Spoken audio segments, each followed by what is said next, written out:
Yeah. Whoa. Yo, it's the action, it's the passion, you feel that heat. Right on the mic, bringing the fire, it's time to compete. In Manitoba, where the table set like a throne. Live streams buzzing, the audience in the zone. Competitive billiards, pockets drop like beats. Crews breaking like dreams, yeah, we bringing the heat. Stick in hand, 8-4, feel the weight, it's a dance. Every shot's a statement, best believe there's no chance. I'm calling the plays, rides here with the flair. So sit back, relax, you ain't going anywhere. Sink or swim, every player's taking the aim. This is the highlight of the day, it's a pool player's game. Sharp and focused, feel the sweat on your brow. Get ready for the magic, here's the action right now. Cue the heat, we play like kings. Live streaming, thrill, see what passion brings. From Manitoba, made in your face, take a shot. Rise, commentating, feeling hot on the spot. We got angles, we got skills, it's the highlight of the day. Billiards magic, watch them all sway. Best live streams in Canada, feel the rush, feel the flare. Rise here for the love, are you ready for the air? In the booth I'm sharing every player's mindset. From the break to the bank, every shot's a threat. Crowds in the frenzy, they can't get enough. Billiards in Manitoba, we're calling that bluff. Sweat drips from the forehead, focused eyes, heartbeats. Each move precise, this ain't for the weak. Rod's got the knowledge, this ain't just a show. With every single pocket, you feel the glow. Feeling that competition, vibing with the crew. Shining brighter, Q and chalk, that's how we do. A passion that ignites in the thrill of the game. Taking over the day like we owning the fame. Cue the heat, we play like kings. Live streaming, thrill, see what passion brings. From Manitoba, made in your face, take a shot. Rides, commentating, feeling hot on the spot. We got angles, we got skills, it's the highlight of the day. Billiards magic, watch them all sway. Best live streams in Canada, feel the rush, feel the flare. Rise here for the love, are you ready for the air? Are you ready for the air? Are you ready for the air? So pool fans, remember this night, feel the vibe. We'll ride on the commentary, ready for that tribe. Embrace every moment. Hey guys, welcome to the stream. This is Arriagada coming to you live from the Hidden Pocket Billiards Bar and Bistro here at 121 Scorfield Boulevard in Winnipeg, Manitoba. We're here today for the 2026 Manitoba Masters Classic, and we're already into the matches, so let's just get straight into it. We have a showdown between CORNELL McLean Jr. and Dwayne Duarte. Dwayne's up 1-0 right now in a race to 9. I'll be right back. I gotta make a judgment call here.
Okay, you got it.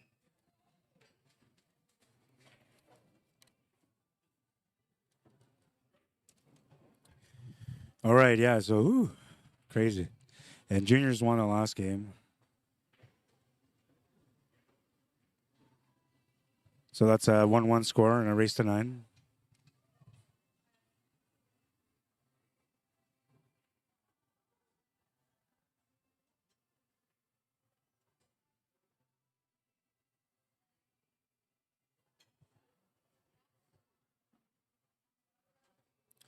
The rules for this tournament is take what you make, majority. So if you make 2 solids off the break and you make 1 stripe, you're solids. If you make 2 stripes and you make 1 solid, then you're stripes. If you make 1 of each, it's open table. If you make 2 of each, it's open table. And the take what you make includes even off the break. So if a player makes just 1 solid off the break and they scratch, they're still solids. It is race to 9 with winner break format. Double knockout, race to 9 on the A side and race to 7 on the B side. And we're playing VNEA rules.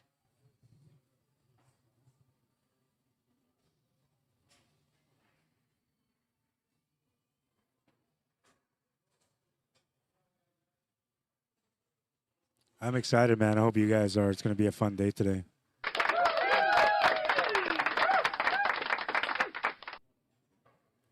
These are our first two matchup, or our first two players in the matchup. Dwayne Duarte versus Cornell McLean Jr.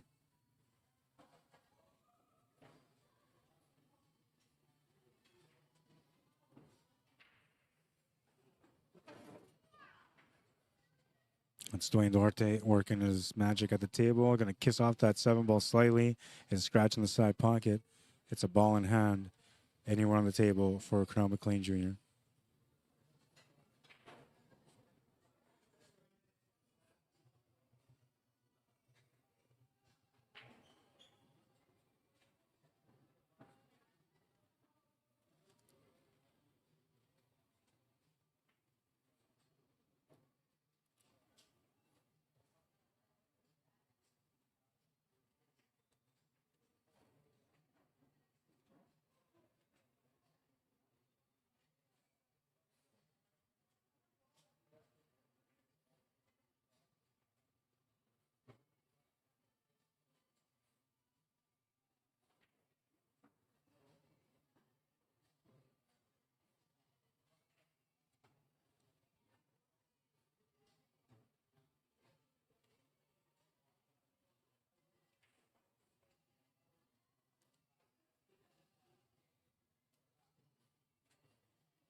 Perfect pace to get onto that 13 ball. Should be holding shape here for the 9 ball, I'm assuming. I guess you're going to finish with a 9 ball. Options for side or corner, or both corners technically. And both sides technically.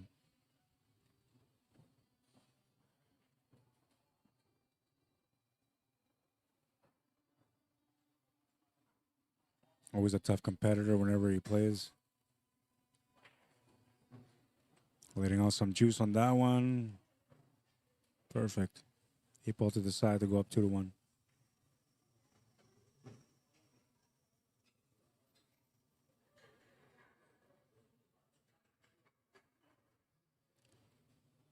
Yeah, we'll do that.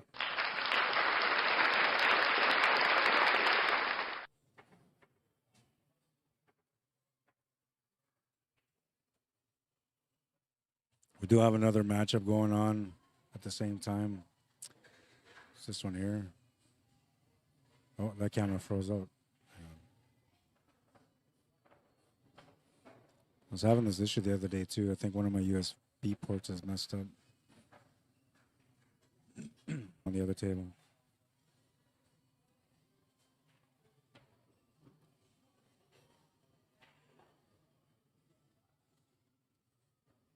That was the first signal drop that I felt so far here. And usually you get like 1, maybe 2 signal drops. Hopefully that was the last one. And I feel like my voice sounds a little weird right now, but you guys let me know.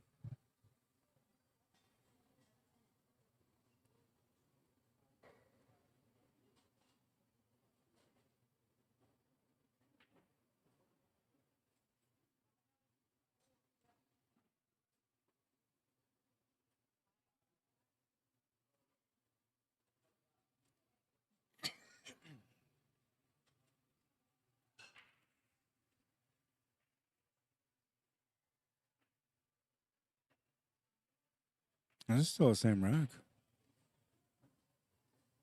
What happened there? Because you had a couple different options, man. Oh, no, yeah, that's a different rack.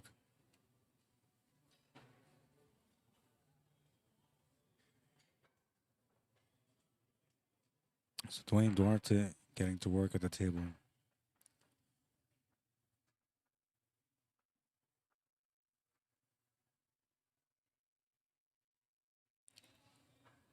The hardest thing, oh, he's going to get lucky there on the kick.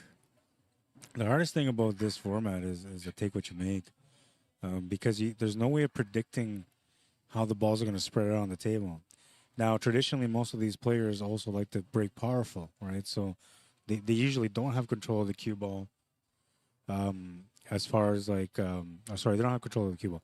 They usually don't have control of what's going to happen after break. They don't care. They just, whatever, there's always a shot because it's open table. But when it's a take what you make format, makes it a little bit more difficult because now you're stuck with whatever's left on the table. So generally, like, you probably still want to put a lot of power on your break, but I don't think the power is going to help out that much. I think you have to be more controlled here.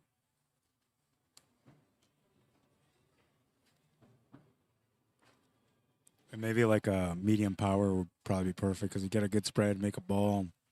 You know, usually a table's pretty open with that.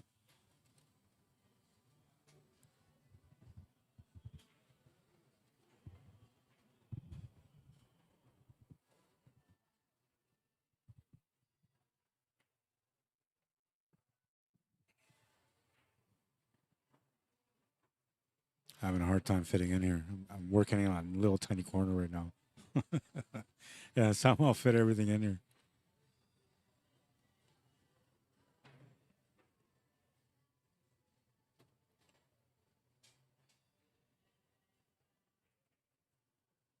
Oh, good try. He was trying to get that two ball out, but he's not going to get it out.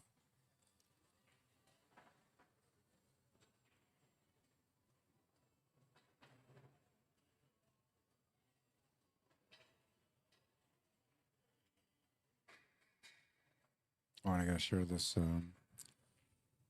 bracket on Facebook.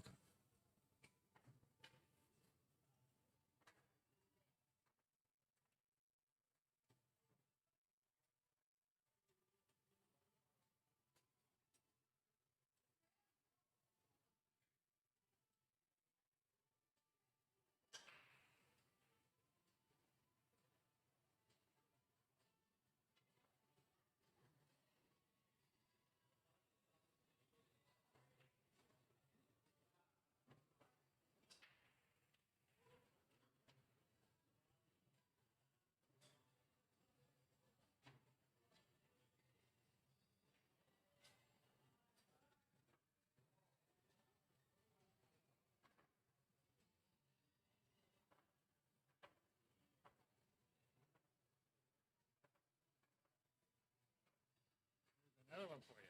Okay? Table's open, right? Yeah. He shoots, but he flips one. Is that what he's got to take? If he flukes or no, if he called it, then yeah. But if he fluked it, no, then it's still open. It's only what you make off the break, right? It's only whatever you make off the break. That's it. I can't see if he scratches off the break line. Just because yeah, no, that's because I made it this way because it makes it more difficult for the top players to be able to just break and run.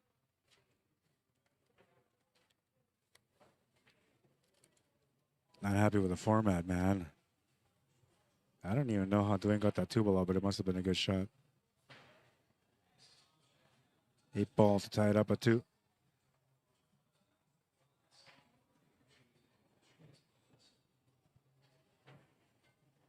Good start to a nice little battle. I'm trying to share this, but I don't know why. Like, I can't. I don't know.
All right, rack number 5. Winner breaks, so Dwayne Duarte to break. Smashing the pack. Nothing's going to go in. Open table. Bit of work on this table for sure.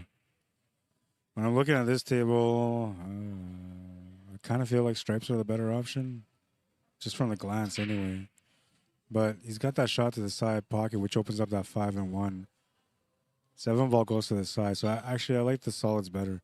It's the 2 ball you got to worry about, but there's enough of a gap in between that 2 ball and I think it's 10 where you can get the shape for it still.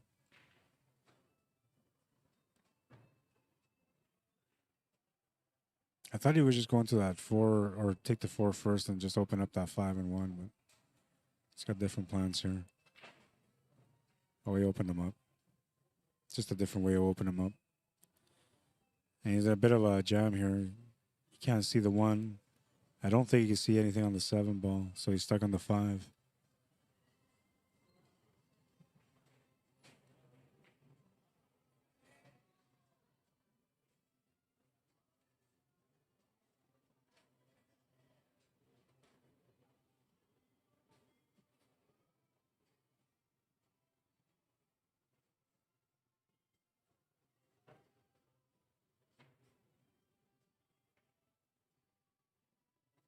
That's right, that's a 3 ball.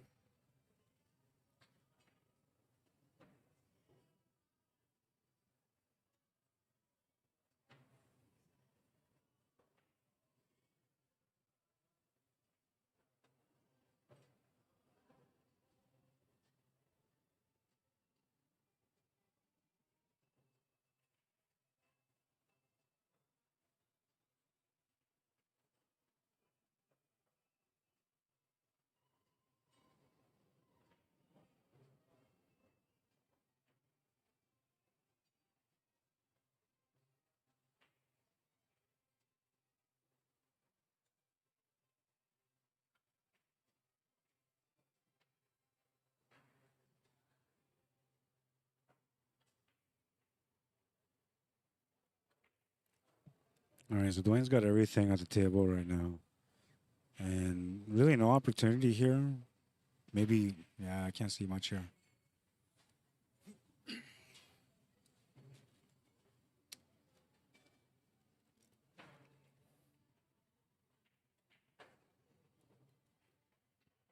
But the combination is about the only thing I can really see.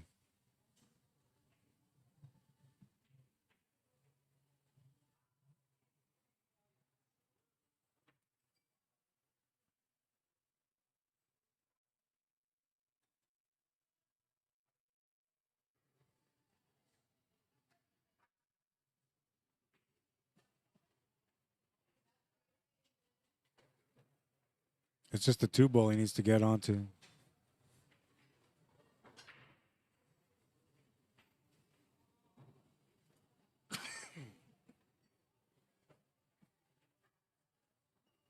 I can't, I think that's a 5 ball, not the 1 ball. Sorry, I'm gonna put the 5 ball back up.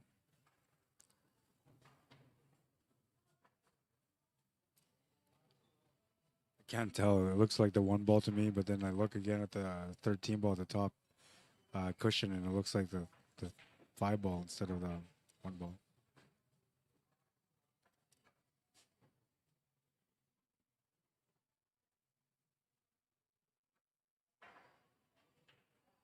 Yeah, he's looking for that perfect window on the 2 now.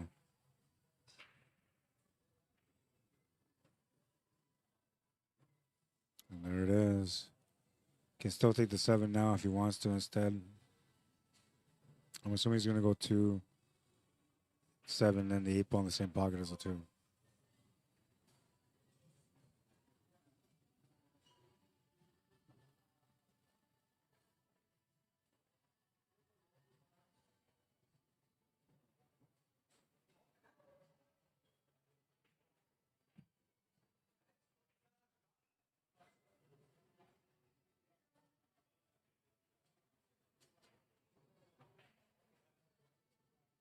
Interesting that he pushed through. I guess he figured just create some distance, better stroking room for him to get his hand in there. But yeah, that 11 ball kind of got in the way too. It's gonna make the 8 ball long. Makes it a 3-2 score.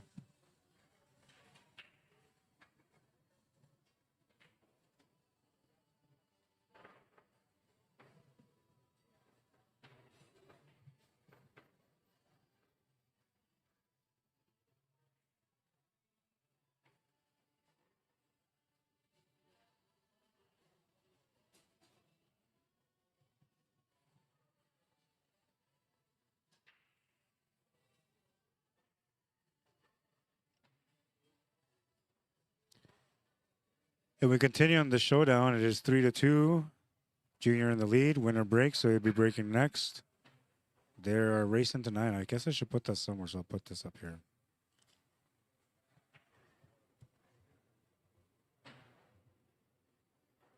Because I know somebody's going to be like, well, what are they racing to? Hang on, man. I got your back, bro.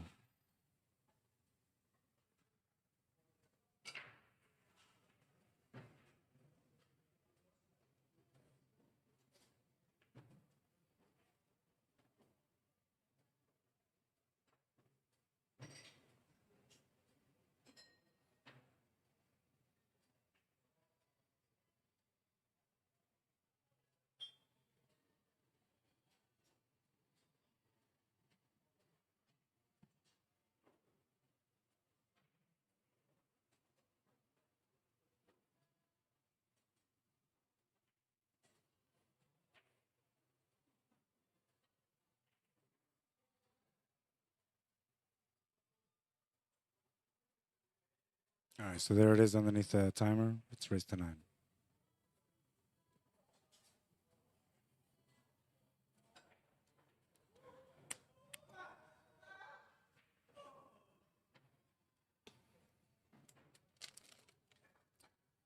I'm supposed to have Dave Wilkes come join me on the mic, but he's been playing some pool since he got here, man. I think he was just lying to me. I even brought the second mic for him, too.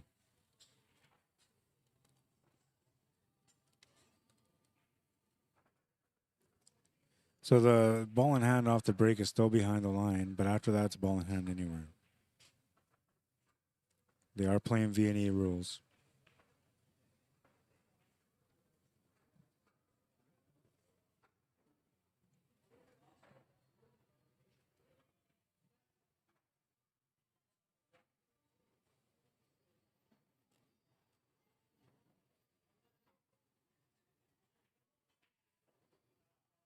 Oh, I'm surprised that 2-ball went in. Looked like he had missed it.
We're in for a treat today, by the way. We got Shan Ducharme in the house.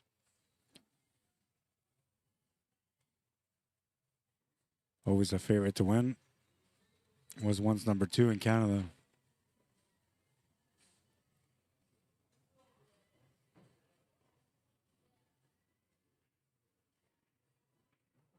Taking the lead. No, wait, they're tied at 3. Where am I? All right, it's going, it's going. We got action, and that's always Awesome! hell yeah.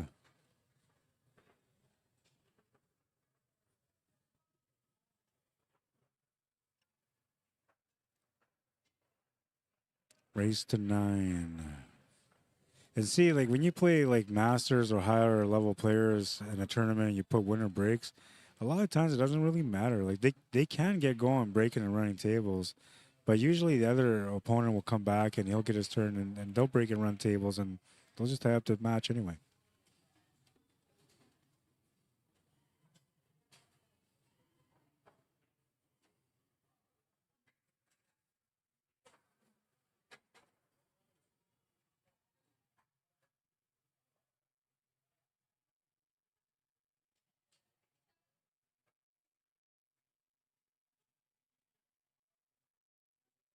Right.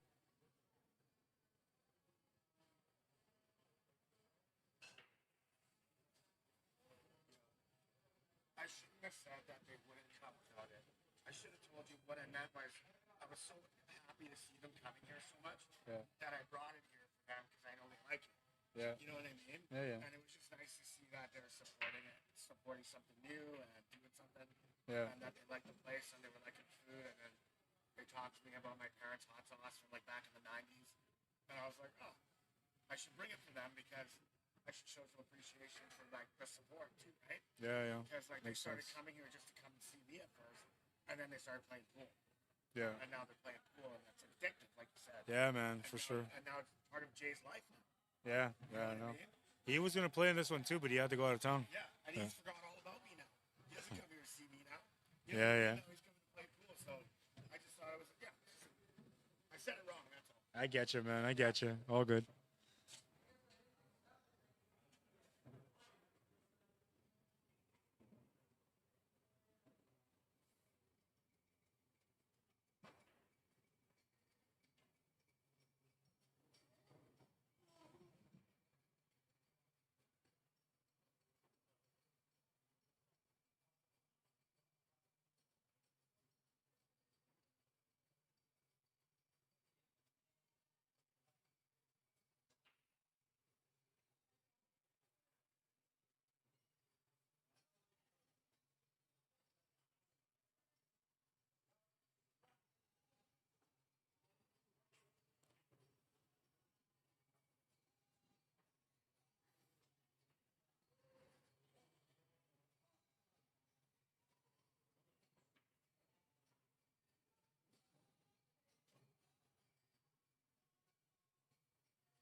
Just a little shy on the pace, but he's good. He can make the shots though.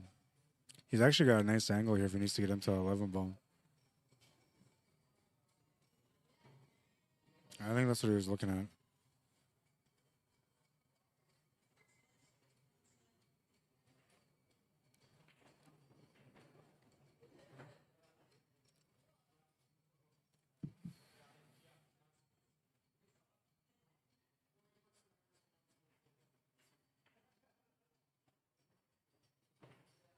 Looking to stun into the cushion and bump into the 11 ball. Oh, okay. Oh, I guess he's gonna play the cannon shot, 11 off the 1.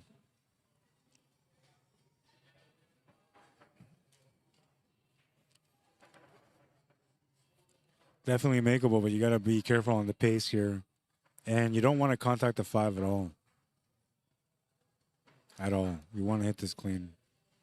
This is tough to do for 2 reasons. One is because it's a tight area for the ball to go in clean. And 2, he's got to shape up for that 13 ball on the right. So there's extra things he's got to think about here. Making the shot a bit missable. But he made a great shot there. Gets the shape on the 13. He's got position to get it on the 8 as well.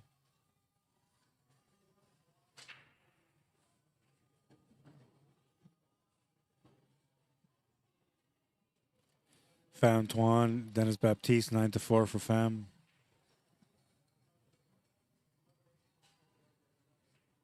Joey Boyo against Joe Sivko. Joe Sivko is up 2-1. Emmanuel Tronco and Tom Lafournier, no idea what their score is right now. Same with Shannon Ducharme and Elmer de Guzman.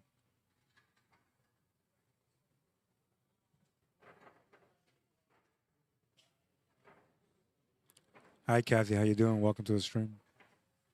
Kelvin, how you doing? Welcome. So just tuned in. How many entered? There was 13 only. A couple of things, though, is a $150 entry. So not everybody's going to go in there, right? And then there was a tournament out in the States at Belcourt. A lot of the players from Manitoba went out there.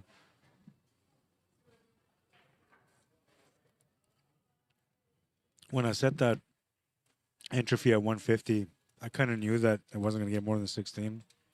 So when I first had the sign-up sheet, there was like 18 people, and I was like, oh, that's crazy. There's no way. But then we came to the last couple of days, and yeah, it ended up being 13 players. We got some amazing competition in here, though. So you'll see, like, there's VNEA World Champions in here.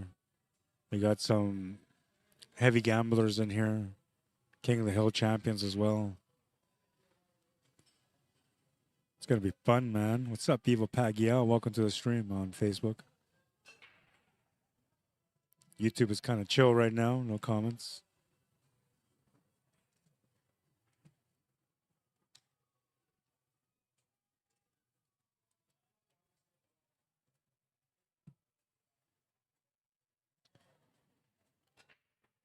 Four to three. Dwayne takes the lead.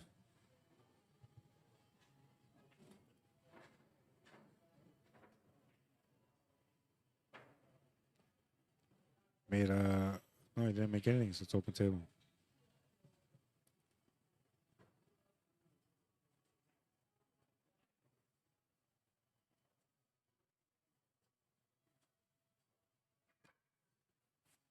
Different options. I still think the stripes are better in this situation, though it's a little tight.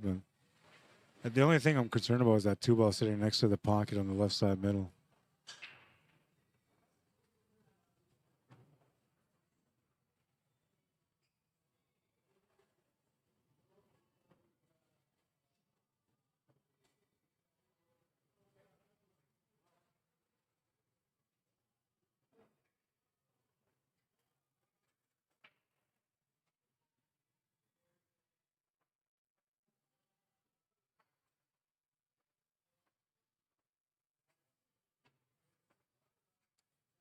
Yeah, I guess if you're looking at the only troll ball he really has is the 2-ball, so that's the one he's got to address. Other than that, everything is pretty open.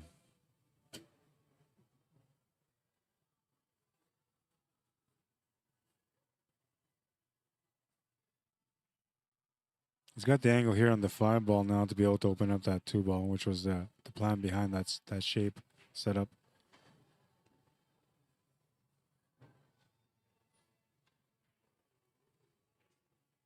Now, 7-ball is the escape shot, and unfortunately, he's going to have to play it. I mean, it's not a bad thing, but that was supposed to be just in case. Now he's got a forced shape from this, so from the 7, he's got to shape up for the 2.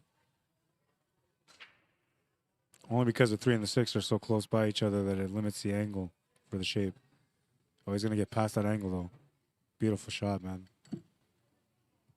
That's a money shot right there. Landed perfectly on the 6.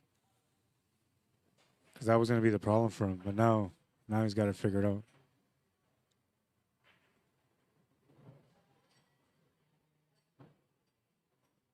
Can still take that 5 to the side right now, too, if he wants to. Or sorry, 3 ball.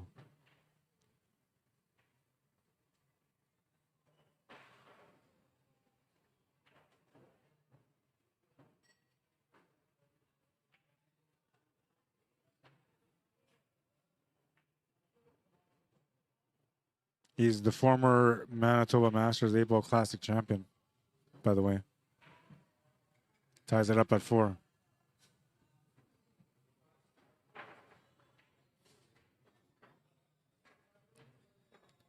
We got a good match going so far.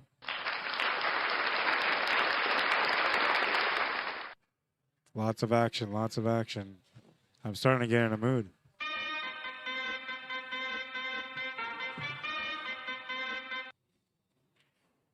I always feel like I gotta start singing at the end there, but I never come up with lyrics.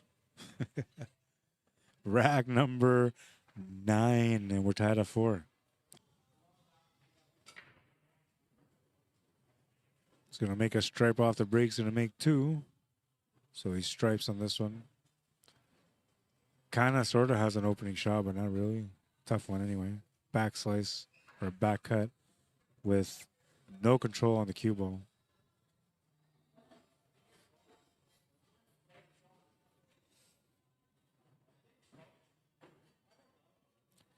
And the signal's gonna dip every now and then. This is the second time it's dipped. It usually doesn't do it too often. Oh, I like that shot. That was a good shot too. I thought he would have gone side, but he pushed it to the corner. Seeing that he was just safe from the scratch. So now he's got an open table, right? The first shot was the most important one because that kind of sets the tone, and now he can kind of figure this out. Option on the 15 to go side pocket. Doesn't really do anything for shape. He's got that one ball that's sitting at the top of the table that can go to the top right corner. But that doesn't really do anything for shape either. Trying to force his way through. He's not going to get it. But he still has a 14 ball. And now he's going to have to do something special here to get back on, man.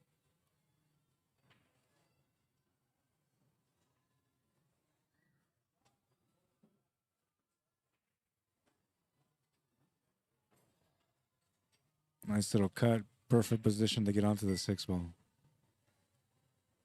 Beautiful shot.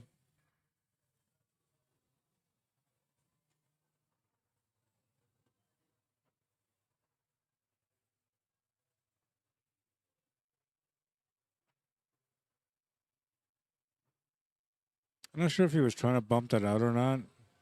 He's got a shot to the sides. He's still okay. But the 9 ball has no pocket. Maybe, oh, I can't even see a bank from that.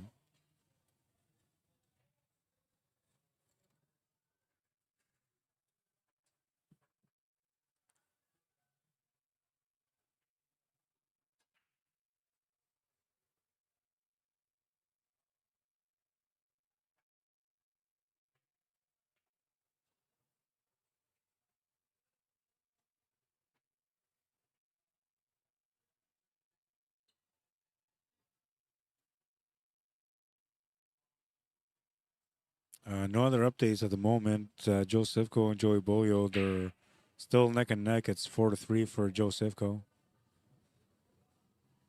Dennis and Pham are at 9-4 still. Johnny Baptiste waiting for the winner of that match. Mike Delgado waiting for the winner of this match. Winner of Shannon Ducharme and Elmer de Guzman plays against the winner of Emmanuel Tronco and Thomas Lafournier.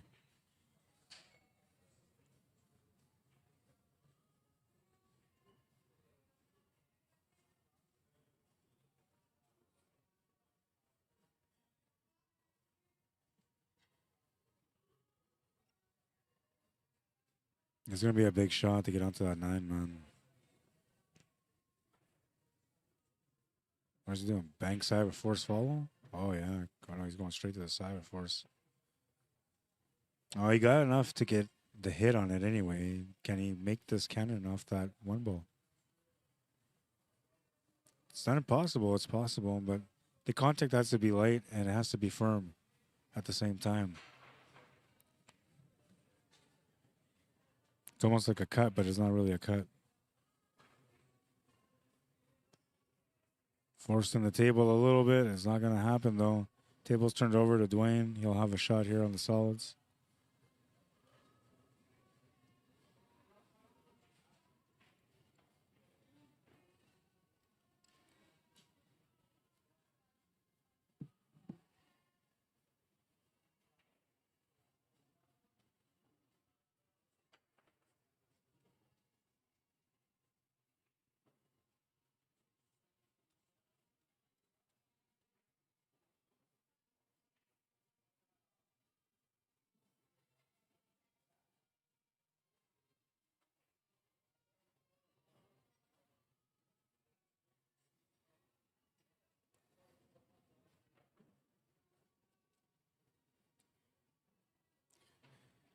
I'm assuming the only shot he can really go for here is a 6 ball. I mean, he could tank the 5, but if you're taking the 5, you're playing it more like a safe than you're trying to make it, I think. More like a two-way shot. If you make it, you're good, but if you don't, then you're safe. Yeah, and that's what he was kind of going for. He didn't get too safe, though. There's a cannon shot available here. 13 off the 1. Side pocket.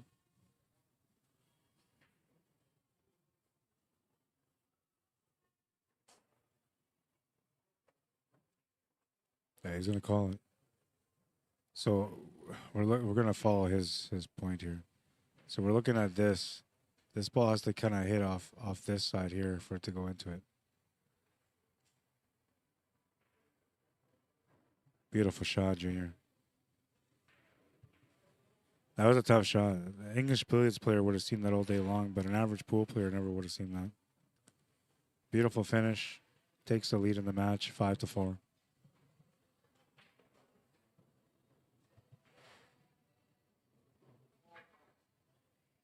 He made it look easy, but it wasn't easy, man. Perfect. Absolutely perfect.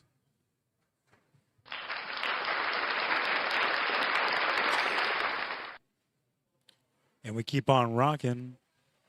Moving it to rack number 10 now. Winner breaks, so Junior's breaking.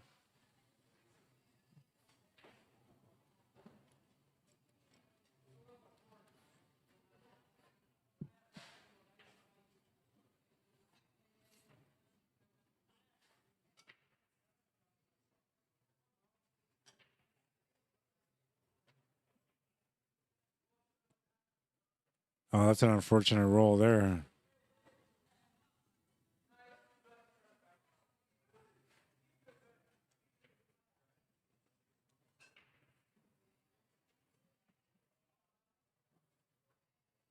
I made a stripe, so he stripes? No, he didn't make anything.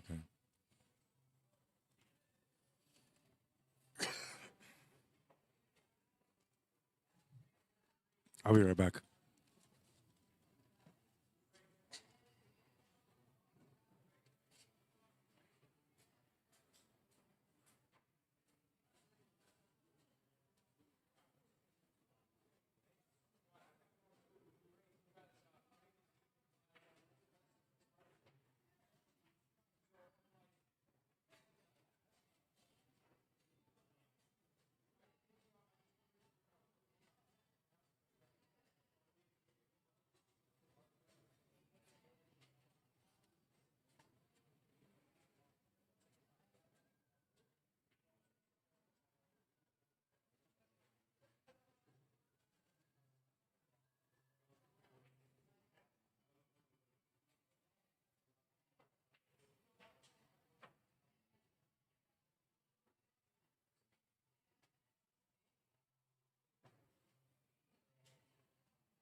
And Sean is going to bring Junior back to the table.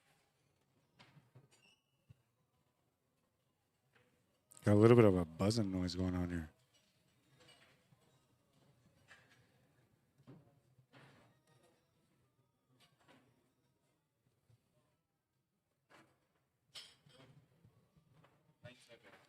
You 197? Elmer de Guzman beats Shannon Ducharme 9-7. Ooh, huge.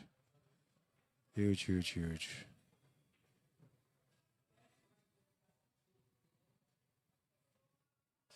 But I'm not surprised. Elmer's a good player, man. Elmer wins 9-7. He'll be waiting for the winner of Emmanuel Tronco and Tom Lafournier. Shannon goes to the B side, something he's not too familiar with, but he's there.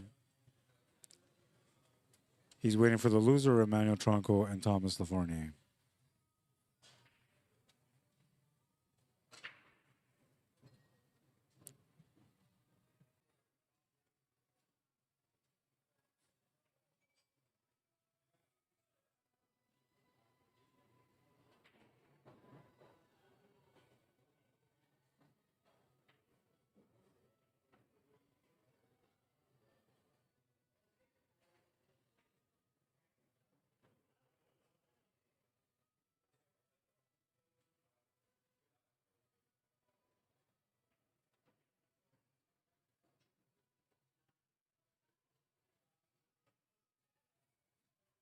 Still no matches on the B side.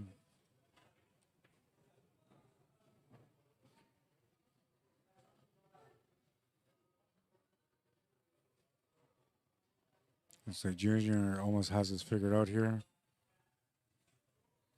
Split shot opening up the 8-ball at the moment coming up. Just wants to bump the 8-ball out. Let's put it in a tough spot for him. But he can get it opened up again. There's the effort. He's going to get it open, but he's going to tie himself up.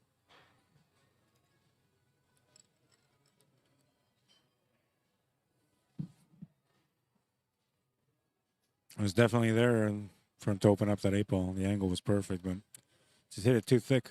A little thinner where it came out in the open.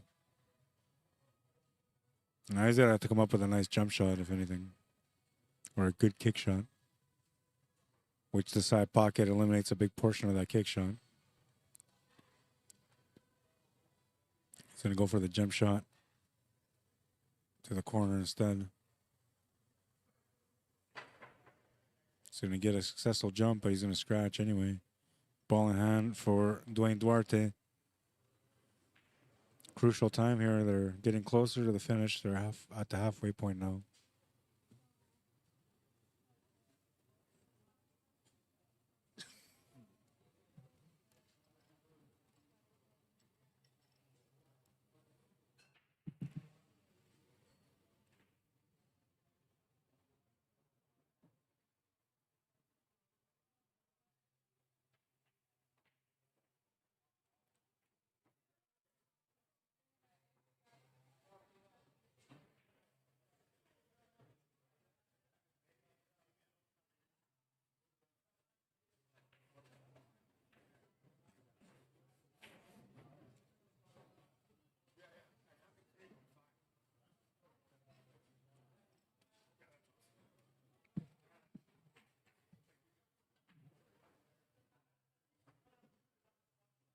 I was a little surprised that he didn't take that 4 to the side when he was there on it, but at the same time, I'm not, you know, because I know like players at his level can easily reposition themselves.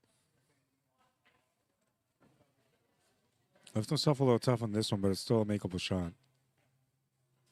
I like that he chose to pace it through, but I think he came up short. No, yeah, he's perfect. Absolutely perfect. A lot of players are trying to play that slow and stay onto the right side cushion, but he did the right thing to come across.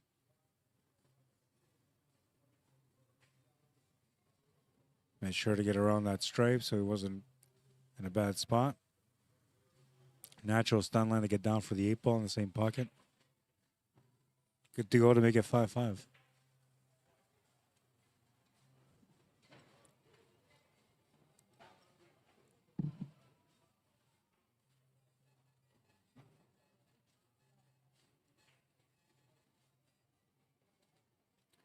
Yeah, that was supposed to be a lot easier. He can still make the shot, but it's a lot harder.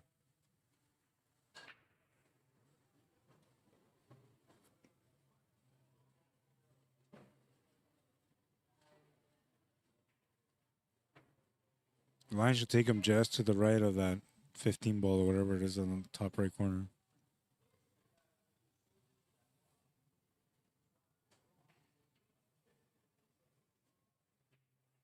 It should actually take him a little different than that. Yeah, so because he's got to cut this like this way. So then that cue ball is going to come off at an angle like this. Actually, he's going to put, he's careful here because he's trying to avoid that scratch on the side pocket too. That's what he's looking at.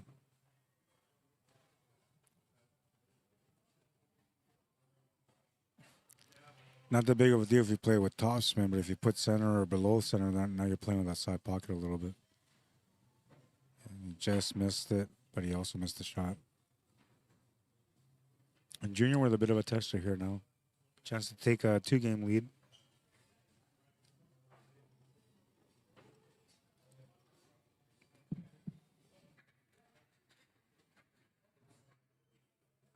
He'll make the first shot, and he's good to go on the second one.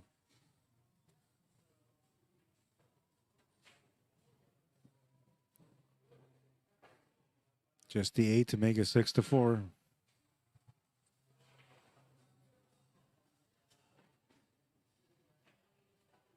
Oh man, I can't believe that went in.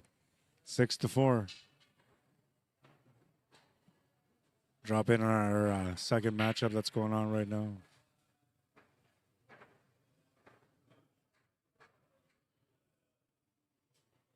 It's a showdown between Joey Bolio and Joe Sefco. They were at 4-3.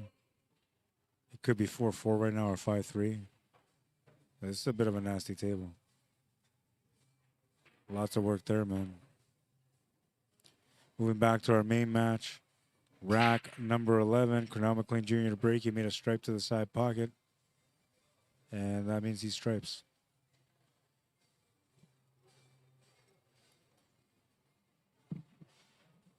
I'm enjoying it, man. Some good competition so far.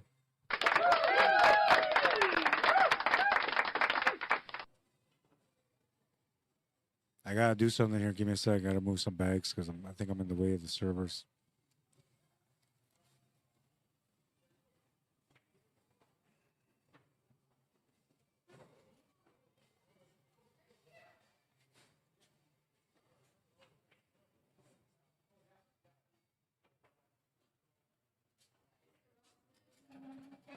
You know, I was looking for this for like 3 weeks.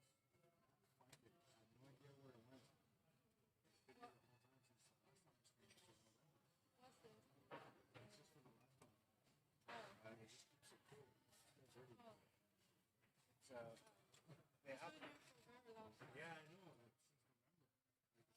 Second week in November is the last time I streamed it. I had 2 of them, but the other one broke. I won't forget now, yeah. You won your match. I seen that. I bumped you up.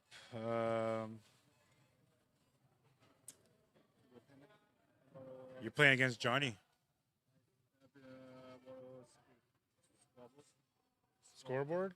You'll get it on your phone. Yeah. Do you have? Are any of your cameras working? 'Cause, like some of the guys are asking about table 10.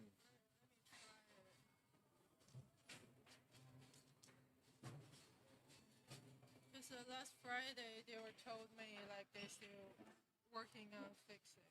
Yeah, I remember you. So you couldn't figure that out last time? They said about some like network settings. They're gonna take a look later.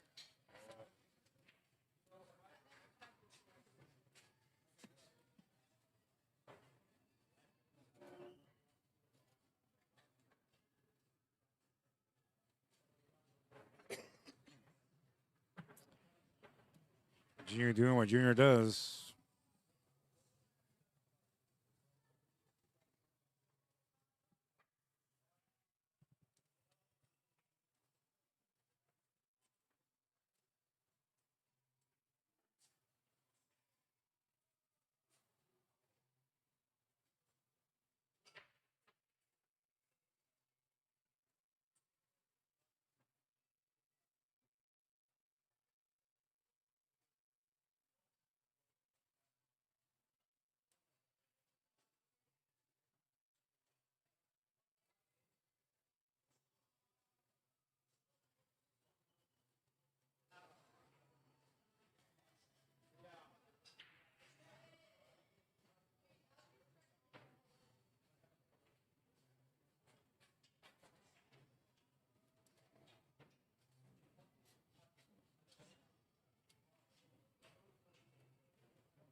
waiting for the loser of this match right here, which they're deep into it. So you probably have about, I'm going to say like 20 minutes at least before you play. Yeah. All right, and it's 7-4. Things are getting a little busier now.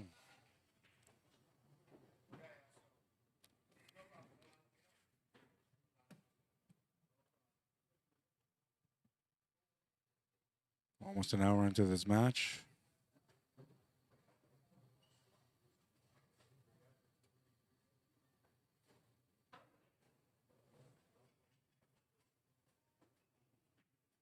Could bump on that 14, but it's not opened up yet. I mean, it does go to the top right corner, so it's maybe I'm kind of looking like maybe he can do a 3-rail spin to get back up there, but I just don't know. It looks like he should be able to get around. So we'll do this here. So that's the shot. And you're looking to make the cue ball come off here, and then back here. But that's the problem is that the one ball. But I think he can avoid that with spin. Yeah, I was worried about the one ball. That's the only thing I was worried about.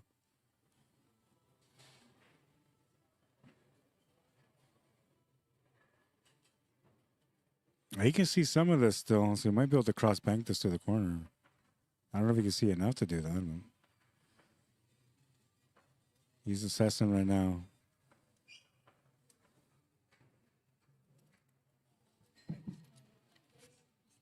It's not working. Okay. That's too bad. That shouldn't be a problem, right? It's like. So they said like because they upgrade their system, Yeah.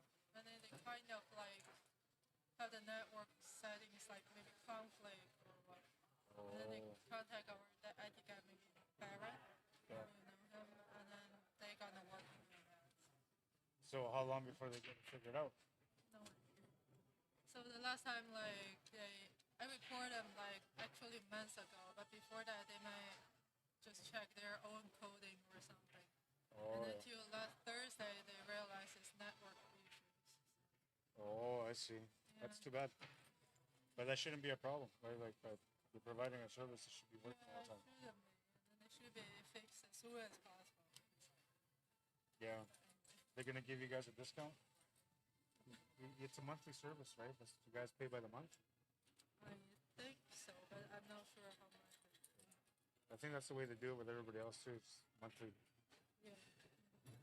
Because we have like four cameras. Yeah.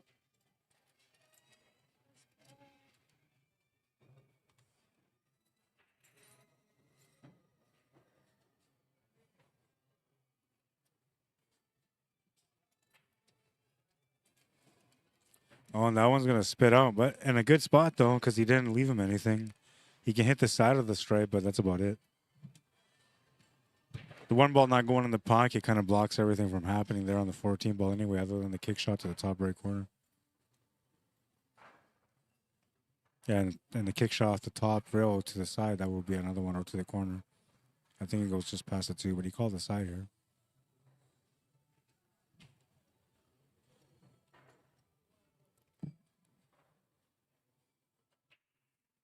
Got a good hit, but no rail. Ball in hand. Great opportunity here for Dwayne to get back in the match. Down by 3 at the moment.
I don't know, man.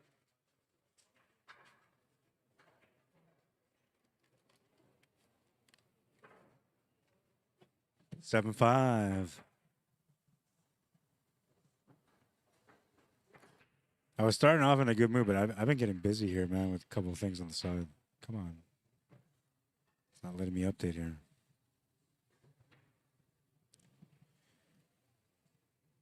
All right, and let's see. Emmanuel and Tom are still playing. Elmer waiting for an opponent. Mike waiting for an opponent. Still no B-side matches.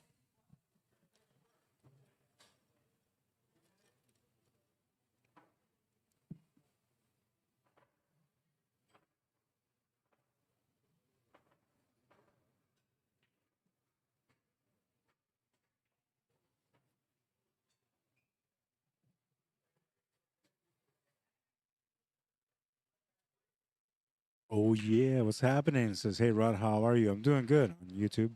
I'm doing good. Thanks for tuning in. Bit steady, a bit up and down. I'm in good spirits.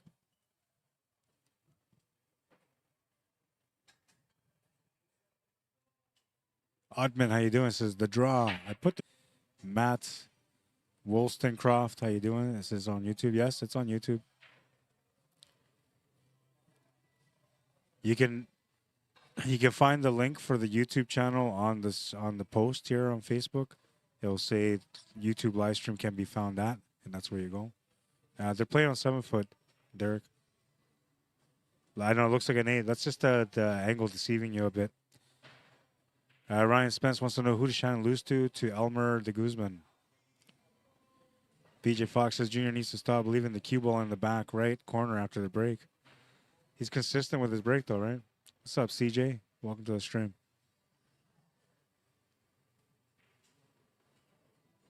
I have no idea who just won the last game.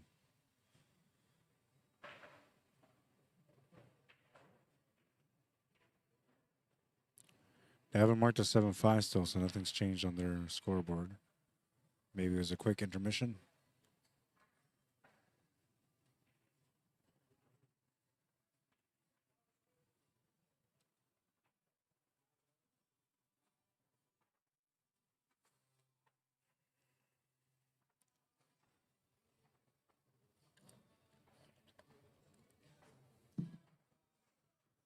Winners fishbowl, year after year.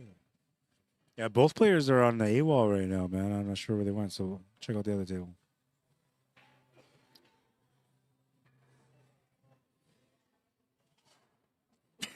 This is the Battle of the Joes.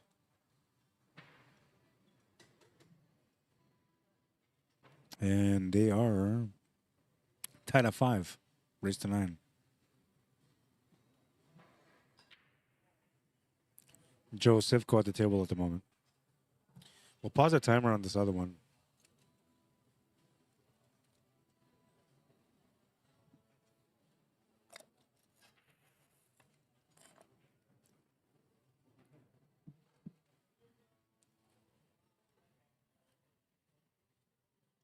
Take what you make and make things really complicated at the table. And I don't think it matters if you stack the rack. Because like people do that still, even without the take what you make, they'll stack all the solids on one side, all the stripes on the other. Which I think is just weird, and like you're trying to get an edge. Doesn't make sense to me, but people do that. So I don't think that would affect the take what you make. I think the only thing that really affects the take what you make is the speed of the break.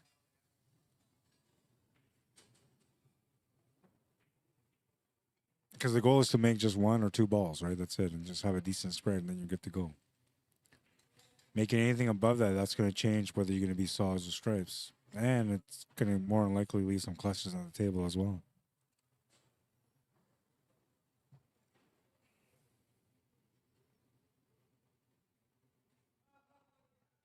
Yeah, they must be on a quick smoke break, man, because they're not back yet.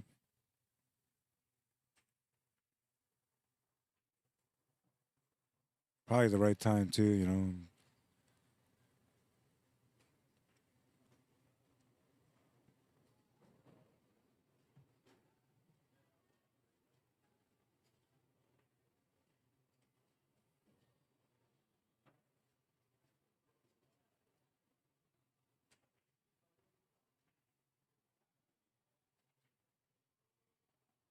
Good shot from Joe.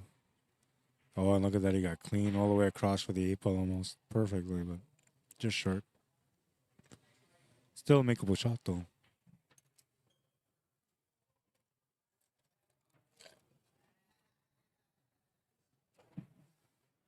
Oh, no. He's going to miss it. Crazy.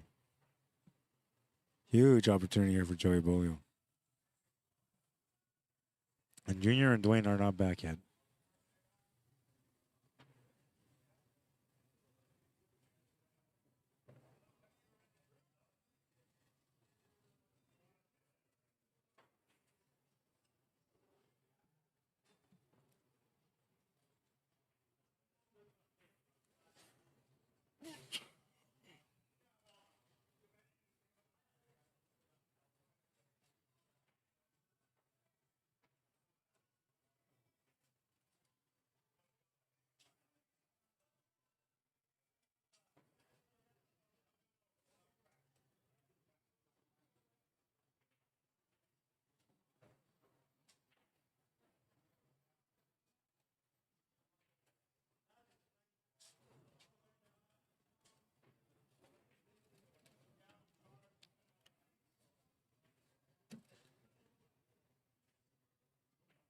That's going to put Joey in the lead now.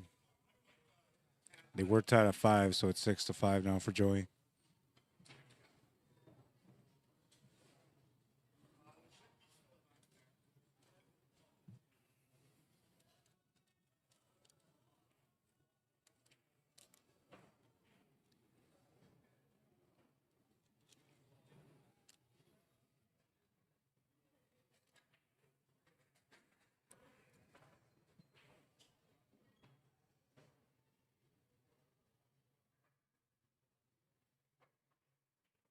Winner breaks format, so Joey's going to be breaking on this one. We're not running the clock, and this is not the proper players on the scoreboard. We're waiting for those guys to come back from their smoke break. Maybe I'll bring this down to make it less confusing.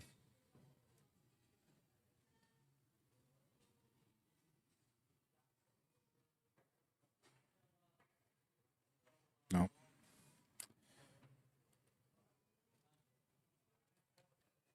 You won? 9-4? 9-4 for Tom Lafournier against Emmanuel Tronco.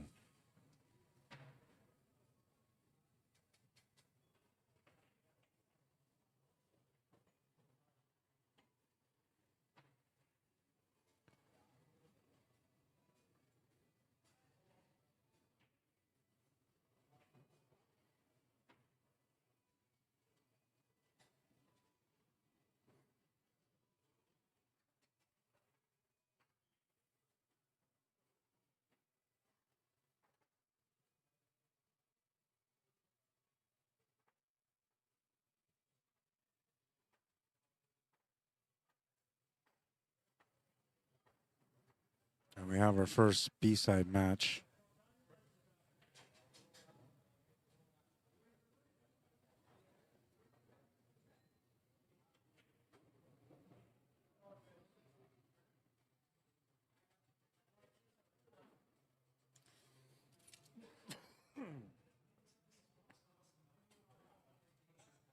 Mike Delgado still waiting for an opponent. Looks like these guys are back now, so we'll go back to our main table. Continue the clock. Dwayne Duarte to break.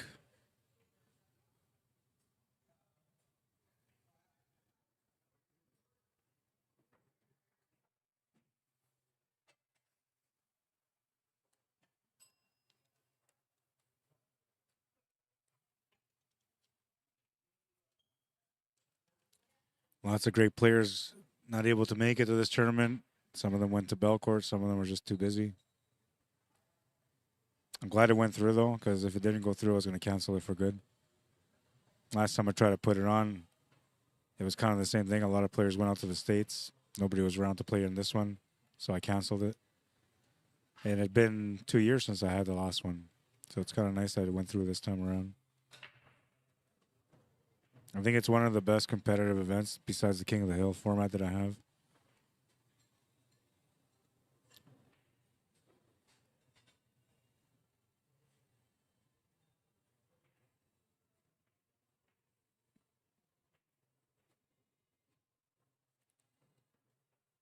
So Dwayne scratched off the break, and 1, 2, 3, 4, 5, 6. I think he made one of each. No, he didn't. He made the stripe, so he's striped. So that means Junior has to shoot solids no matter what.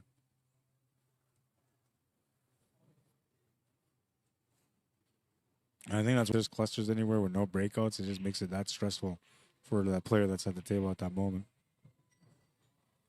And that's the whole idea behind the format, right? It's not to like stress these guys out, but to make it harder for them.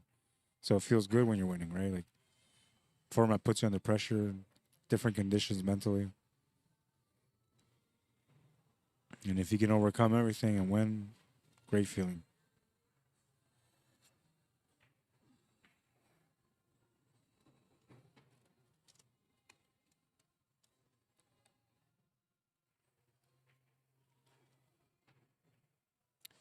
And he kind of has to open up that area in the top left corner. So this is the angle that he was looking for. He's got to watch out not to hit these stripes in a bad way, especially a 13 ball. Or he didn't even try. He's going to go off the rail off the 15 with some pace to open up the pocket for the 6.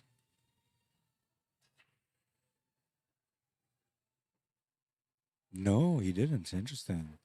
I figured for sure he would because there was a small chance that that 15 will burn him. Kind of looks like it did, but at the same time, kind of looks like he can make the shot.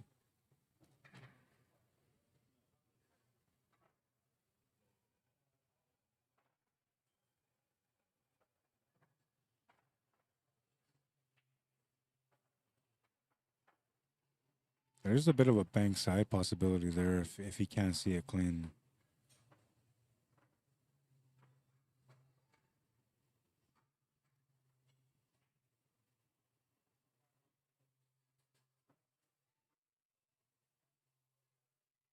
Oh, nice shot, but he got hooked on the 5.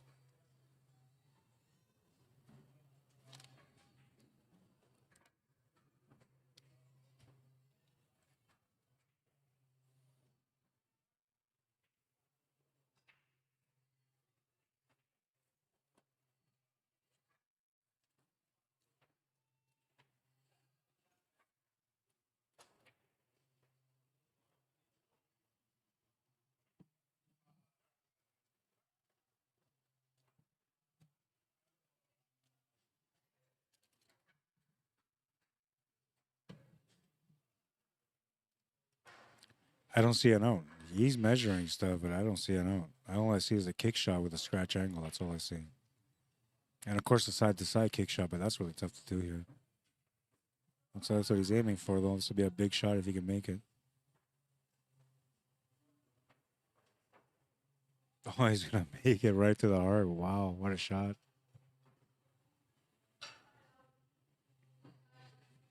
Eight-ball shape to boot.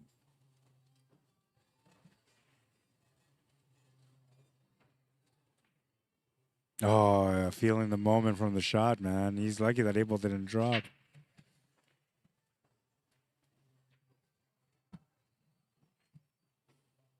Beautiful little kick, man. Right in the heart.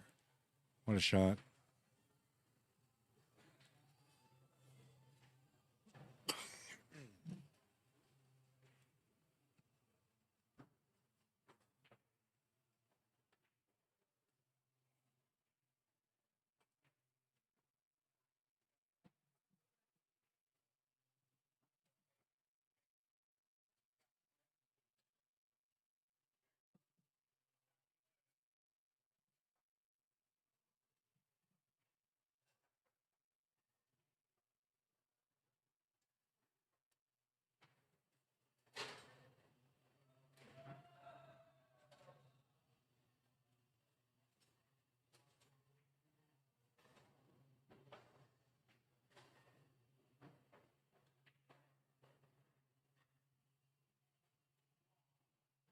The goal here for Dwayne is just to get the table and be able to win this round, because then it's a 1-game deficit. And Junior not running that table out could maybe affect him mentally a little bit. Though I doubt it. You know, he's a good all-around player. Tons of experience, too. And I think experience is something you draw on when you have these kind of matches. You remember those times when you had those close battles where you thought maybe you're going to win, but somehow you ended up winning, or you thought you were going to lose, but somehow you ended up winning it.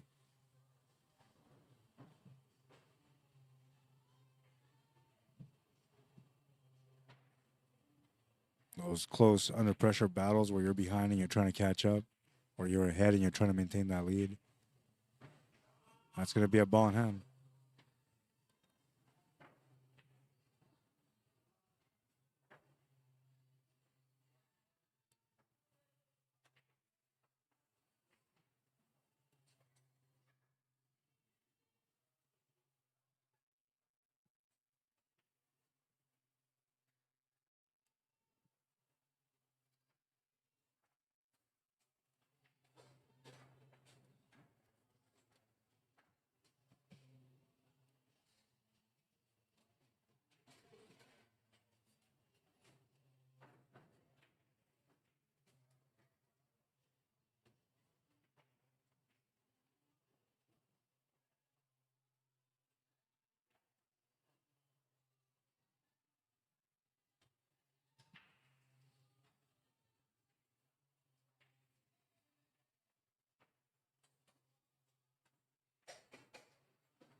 Oh, hi. We're going to put it up here if it fits in there somehow. Somehow.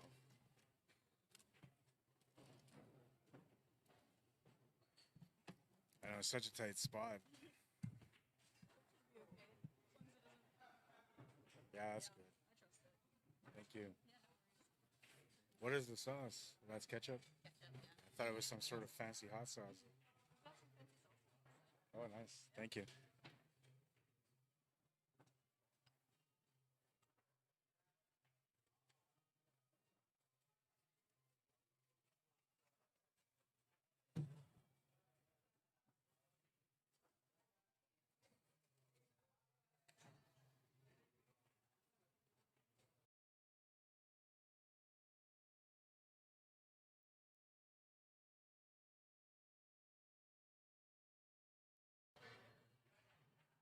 Ba-da-ba.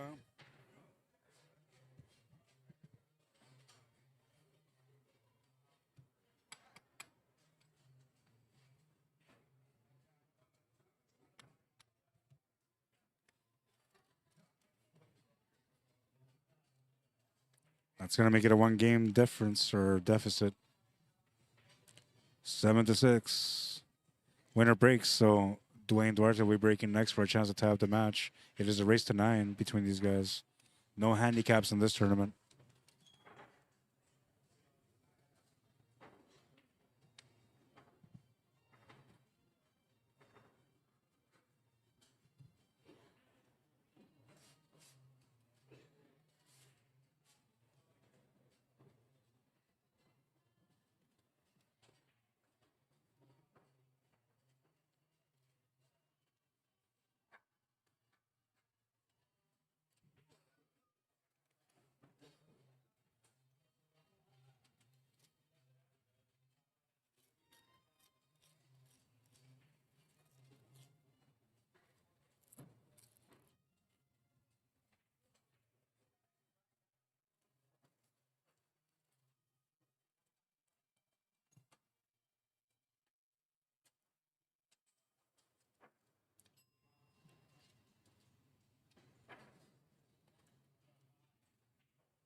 Smash and break on that one.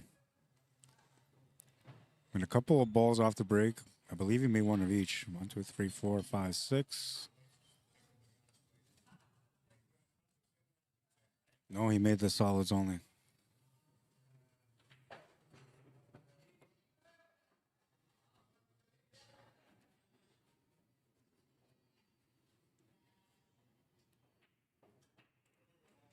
Worked out pretty good too with the spread.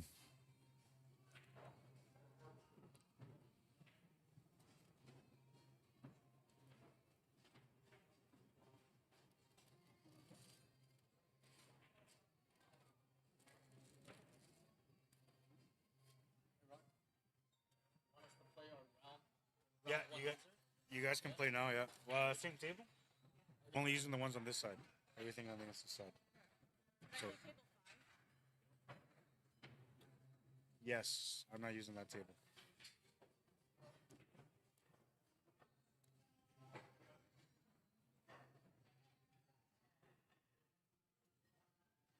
First B-side matchup is Shannon Ducharme against Emmanuel Tronco. Race to 7.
Huge opportunity here, man, because I was going to be run out for an even up match, but now instead Junior has a chance to get on the hill first.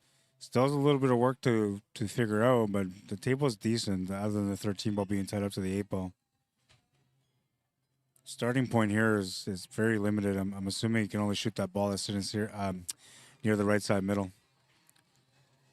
He's calling a bank corner.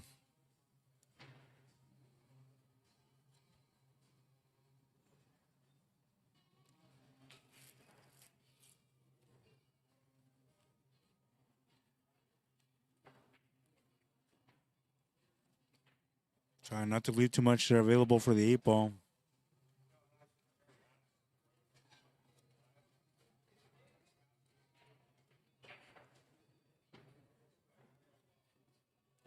They're going to call me up to watch the shot.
It's going to tie up the match at 7. That was a good hit. Winner of the next rack gets on the hill first. We're having a nice little battle so far.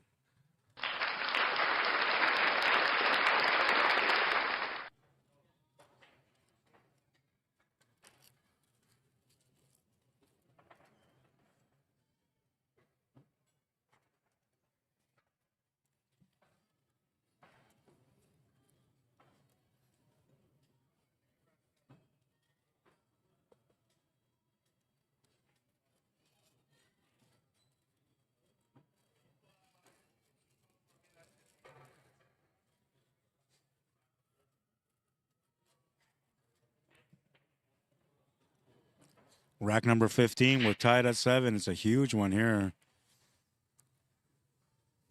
All right, looks like he's going to have no friends on it. Junior will get a chance at this table. Things are tightening up now, though, because we're getting into the last crucial racks. 3 racks remaining in the match, including the one that's being at play right now.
I always say, that, you know, this game is one of those games where perfection can hurt you.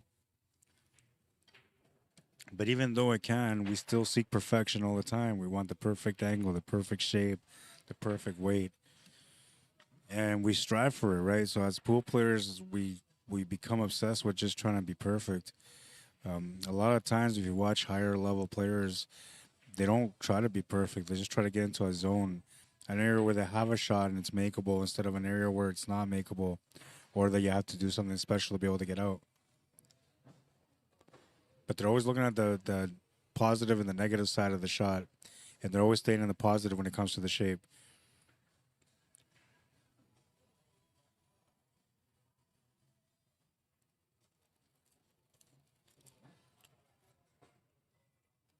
And for some reason, when we're running a table, it seems like that's the main time when a lot of people like to be perfect when they're running a table out. And that's why a lot of people get hooked and stuff when they're on their run out, 6th or 7th ball. Usually from playing perfection, perfect shape.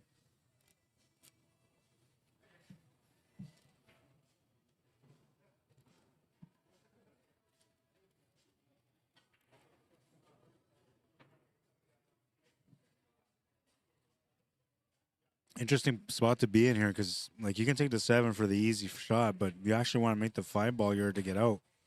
And you want to shape up for the 7 ball because you're so close to the rail. You don't really want to take that 5 ball on.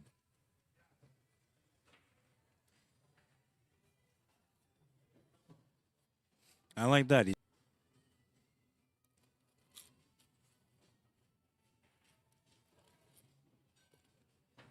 Oh, and it's going to go in. Nice shot, man.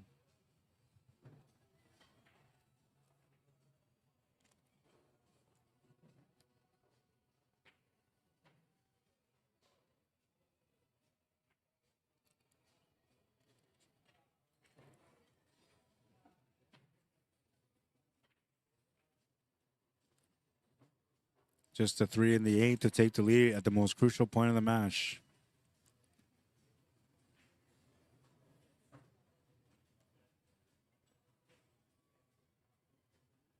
Oh, watch over that cue ball, though. Oh, man. It stayed in the pocket. Crazy.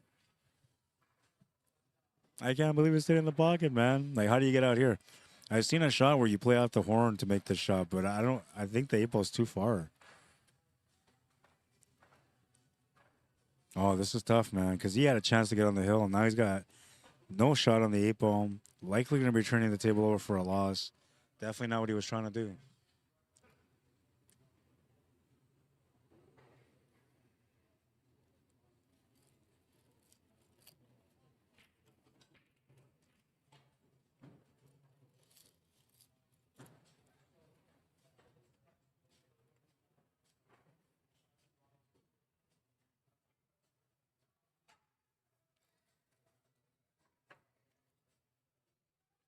This could be the highlight of the day if he can figure it out.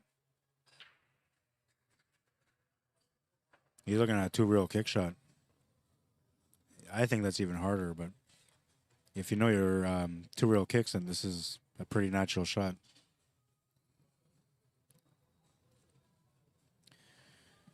So what he's got to do here is this ball has to go here. So he has to hit a tangent line parallel to that. And so this is basically it. So that means he's got to hit from here to like here with spin to connect this to make it go that way.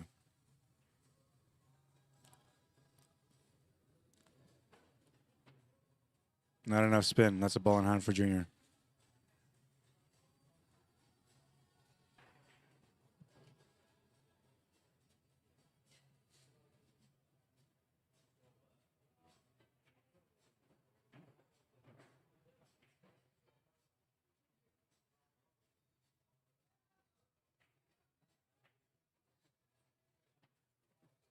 He's on the hill.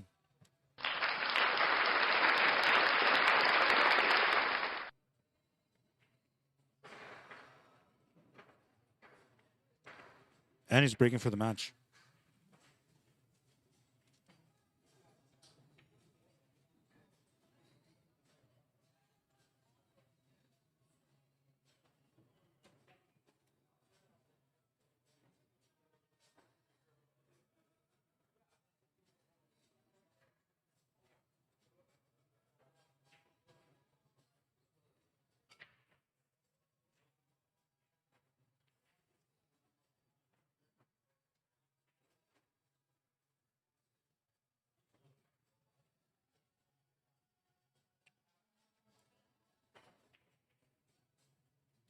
Nice spread, made a ball off the break.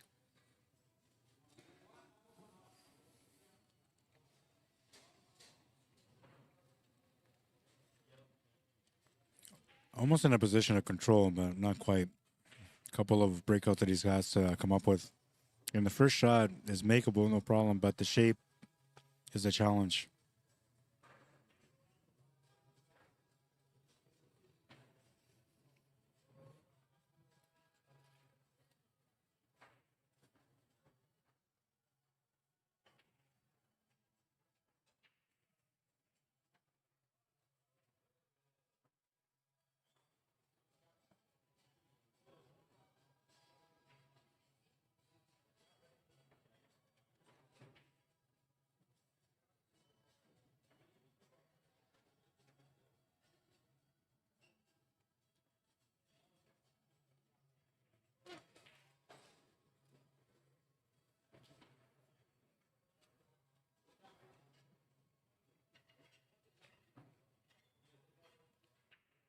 You won? What was the score?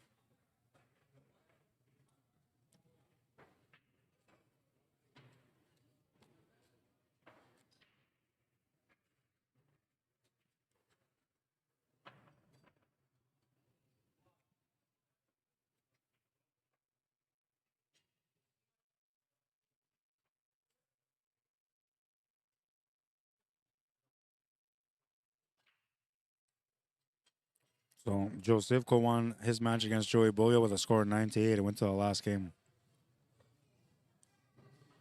Will this one go to the last game? At the moment, it looks like it's not going to go to the last game, but still lots of work at the table, so anything is possible yet.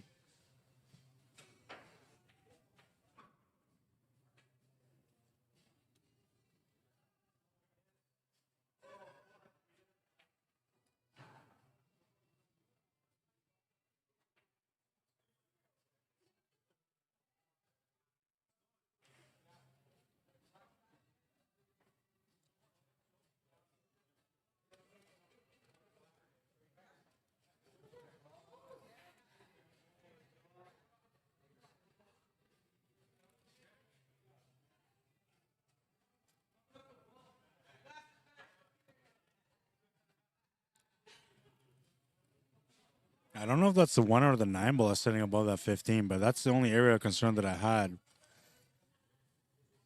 And I'm not sure if he can play anything to break that out because he's got to go shape to shape here for the breakout.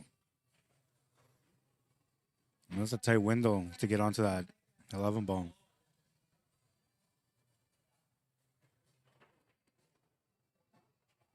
Draw for that cue ball. He's going to bounce off the 2 horns to come back down. Definitely not what he was planning, but definitely grateful that he has a shot at the table still, can work it out. I'm thinking at this point you're probably turning the table over, so you're going to have to come up with a good safety.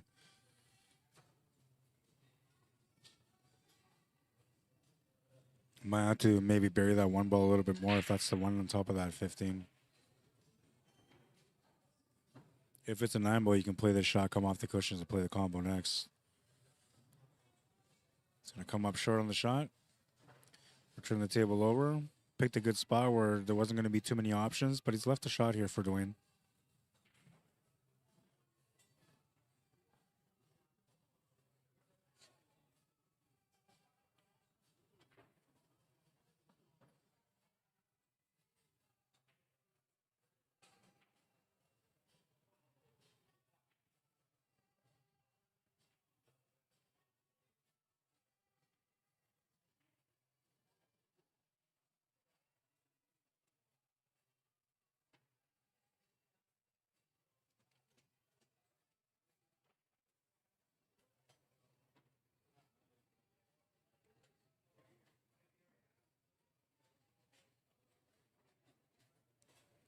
This is another 2-way shot.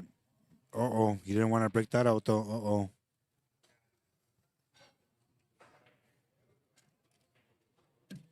He chose that shot specifically because he didn't want to leave the breakout angle on the 11 ball for Junior to be able to open up that 15. But he's opened up that 15 ball for him.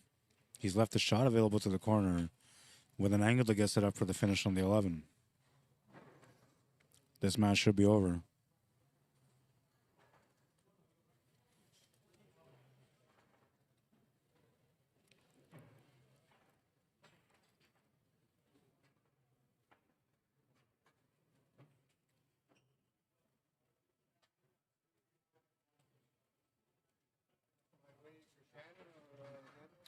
You're waiting for the loser of 11, which is you're still behind.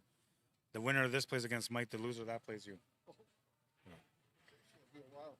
Maybe, maybe not. All depends on how Mike's playing. Right now, these guys have been playing toe to toe, like back and forth, back and forth. Yeah. It's 8-6 right now. Oh, they just finished 9-7. Junior? Yeah. Who won there? Junior 9-7. Close match.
Oh yeah, baby. Oh yeah. I have to make sure these guys didn't go too far. So Mike's just warming up right now. Oh, I guess we'll stop the clock on that one to reset it.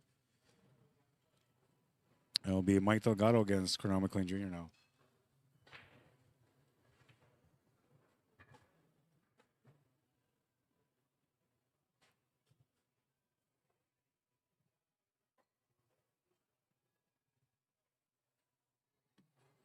A-side quarterfinals. Sweet perfume. On and on and on and on.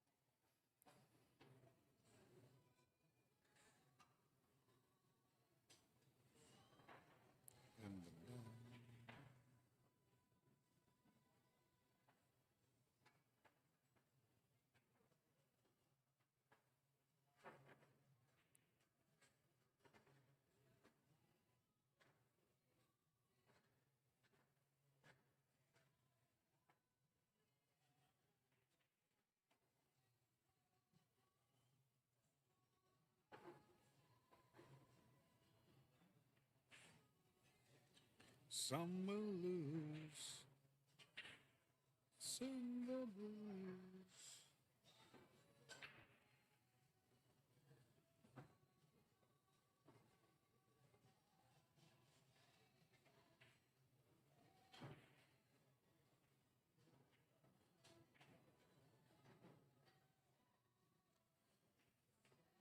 And the other table's a warm-up too. So what we're gonna do in the meantime, while I'm doing stuff here on the side, we're gonna go here. These are both tables warming up at the moment. And I'm gonna continue to do what I'm doing here in the background.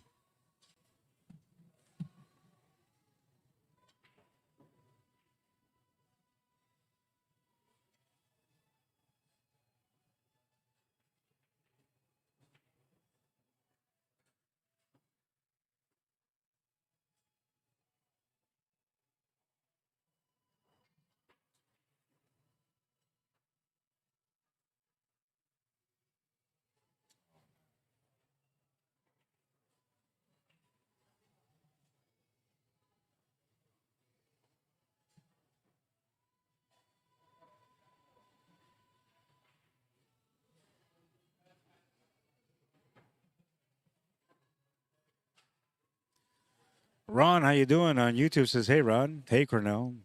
Says, Rod, do you not look at the chat anymore? I do. I'm sorry, but I've been all over the place right now, so I haven't really looked at it, but I'm looking at it right now. While I'm looking at this, I'm trying to do some graphic stuff in the background, too. Linda, how you doing? Says, awesome. Get to watch some great pool. Thank you for tuning in, Linda. And, yeah, there's going to be some great pool for sure. All day long, man. All day long. Let's see. We got comments galore on YouTube, too. Or on Facebook, I mean. Hey, it's Tom, says Percy Potts. Is there an online bracket? It is. It's available on Digital Pool. You can find it under Manitoba Masters, 2026 Manitoba Masters, 8-ball classic. Mr. Kempa, how you doing? Says, hey, Rod, great turning. Got the link for the bracket? Yeah, you guys play on this table here now.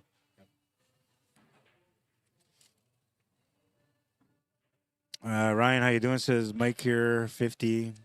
Anybody want to put 50 on this match, says Orvis. So Ryan will take Mike for 50. Mike Orvis. Good hit, said Rod Phillips. Samuel Legalsa, I heard rumors Dwayne has been training in the Phils. Play like it, yep. What's up, Chester Sombrado says hi, Ron. James Brinson says hello from Lincoln City, USA.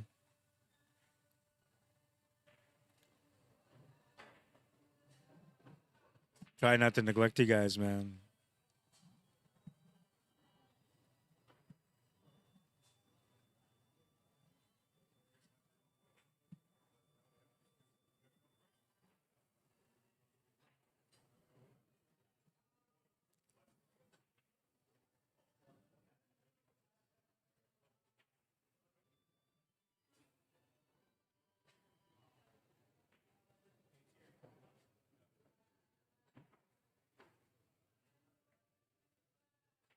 So one table's about to start, the other one's just getting ready.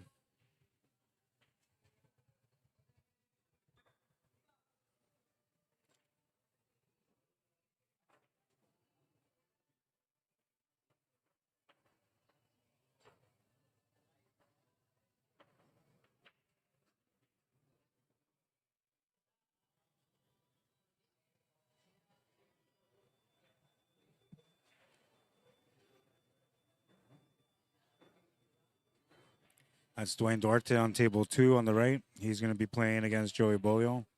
And then our main table is Cornell McLean Jr. and Mike Delgado. Right side table is a race to 7. Left side table is a race to 9. As soon as that table on the left gets going, we're going to go there. I'll go here right now while we're waiting for Junior to get back. So the table on the left is table 1. Oh, I got to fix this.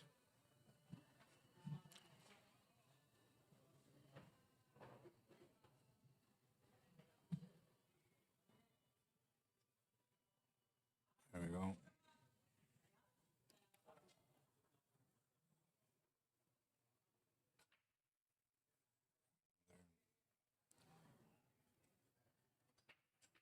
Junior's back now, so that match is going to start right away.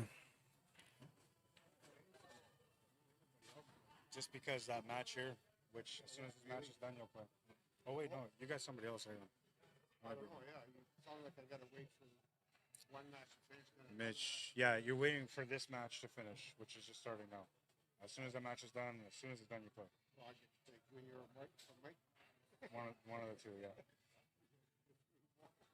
You never know, man. You never. Oh, I know. Especially because, like, if Junior wins, he's playing with confidence anyway. But if Mike loses, like, it's gonna leave him a little bit shooken up. So we have a chance. Just gotta pounce on him.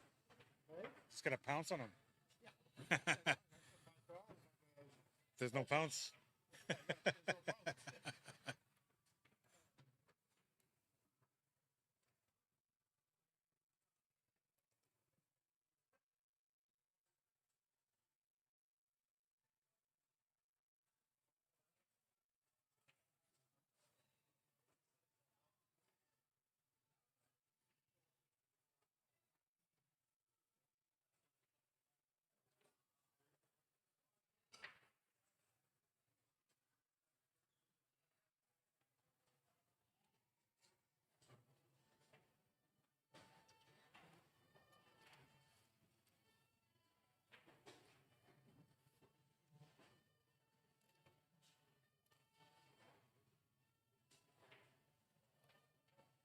I think Junior's still warming up at the moment.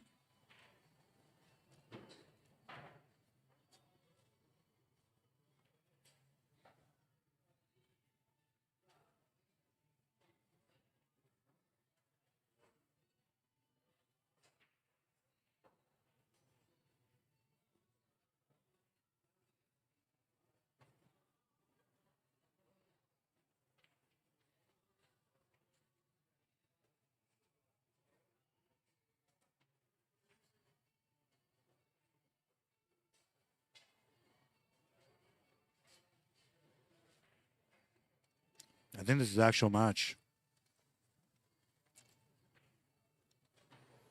I'm pretty sure this is the actual match now.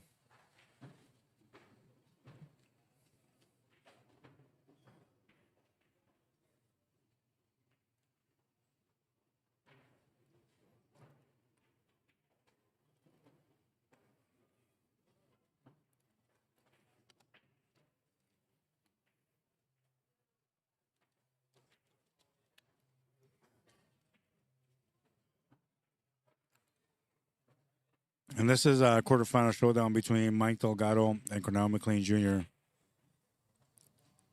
Manitoba Masters 2026 in action.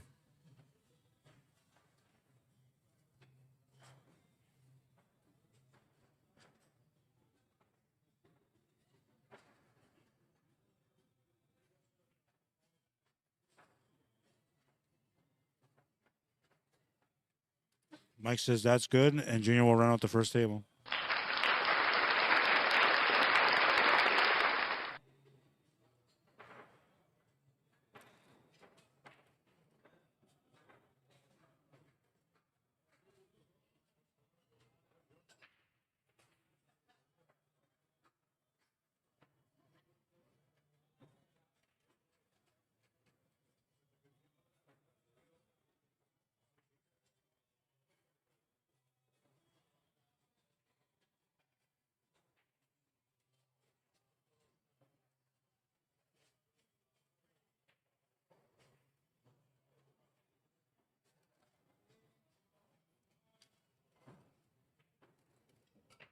Rack number 2, smashing one. He's going to make a ball on that one. I believe it was a stripe.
No real problems on this one except for the 6 ball, but he can get to that 6 from that 7.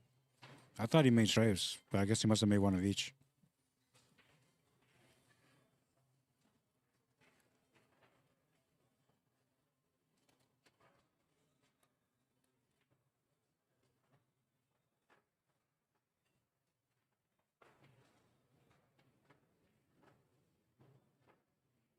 Yeah, so if you're going to take that approach on the 6, you're doing it here. Natural line to get up for the 6. Got to watch out for the bounce off the cushion. Might be best to not even really run into the cushion, but if you try to stun it over and you go too far, you're going to regret it. So he's going to have to play into the cushion.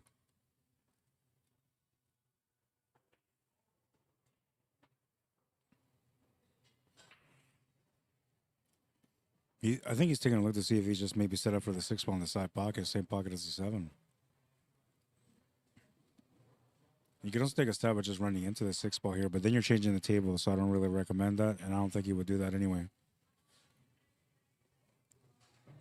Yeah, you have to be careful with that bounce off the horn. So you got good there. Now you can just draw off the cushion and back to the middle for the 5 ball.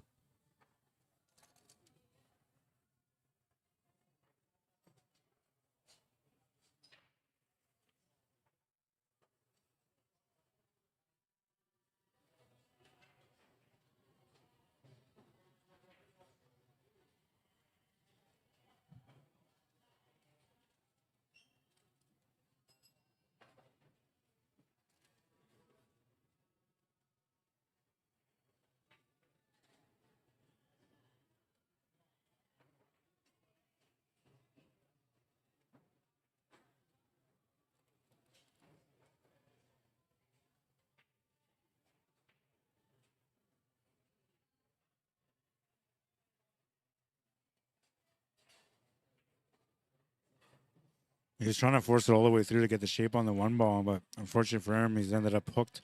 He's going to have to do a jump shot now.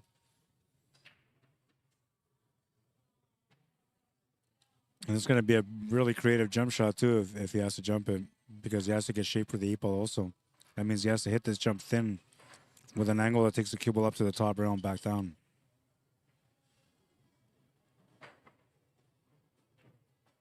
Well, that will work. He'll give him a shot on it anyway.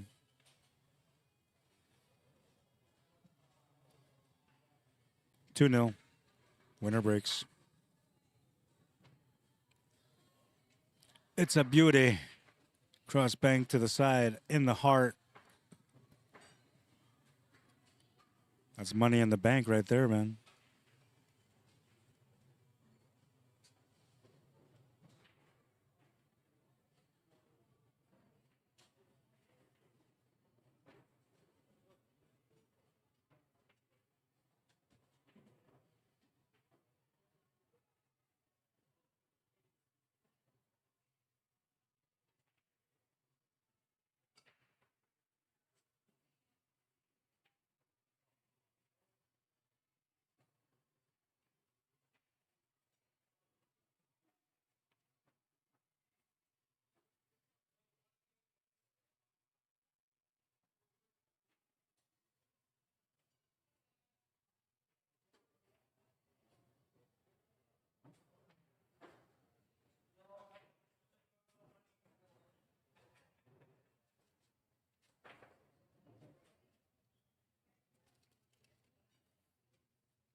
So it looks like he's figured out the break.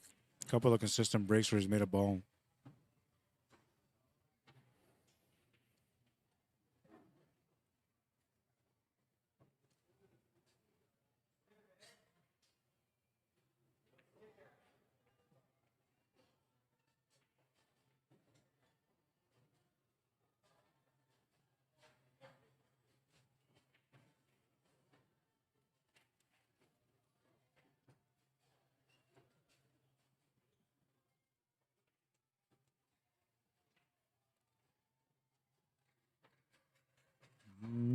Yeah, he's still okay.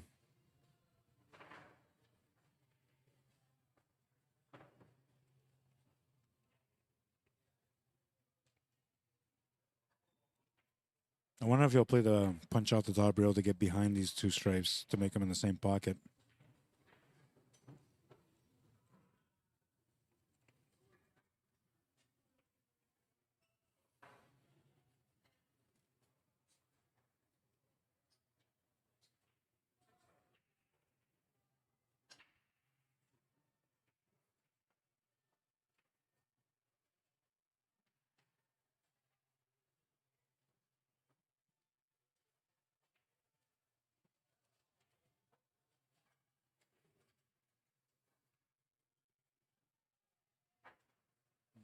Might have enough to make it to the corner. Gotta hit it with some pace though, because you gotta open up the other stripe across to the top right corner.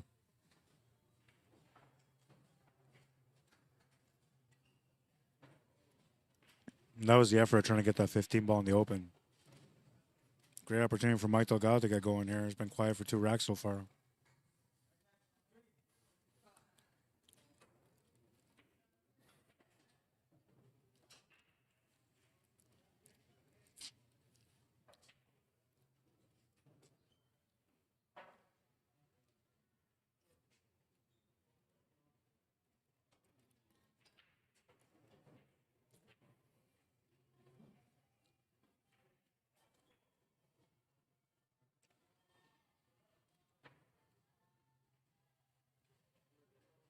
Ten ball rolling up to the 6 ball like a day kind of limits what Mike can do here,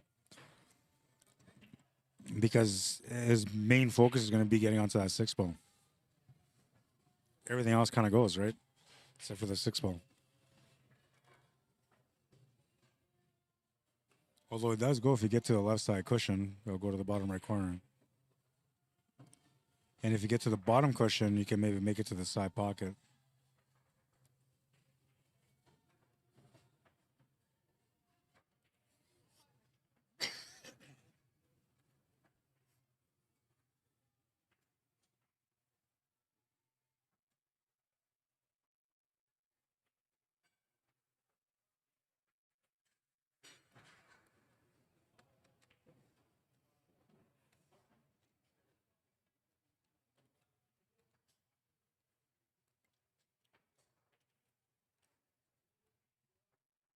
Just being smart. That's going to buy him another chance for sure.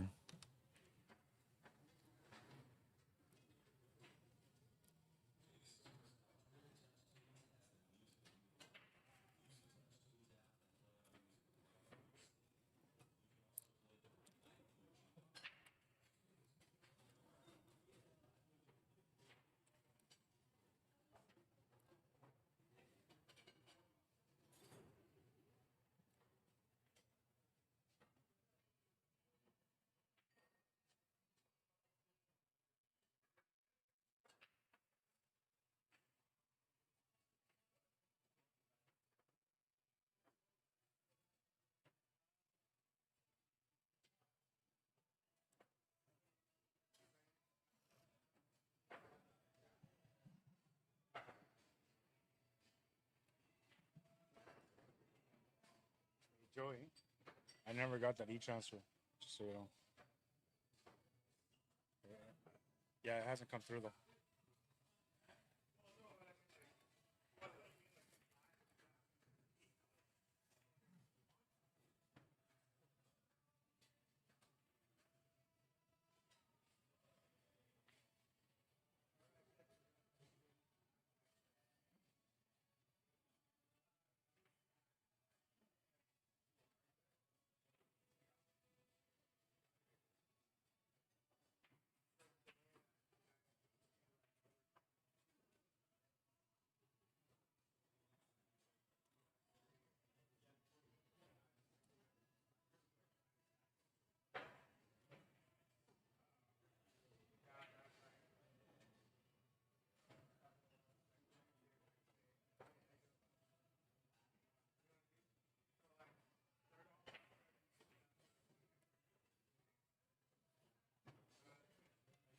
input? Yeah, but it's not. I don't know. It's not showing up here. It's you sent it to Rod underscore, right?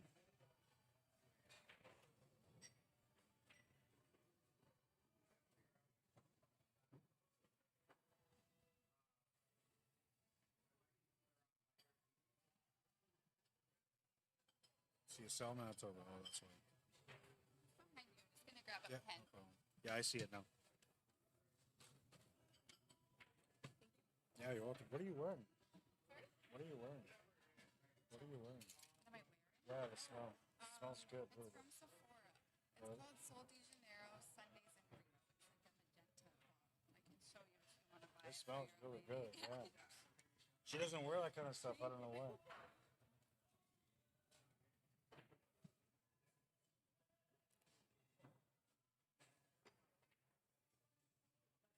Nice shot. He's gonna get the cue ball over to the left side, but no shot on the 10 ball. Jump shot for a good hit is about the only option he's got. A kick shot, maybe. He's got a little bit of a rail to work with.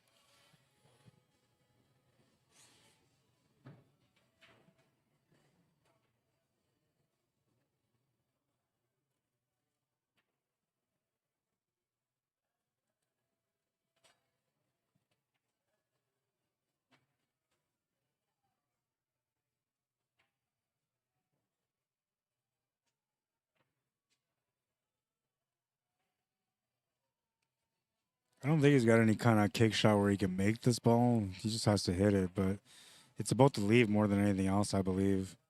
He's trying to go for the big kick shot. He's made one already so far on the highlight reel, too.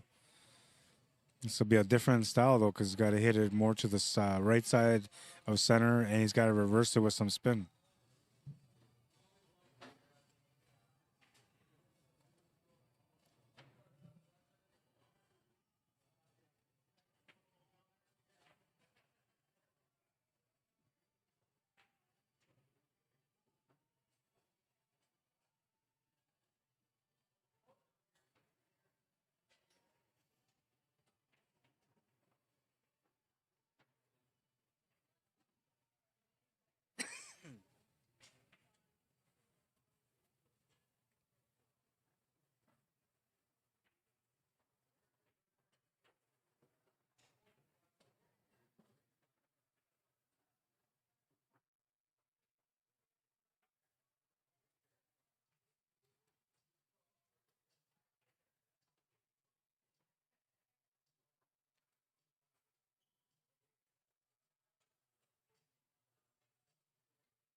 Kind of a weird first table for Mike.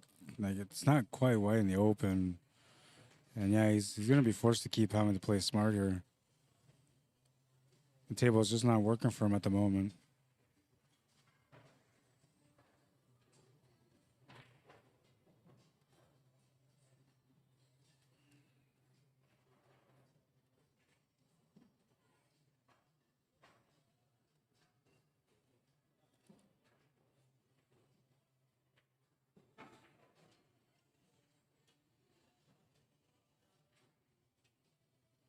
That's smart, yeah. Tie up the 8 ball.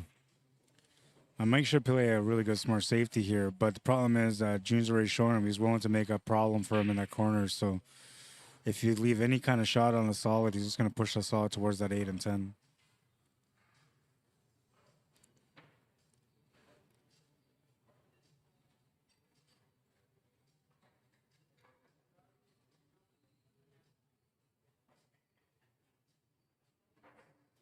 That's kind of smart too. He's trying to create separation between the 10 and the 8, pushing the 7 ball towards the 10 and then horn hooking them at the same time. I like that idea. Yeah, but it's not guaranteed.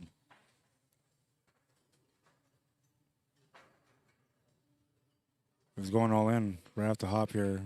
Breakout angle.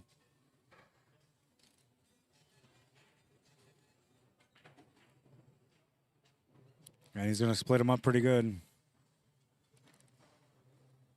Still has a shot on the 5 ball, so still looking okay on this table.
Mike was warming up on the 9-foot table, so he's good to go here.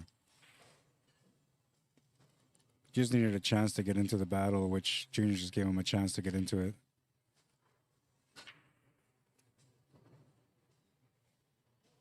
Winner of this match could very well be the 2026 champion.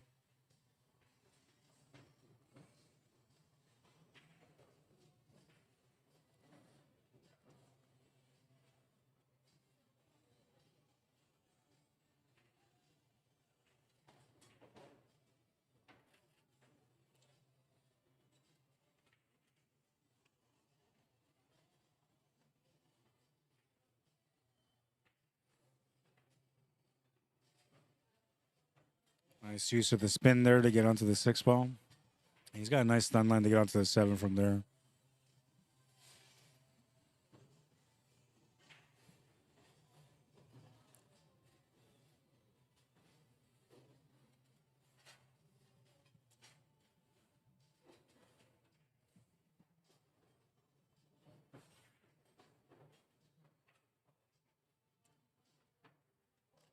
Johnny won his match against Fam with a score of 9-5. Dolly Parton. And he's winning for the winner of this TV table matchup.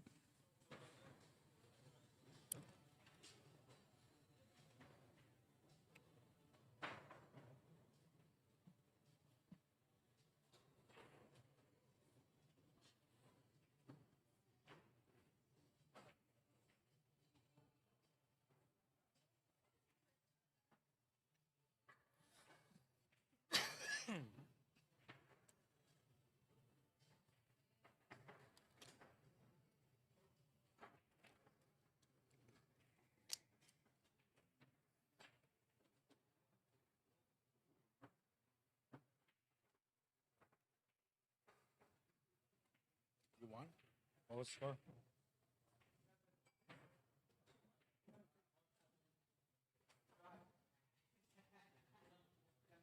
7-2.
Riding my limousine.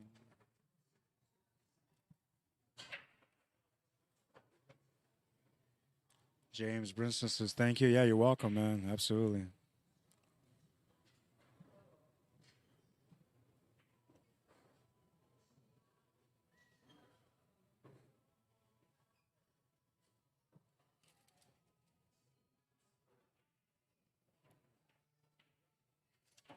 Yeah, I had that. Do you guys want me to put the second match on? I can do picture in picture for that if you want.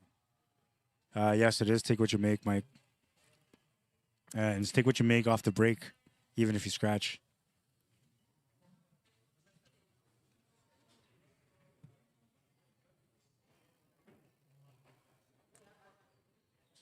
There's a picture in picture if you want to watch the second match. I'll put it on there for a few minutes anyway. I'll find out what the score is.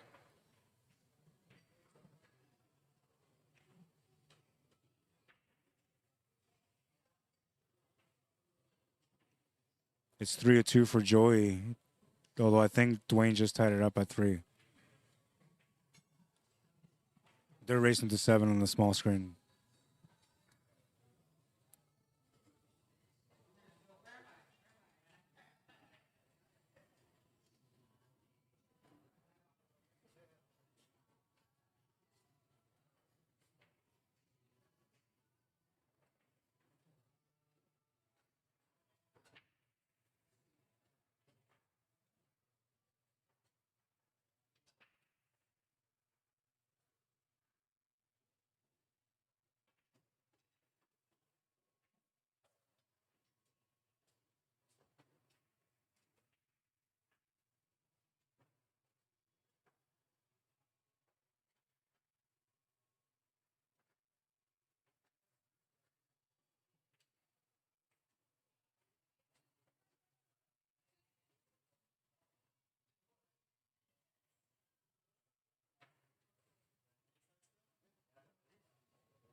Yeah, tough luck, man.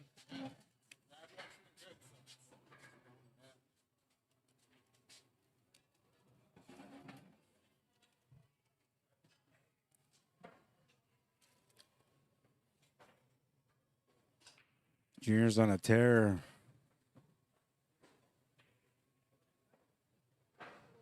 Is it 3-1 or 3-0?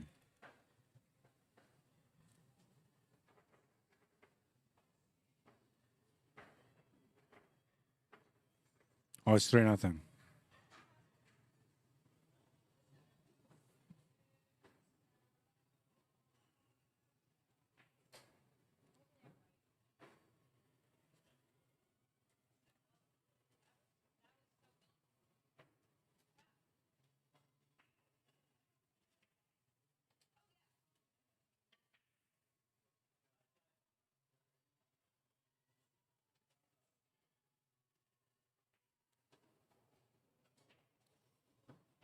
Rack number 4.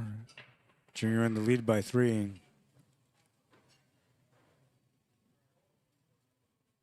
It's going to come up dry on the break there, though.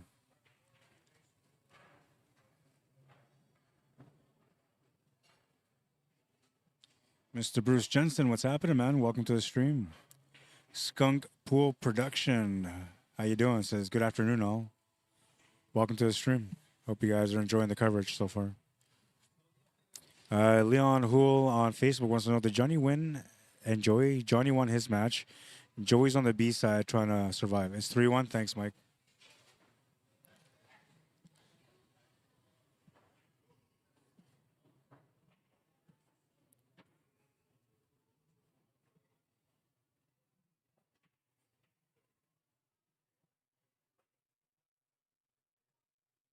Back to the one screen.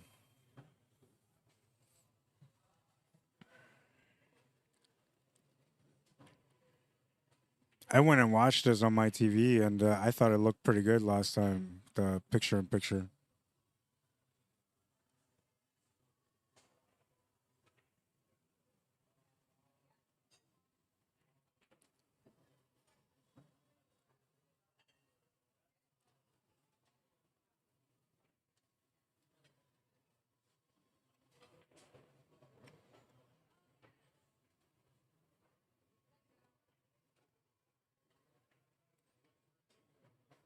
Got the 8 out on the open, but missed the breakout. And now he's kind of stuck. Has a shot on the 15 ball still, but tangent line is not the greatest. And he can also cut the 13 ball back to the side pocket, but that's going to change the table a little bit too. And still no promise on the 9 ball, no matter what. Oh wait, he's low ball, right? 1, 2, 3, 6. Yeah, so he's low ball. So never mind. I thought he was trying to open up the 9 ball, but he was just trying to open up the 2 and the 5.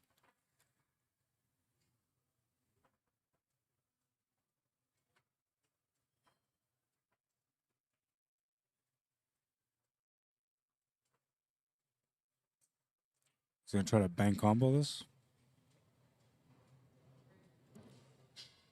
Does he think he can go past the 2?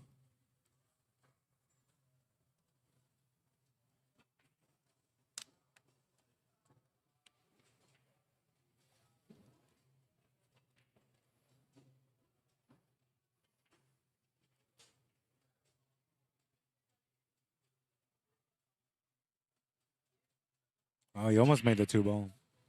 He's gonna leave it hanging over the pocket. Chino get back to the table. And he's got only just one option to get started. Top of the table only.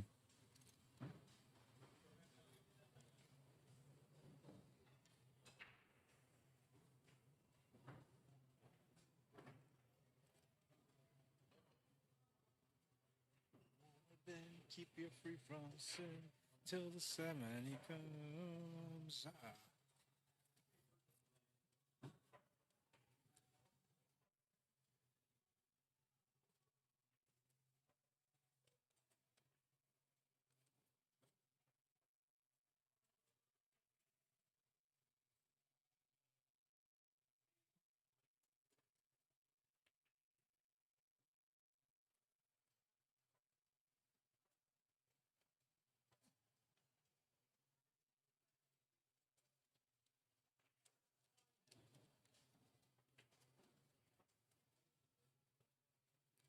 Something's wrong, shut the lights, heavy thought tonight, and the eyes are wide. Dreams of dragons fall.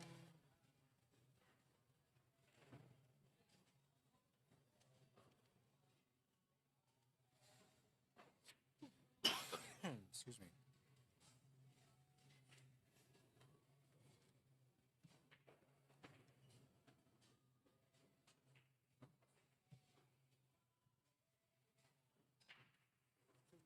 Neverland.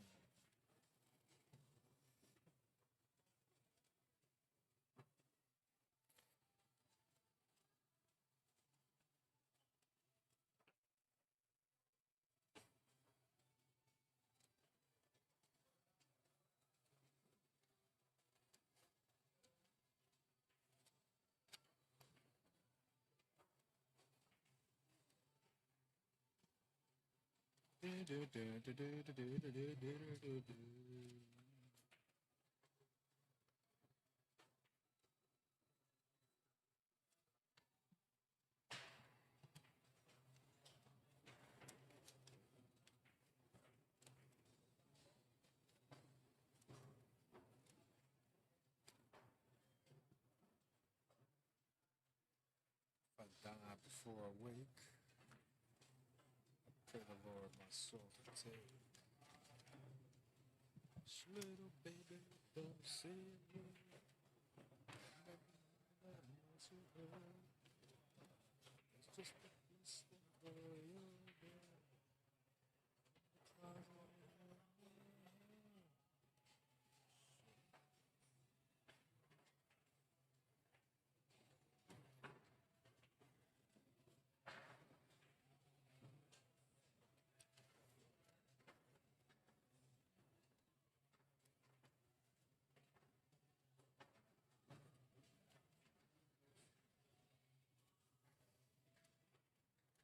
Four to one. Once you give him a chance at the table, he's usually just good to go, man. Very creative player, lots of great knowledge. Has Mainly pool background, but he's got a background in snooker and a background in English billiards as well. So his creativity at the table is a lot more advanced than a lot of other players, I should say. When it comes to like the extra stuff like snooker and English billiards, snooker teaching you, you know, the fundamentals to be more focused and direct at the table. Your pattern play, your focus is increased, all that stuff.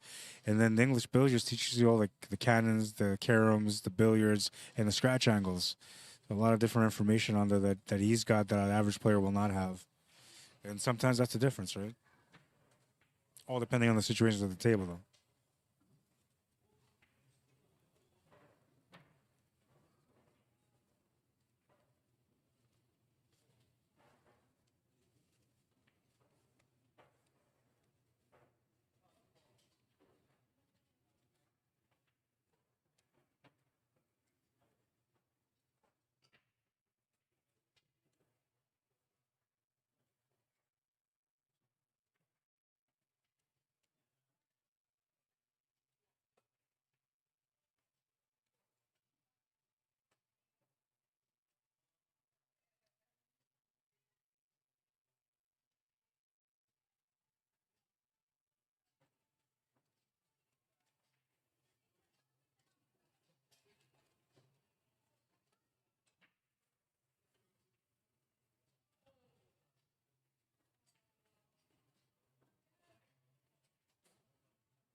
Okay, everything is good.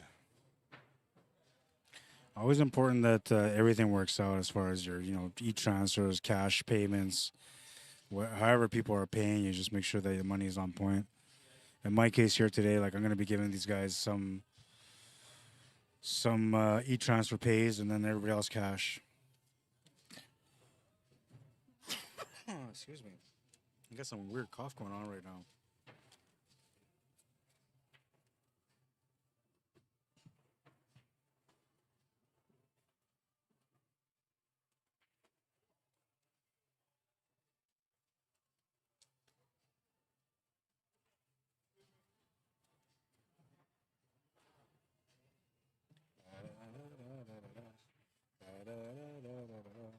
Five, two, one now.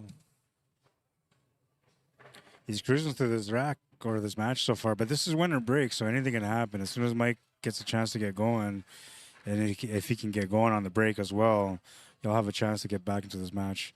But we'll see what Junior does here, because he's been pretty on point with his break so far, especially in this match.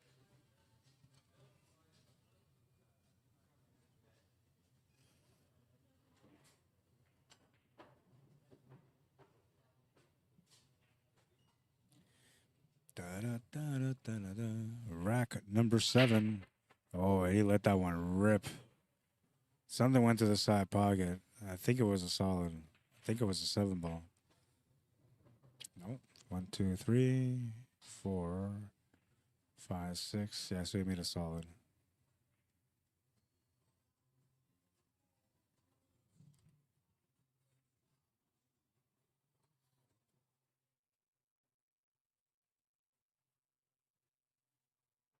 Or did he make a stripe?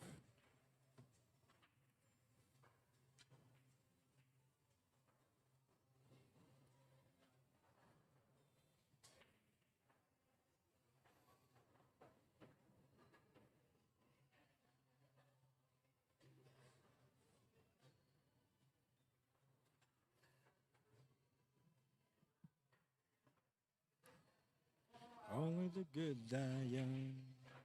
Mr. Kempa says, "Hey Rod, I've heard you're gonna hang on. I gotta see because this computer's blocking the message right now.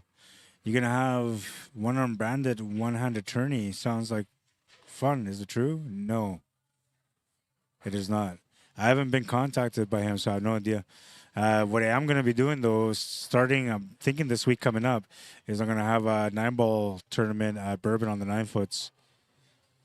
I got to work on the poster and all that, but it's basically you pay your entry fee, and then the loser pays table time, single knockout, quick action.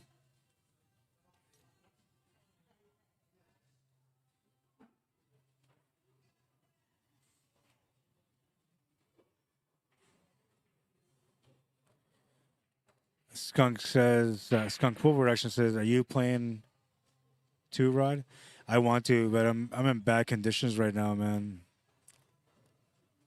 I have neuropathy and it's been acting up. It's you know the part of your foot when you drive that touches the pedal when you press the gas, that little puffy part right underneath your toes. That's the part that hurts me the most, man. I can't remember what it's called now, but anyways, yeah. So it hurts just to walk on it, to step on it. Driving's been a bit of a challenge, so yeah, I haven't been able to play for 2 weeks now. I'm just waiting for the healing to come along. Hopefully, it comes soon. Or my game's going to be in some real trouble, especially because the playoffs are coming up for us.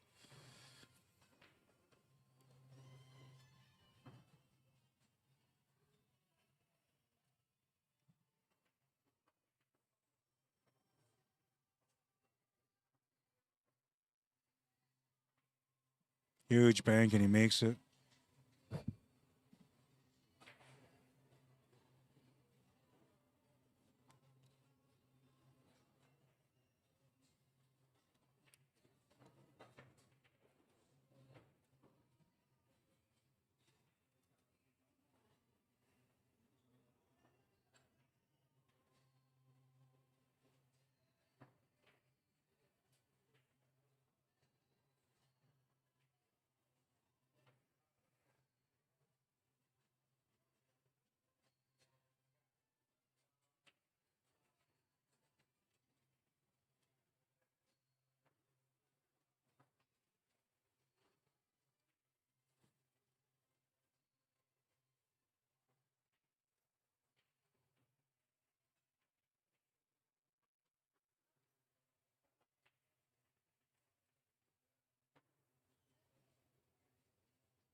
He's got a tough draw.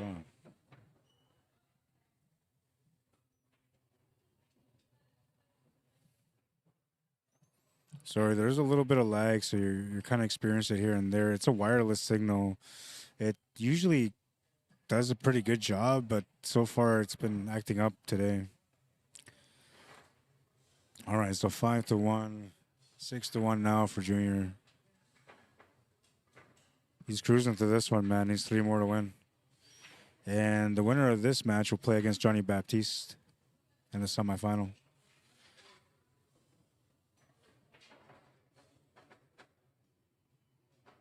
Elmer de Guzman and Tom Lafournier still playing. The winner of that will play against Joe Sivko in the other semifinal. Elimination matches: Shannon Ducharme against Pham Tuan. Dwayne Duarte against Joey Bolio. It's right now the score is 4-3 for Dwayne in a race to 7. Dennis Baptiste and Mitch Dupont waiting for opponents.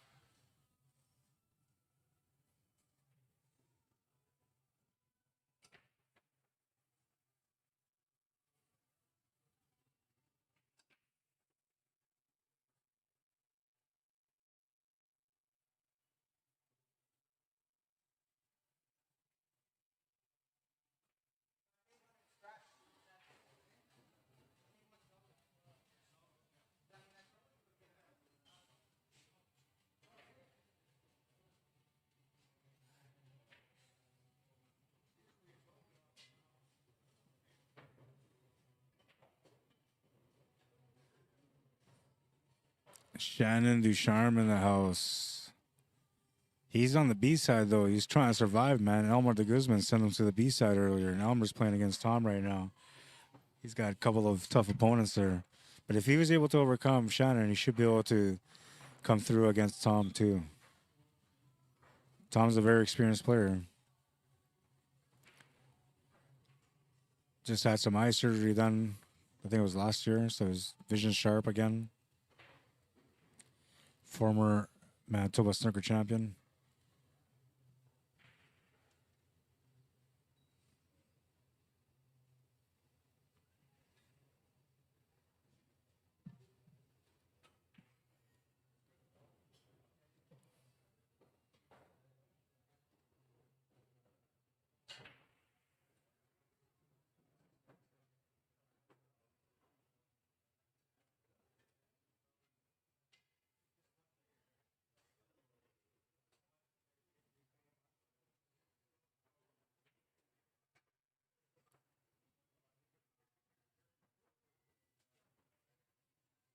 Now, in an alternate break situation, you would say, oh, it's really tough for Mike to get back into this match. But with a winner breaks format, he can get back into this match, especially because he's got a pretty decent break, too.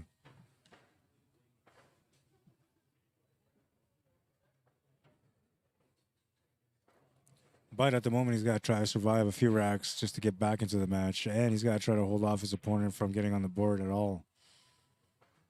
Because if Junior gets on the board once again, he'll be breaking for a chance to get on the hill. And the way he's been breaking, that could be a dangerous thing if you're his opponent.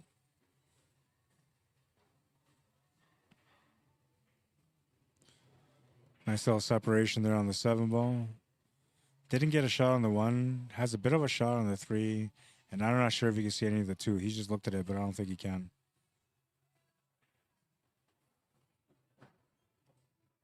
This could be heaven or this could be hell.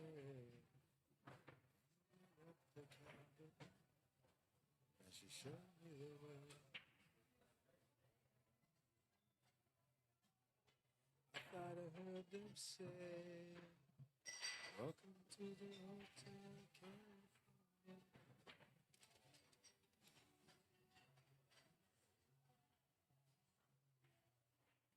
Oh, nice shot, Mike. What a nice shot that was. Deserved a bit of a reward. I mean, he's got the 2 ball, but he's just pretty straight on it.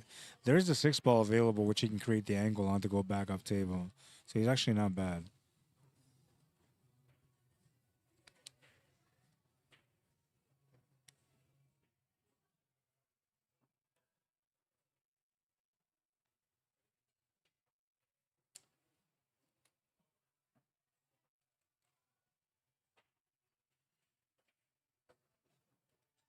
Some dance to remember, some dance to forget.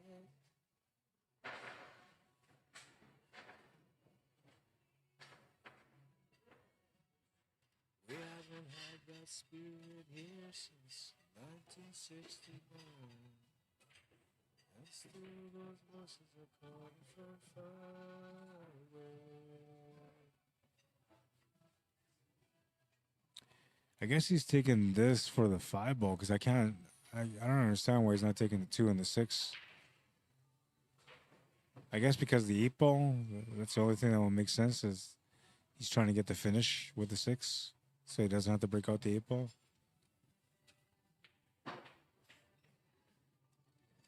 If that was the plan, he's on point right now because he can make the shot on the 5 come down table perfectly for that 2 ball.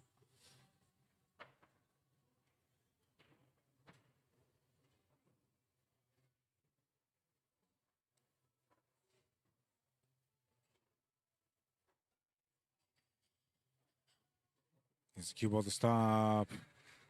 Oh no. He was going to be on point there, but he's come up short.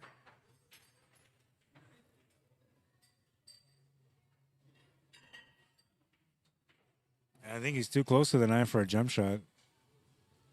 6 ball's about the only ball he can make now.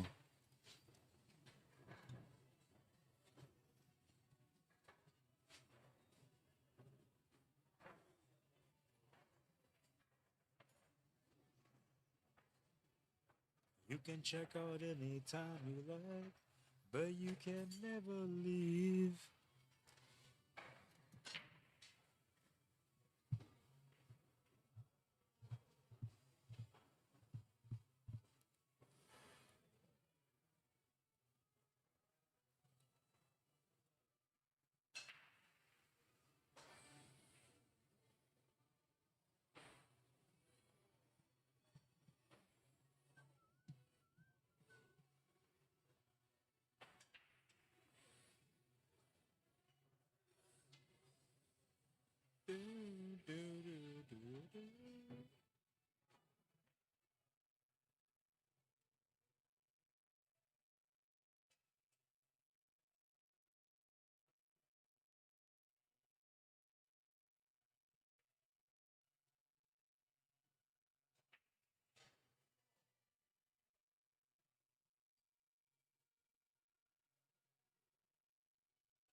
Yeah, and G's gonna take advantage of this. He's gonna get it on the table. He's gonna get that 7th game under his belt.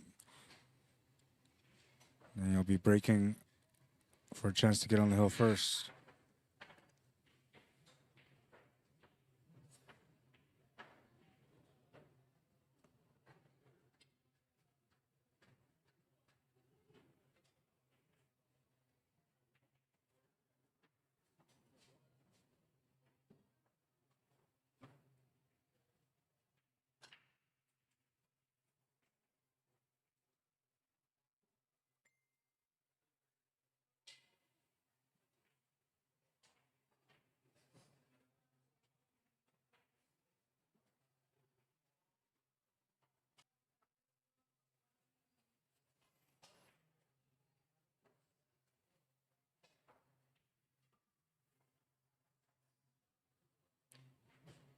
Oh, a 10 ball moving like it did is going to change things up a little bit. Still got to make up a shot, though. Cut to the corner or bank corner.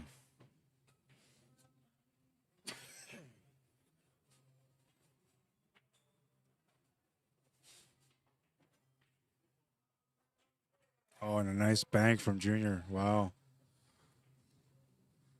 8-ball for the finish on that one. It's 7-1. Absolutely dominating this match at the moment.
Let that one rip.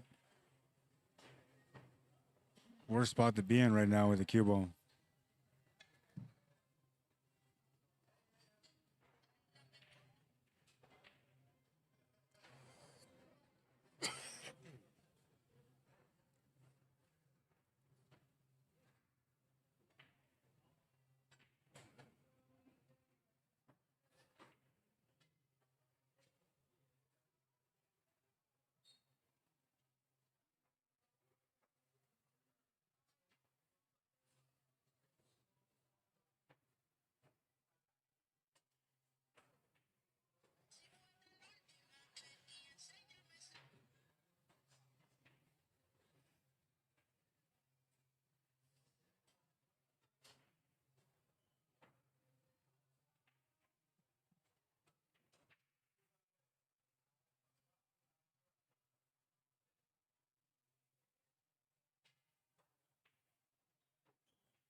Tough to battle back when the score is one-sided like this, but Mike's an experienced player. He's been in situations, especially at gambling, where he's had to come back to win. So being here, I don't know, it might actually be good for him.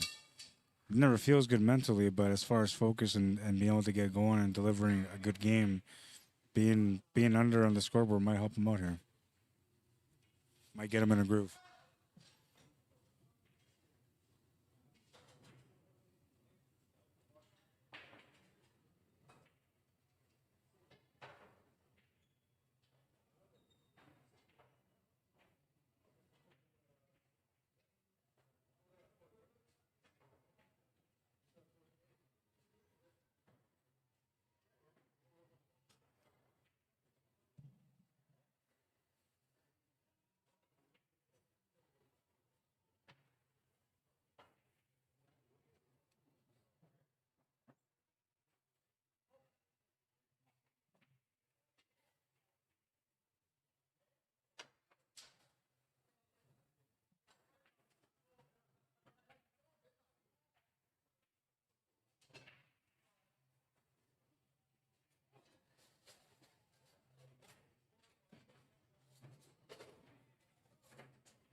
It's going to feel good for him to get back on the scoreboard and just to have a chance to shoot some balls without having to worry too much about shape and breakouts.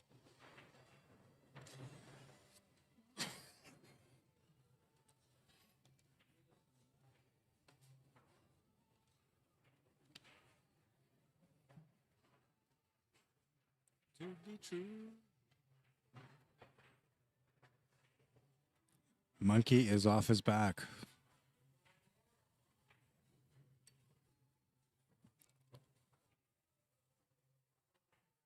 Seven to 2. Winner breaks, so Mike will be breaking next.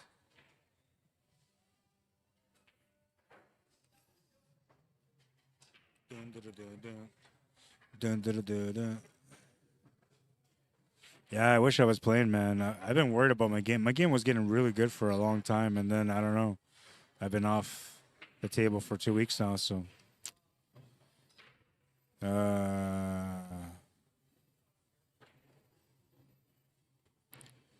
And he says on Facebook, everybody can shoot two hands pool. One hand can be entertaining.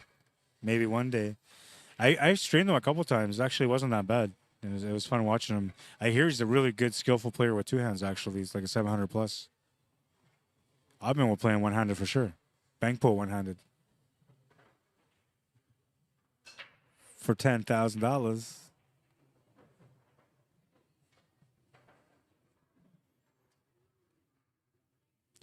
Seven to 2. Into the groove now. Second time only that he's been able to break in this match. Needs to get something going off the break. He'll get a stripe going. He stripes.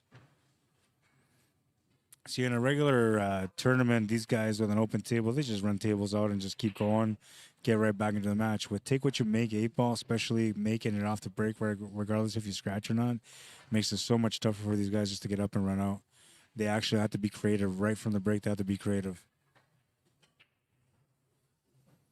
And I like that because, you know, it's a Masters, right? So you're supposed to have this high level of skill, and this would be the perfect scenario for you to display the high level skill.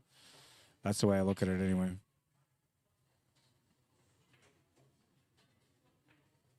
He's in tough here, though. Like, not many options at all for the stripes.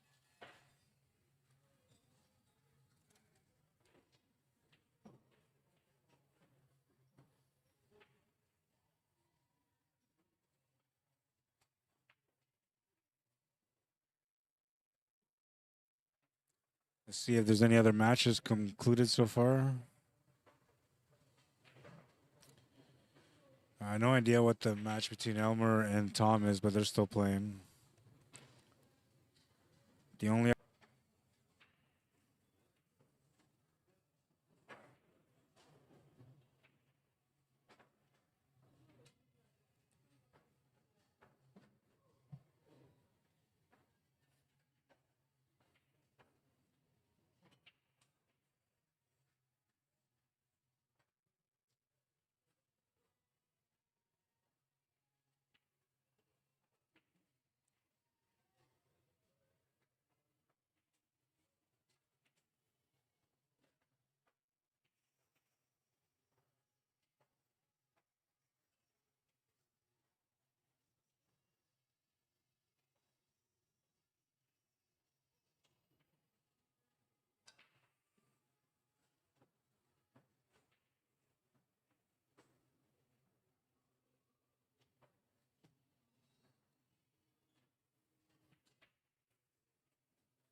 looking good to get on the hill here. Everything's in the open. Fortunately for Mike, the break didn't work out for him. And as soon as he turned that table over, it was lights out for Junior. Just too simple of a table.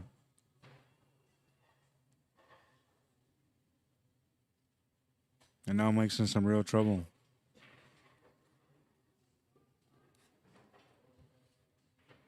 Because Junior's breaking next for a chance to win the match. If he makes a ball off the break and he gets a good opening shot, he's going to take off of that. Mike says that's good. He's on the hill.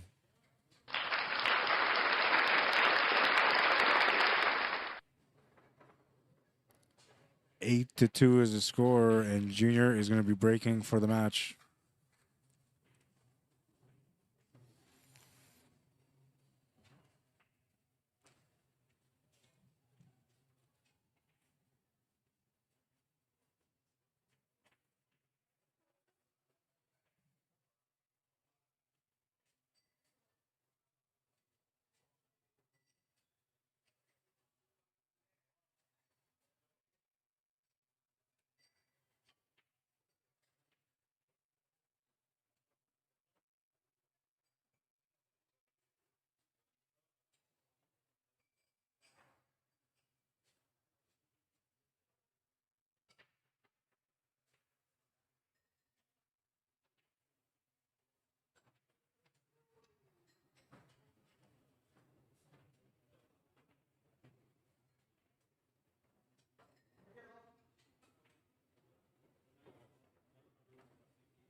If I could put time in a bottle, some things that I like.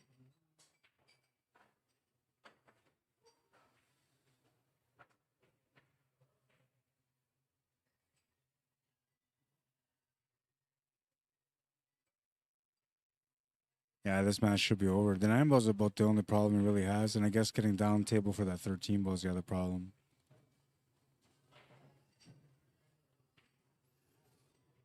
His cue ball control is pretty top notch though, so like when he's setting up for angles, he's usually getting them. It's not too often that you see him overrun the ball or come up short on an angle.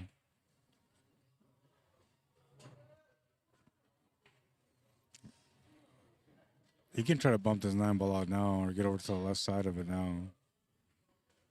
Yeah, he's gonna bump into it. 2 birds in 1 stone, maybe get onto that 13 ball.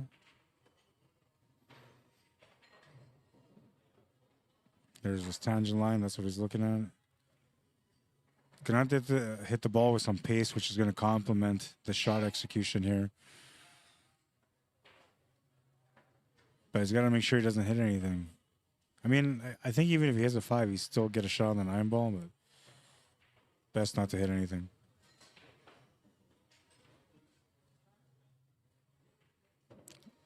He's trying to run it off the 1 ball. He's gonna come up short, and this is huge for Mike.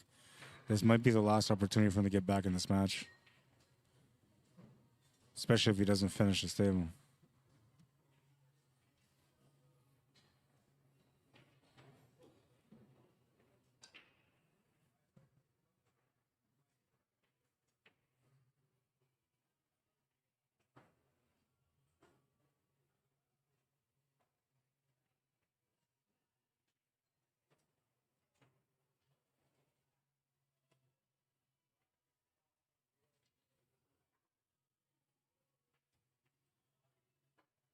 Thanks, Jay Fraser. I just read your message on Facebook. I appreciate that, man. And yeah, it's been a bit of a battle for sure. But I'm a trooper, man. I just keep going. I don't know.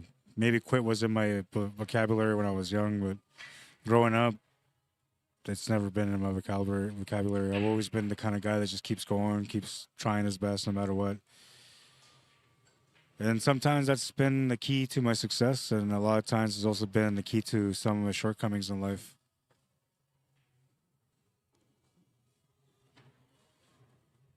But one thing I know is that I just try my best to keep moving forward, try to have a positive attitude, and do my best to change the world however I can every day.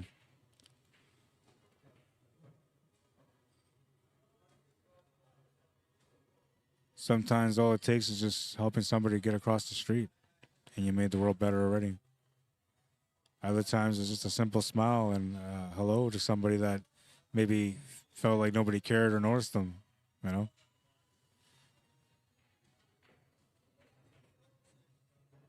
But that's how I live my life anyway.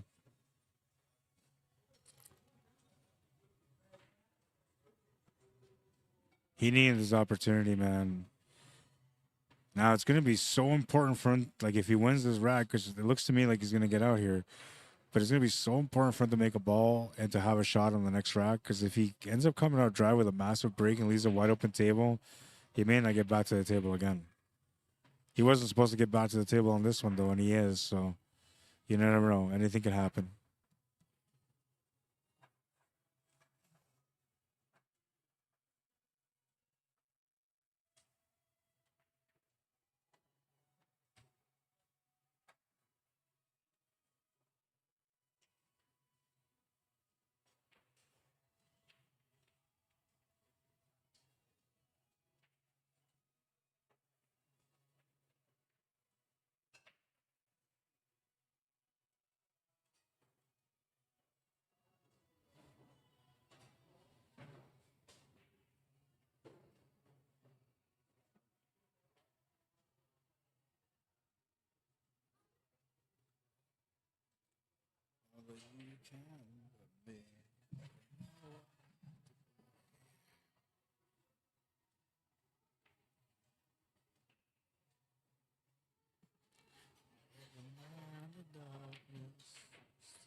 Even though November rain.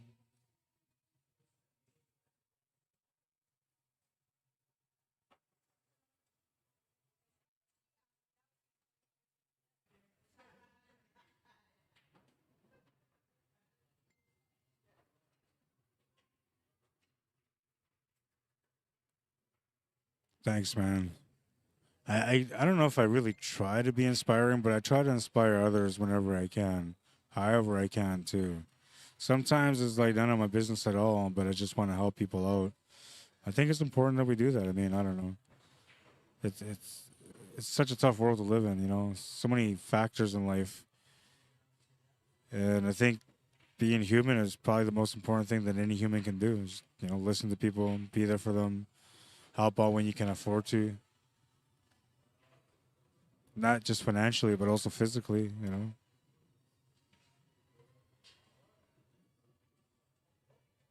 He's going to come up short. Uh-oh. I don't know if Junior can do anything with this 9-ball, though.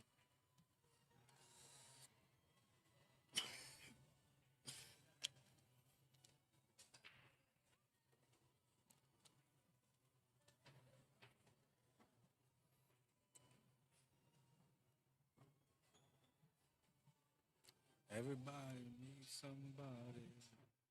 Oh, and Joey Bolio wins against Dwayne Duarte, 7-6. Hill, man.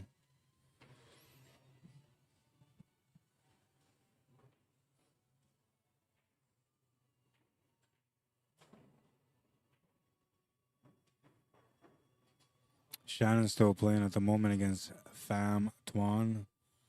Mitch Dupont waiting for an opponent. Joey Bolio's ahead now. Dennis Baptiste waiting for an opponent still. Which I'm going to go for a walk to find out what these scores are.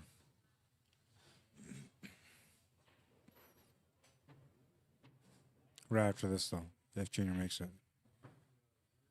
He's made a lot of good banks today. He's not going to make that one. 8-3. Mike Delgado survives a rack, but now he needs to come up with a good break, and he needs to have a chance to get going right off of the break. Back against the wall, man. Only one way to fight back. No. Don't be coming in here shooting anybody, man. We don't want that.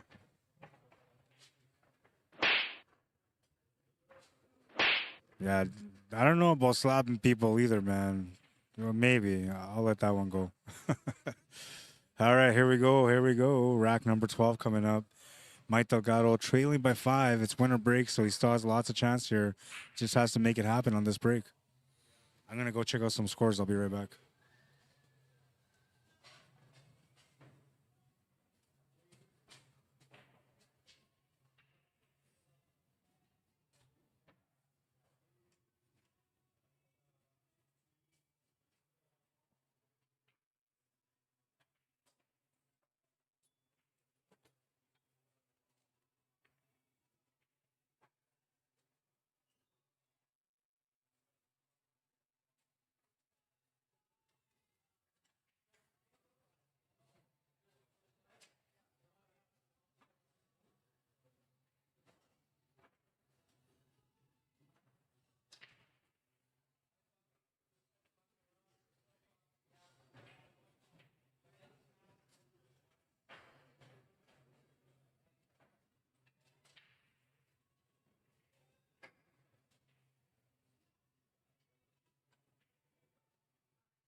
Seven-five Elmer against Tom LaFournier.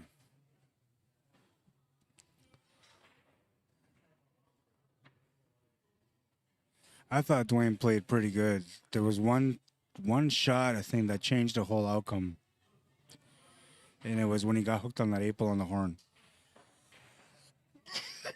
Because if he made that shape for the 8 ball, he would have been out, and then that would have changed the outcome of the match. But him getting horn hooked on that 8 ball and turning the table over for a loss ended up changing the whole trajectory of how his day should have gone today, because he was playing pretty good pool.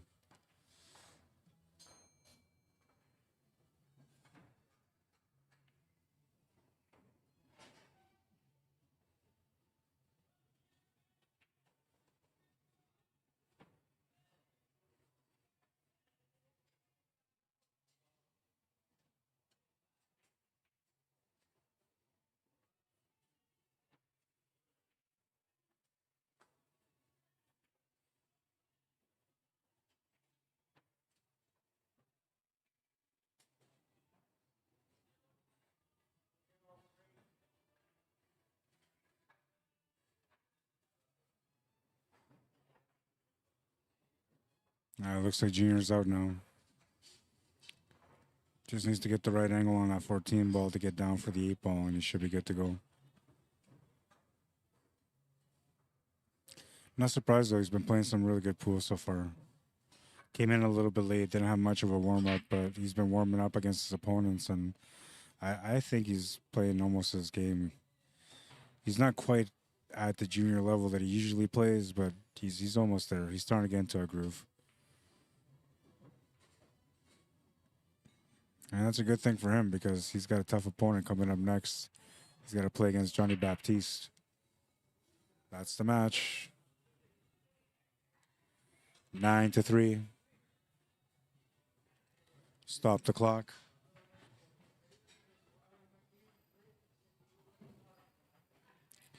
Put it on here for now.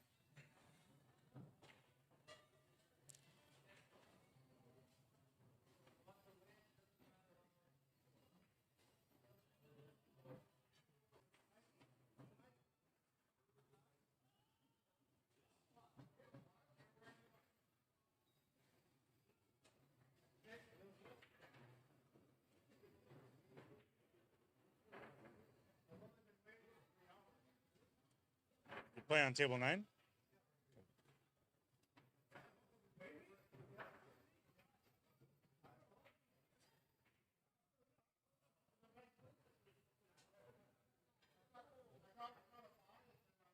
All right, so knockout match on the table on the right. Mitch DuPont against Mike Delgado. Winner keeps going, loser is out.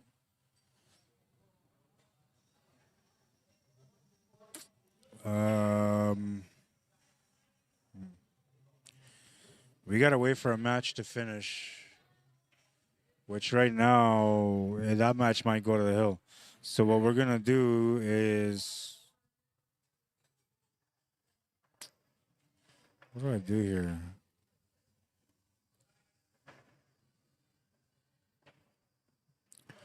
Okay, let's just do this.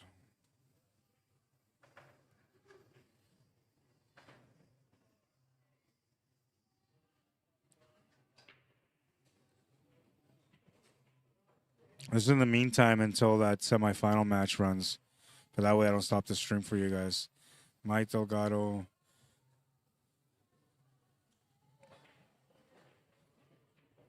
Mitch DuPont.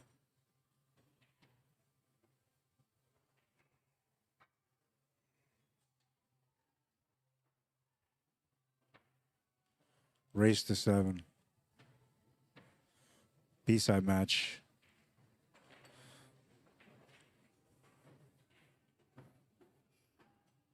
I have to go get a drink. Maybe a quick bathroom break. I'm assuming these guys are going to start right away, so I'm going to start the clock now. I'll update the score as soon as they come back. This is an elimination matchup, but we're going to come as soon as this A-side semifinal is good to go. We're going to continue with the A-side semifinal. I'll be right back.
1-0 for Mike.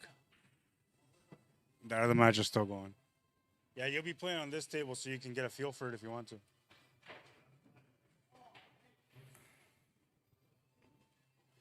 Oh, yeah, baby. Oh, yeah.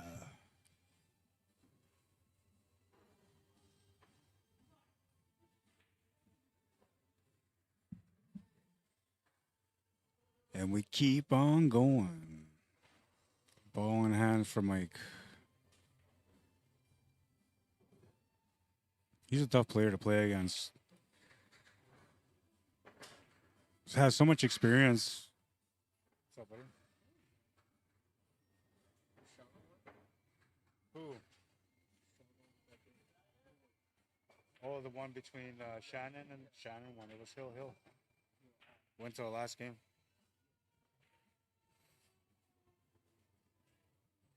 Hill, Fam Tuan against Shannon Ducharme. Shannon Ducharme wins that one.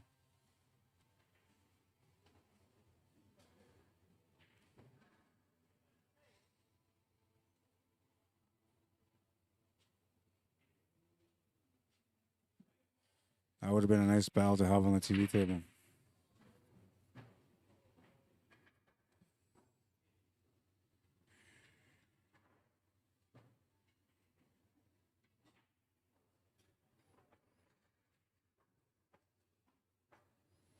Only one match available on the A side right now, which is Junior against Johnny. But Junior's been on the TV table for the first two matches. So I didn't want to put him on the TV table right away for a third match. So what I'm waiting for is Joe Sivko waiting for his opponent against Elmer or Tom LaFornia, whoever wins that match. And that match was at 8-7. I think it's 8-8 right now, going to the Hill as well. So after the Joe and whoever wins out of Elmer and Tom, after that matchup, we're going to have the Johnny and Junior matchup. And then from there, we're going to go to the A side final. And from there, we'll go to whatever's left on the B side.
I should have liked that picture better.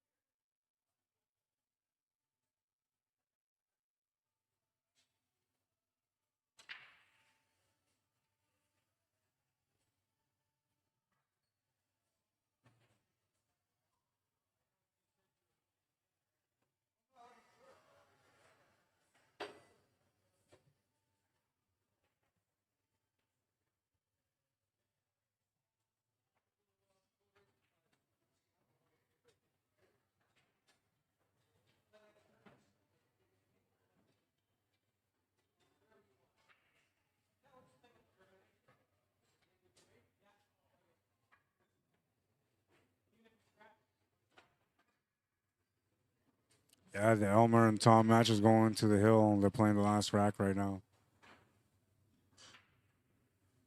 Tom's not the kind of guy you gotta take for granted, though, man. You gotta make sure that you beat him whenever you're playing him, because he's just not gonna give you a chance. If he gets a chance to win, he's gonna win.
Different type of matchup here now for Mike Delgado. But he's still running into some troubles here at the table. This time he's a little bit more comfortable. You see it in the way he's playing. He's just feeling it right now. And you can't take anything away from him from the match against Junior, because Junior's just a good player, man. Once Junior gets going, it's tough to get him to slow down. The only way to slow him down is by replying and running out tables on the way back. But if you don't do that and you give him a chance to win again, then he just keeps going, right? So, and the way I always say about good players, usually when you play them, it's like when you lose one rack, you technically lose two, because usually they're gonna break and run the next rack. Unless you happen to win on their break, then that's one of the few times where they're not gonna run two tables out on you. But if you break dry and they run you out, and they break next and they run you out again, that's common for a high level pool. It's more or less when they get like 3 or 4 wins against you when it starts affecting you. But most good players can easily run 2 tables back to back to get caught up in a match like that.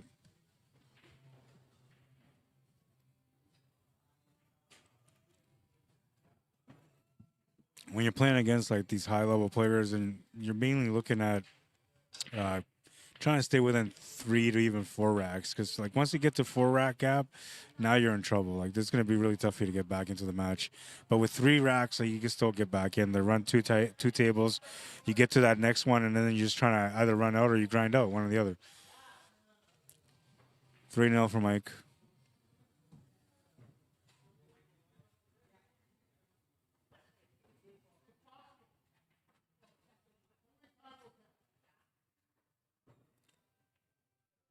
Tom LaFornia is on the way to running out the table against Elmer to win the match. He's got just the 14 ball remaining. It's next to the 6 ball, and he's got like a bank corner, side-to-side bank corner shot, or a really steep cut to the top right corner. But it's a huge back cut with almost no control on the cue ball for the shape on the 8 ball. So he's looking at it and trying to figure out what he can do. I think the cut's the only thing he can do, and I think that's what he's aiming for.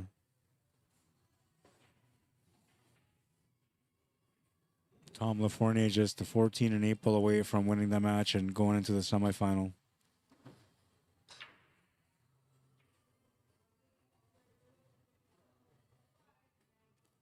Now he's gonna make a stripe. He's gonna have a shot on the stripes to get started, but the stripes are pretty nasty.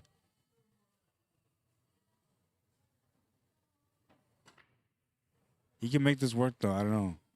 All it takes is just opening up a couple of balls in good areas, and now you got breakouts.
They had to change tables. They were trying to use up one of the tournament tables.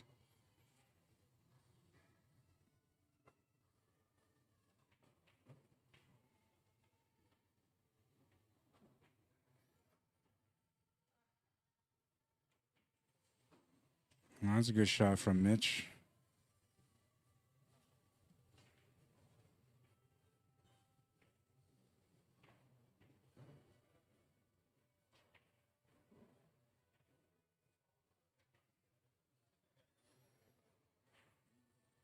And Tom just miscued.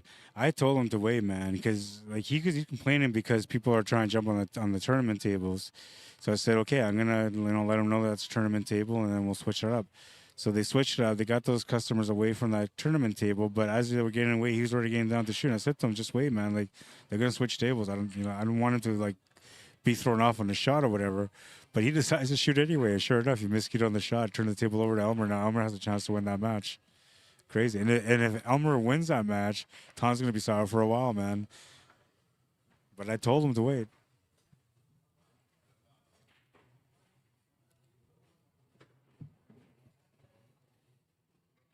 He needs one of these.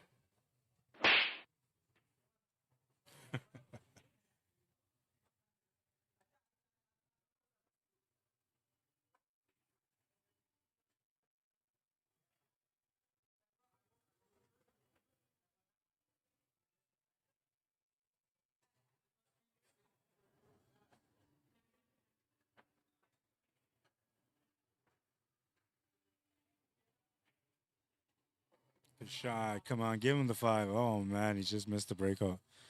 A little tiny bump on that one would have given him the shot. But he might have scratched too from that angle. I'm not sure. Now he just wants to nick it. Just barely nick it. Too much? Hi. How long is your tournament going till? Till it's done. I thought we were going to done by 6 or 7. But it looks like we're going to done by like 9 or 10. And then as the tournament shrinks, I'll start giving up tables too.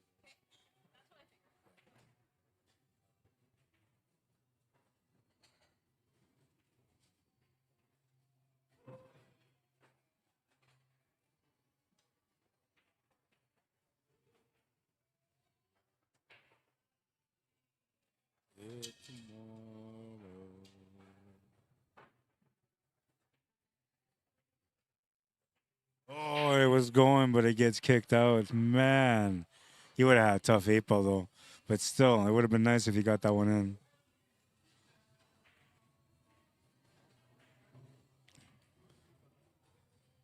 Perfect pace off the top rail. Got to take the 11 ball now. It's the only angle that makes sense. You can play this through too between the two stripes back down so you can make that one to the top right corner of the 12 ball.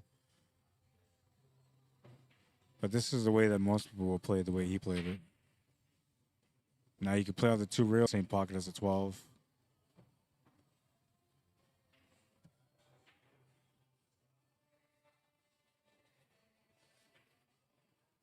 Yeah, there's a little bit of lag interference going on with the internet here. And it's been happening for a while now. This is the fourth time that it's lagged up like that. The 4-0 for Mike Delgado.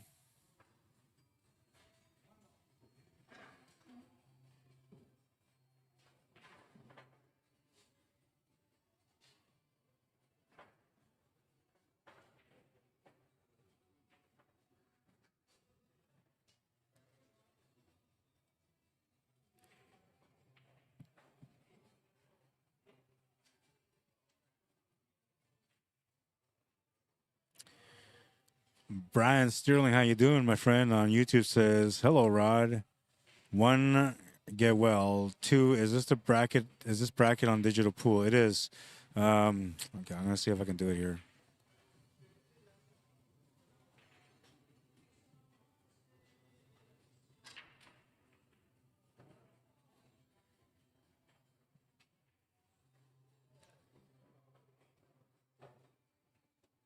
So there's the bracket on YouTube.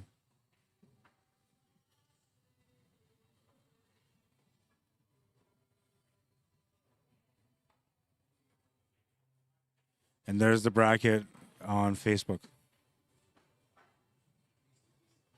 Comments on Facebook. What about Shannon, Rod? Shannon is playing on the B side at the moment. So at the moment right now, we're running all A sides. A side semifinals are coming up next. A side semifinal number 1, then number 2, then A side final. Shannon's on the B side battling at the moment. And I believe he's on a wait. He's waiting for the winner of the match that's on the TV table right now, which could be him and Mike Delgado, which him and Mike Delgado had a showdown the last time I was here, and things got a little crazy. Mike had a 2-game spot. Shannon almost won, but he ended up losing because of that 2-game spot. So a little bit of, a revenge match coming up, possibly if Mike Delgado can win this match against Mitch DuPont. Joey Boyle waiting for a long wait still. He's waiting for that match to finish between Tom and Elmer. Then the winner of that plays against Joe Sivko. The loser of that plays against Dennis. And then the winner of that plays against Joey. B-side running behind like crazy right up.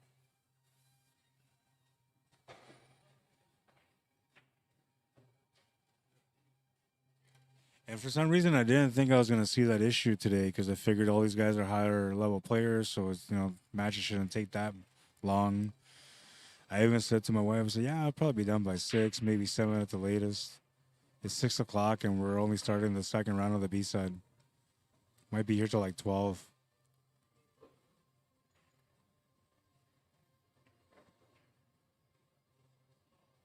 I was expecting everyone to just come in here and break and run out. That's not the way it's working out so far.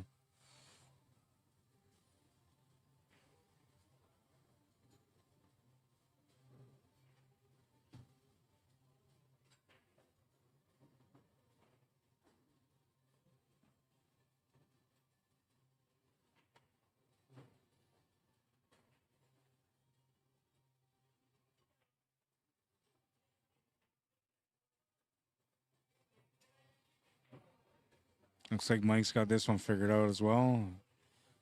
He needs some angle here on the 6 to get back up for the 8 ball, though. So he's going to have to pull this one back a bit.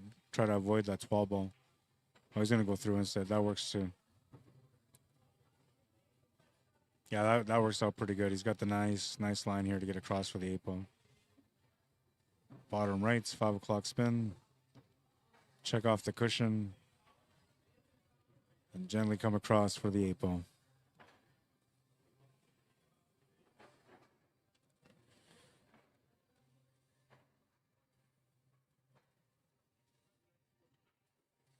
Aiden corner is good. It's 5-0 for Mike Delgado.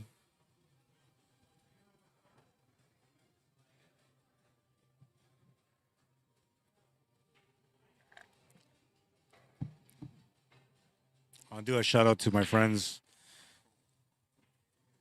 Roof shingles And the new don't company. last as long as they should.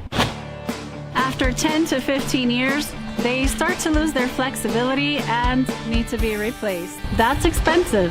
Thanks to Roof Rejuvenate, you can extend your roof life expectancy up to 15 years for a fraction of the cost. Join the thousands of homeowners that made the right decision. Save money, save your roof. Call Roof Rejuvenate today. That's Mike Latour and Dennis Wong working together, looking for some new clientele. If you're here in Winnipeg or Manitoba and you're looking to save your roof and save some money, give them a shout.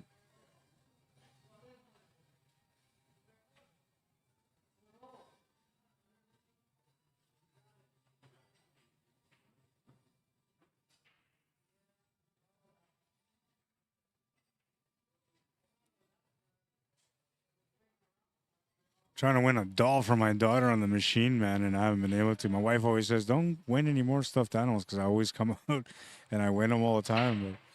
But, oh, that cue ball just jumped right across. Oh, my God. He could have killed somebody. Crazy.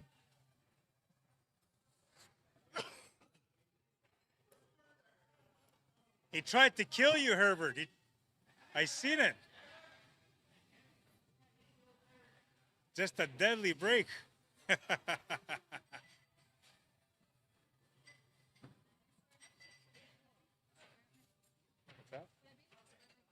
that? Yeah, so that food's gonna be comped. They're gonna comp my food. Yeah.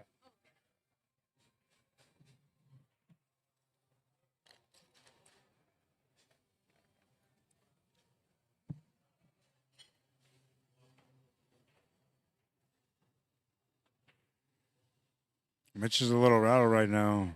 Kind of wants to get it over with, but that's not the right attitude, man.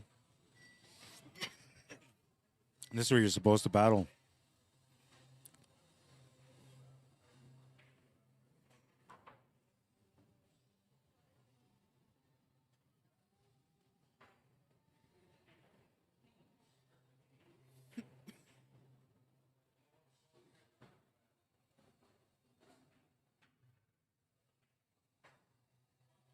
I'll be right back, but I'm going to put this here.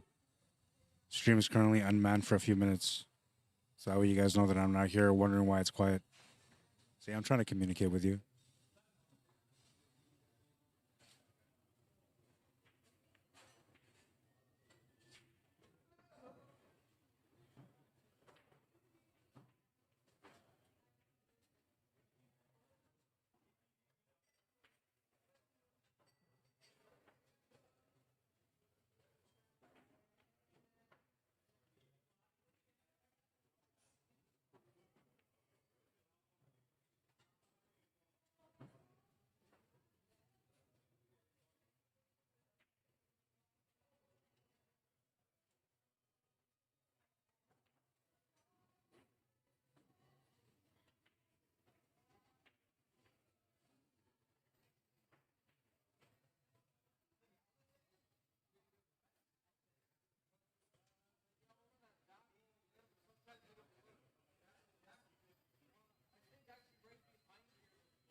7-0 for Mike. Wow.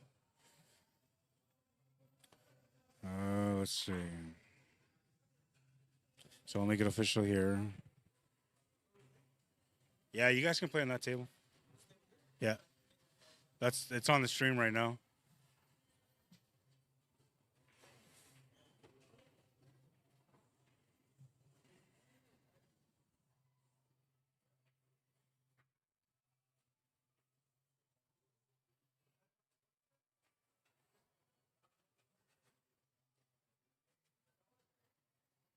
So it's a rematch between Shannon Ducharme and Mike Delgado.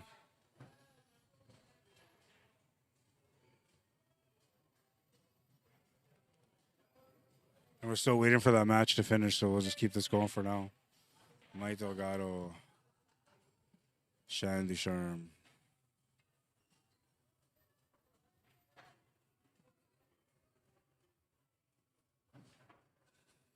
Shannon the Cannon Ducharme in action, race to 7. Against Mike, No Mercy Delgado.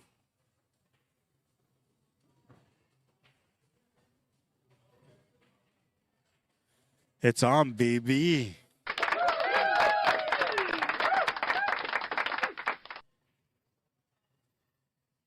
I'm excited, man. This would be a nice little match. Race to 7. A 7-11 Fargo rate. Shannon Ducharme against a 7-06 Fargo rate. Mike Delgado. Oh, juicy.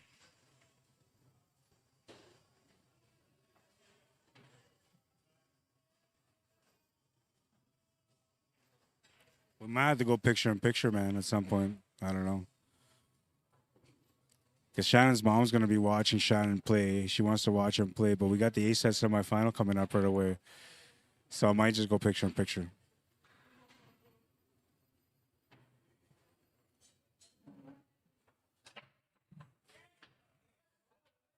Oh, wow. Mike Delgado again. Same crazy jump break.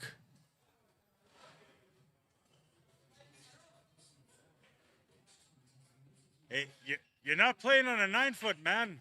It's a bar box.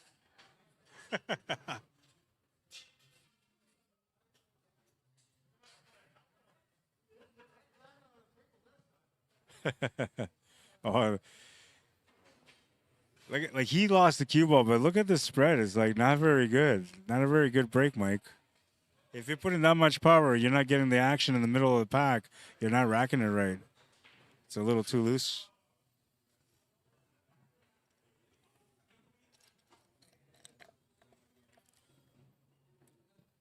Oh yeah, and we'll start the clock. Action, baby. 1, 2, 3, 5, 6.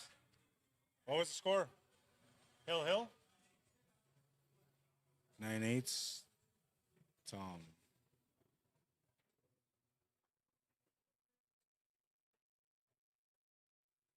You won, right? Okay, so you're playing against Joe on this table. You're playing against Joe Sivko. And Elmer was up 7-5 at one point. Internet spike again. And these guys will be playing on table 7.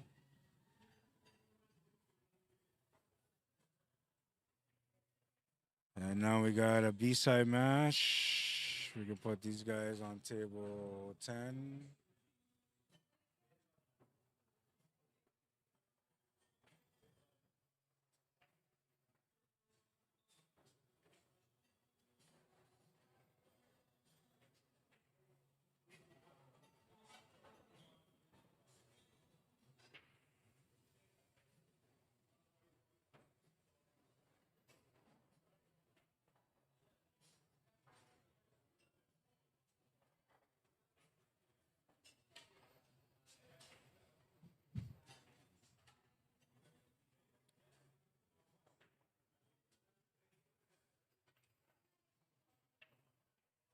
All right, so now the tournament's catching up. We're finally at a catch-up stage.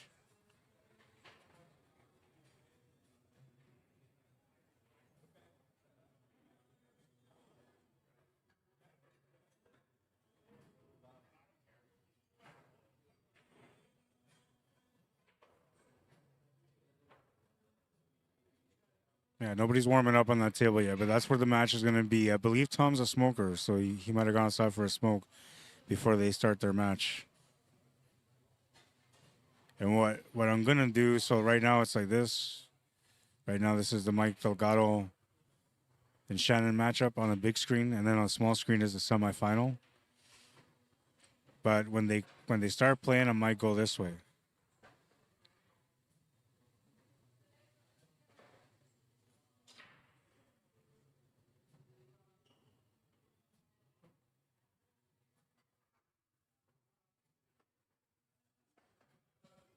For now, we're like this, though.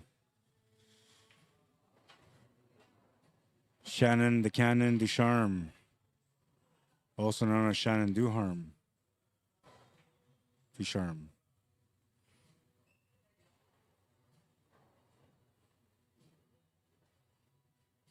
He's got a unique style of play, too.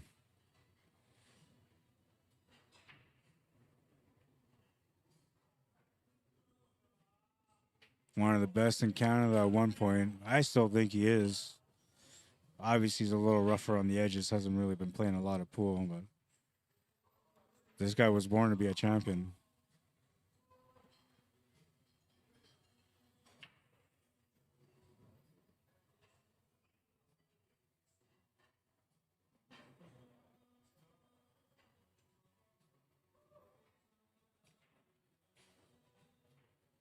Yeah, he's good to get out now.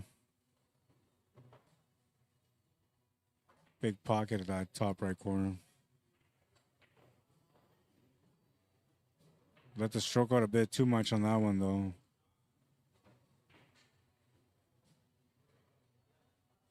Just a little too much power, and he's ended up with a tough shot. Can still make this, though. It's very makeable. Can still get the shape for the 8-ball. He's just going to have to settle for something like maybe in the middle of the table. I would just focus on making the shot here and putting enough speed for it to come off 2 rails side to side.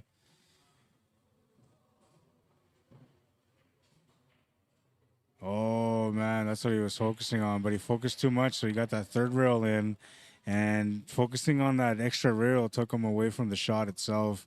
He's going to come up short. Mike Delgado with a huge break.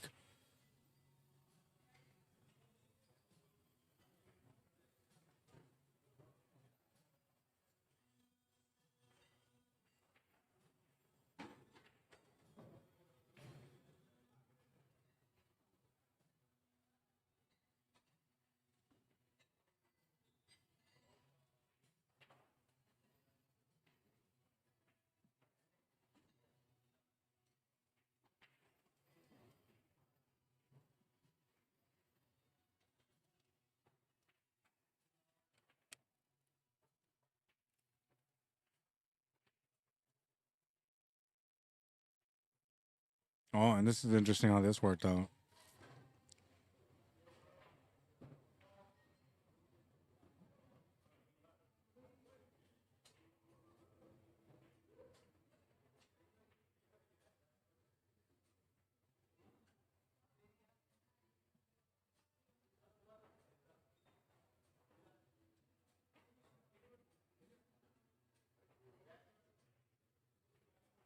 He's got to play for the 5-ball here, I'm assuming.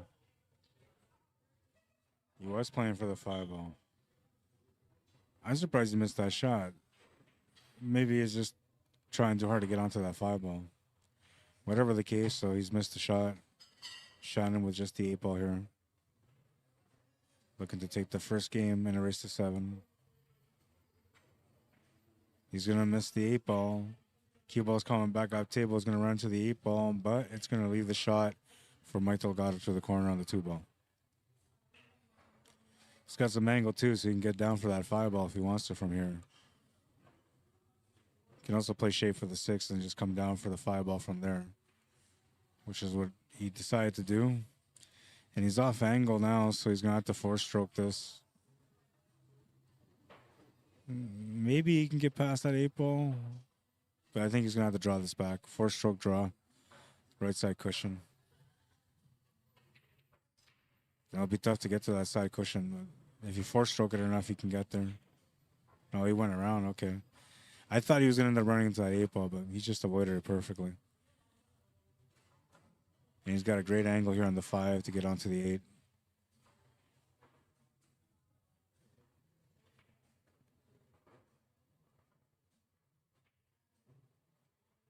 Nine-ball player on 9 foot, usually, you can tell by the way he plays position. Usually off 2 rails. Same like this. This would be a 2-rail shot. And that's just 9-ball right there, because like if you play it off 1, you might miss it or you might scratch, right? So it's better just to play it off 2. And even if you're not going to scratch, it doesn't matter. It's just comfort. 9-ball player will play that shot the same way over and over again, no matter what. Off 2 rails, back to the middle. 1-0 for Mike Delgado.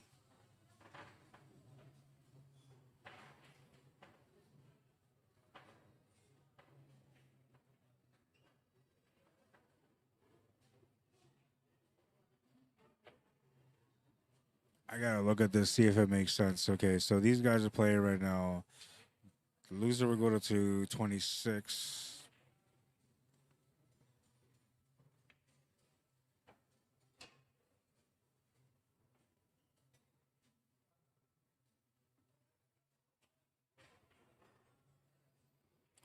No, I think this will work out okay, yeah.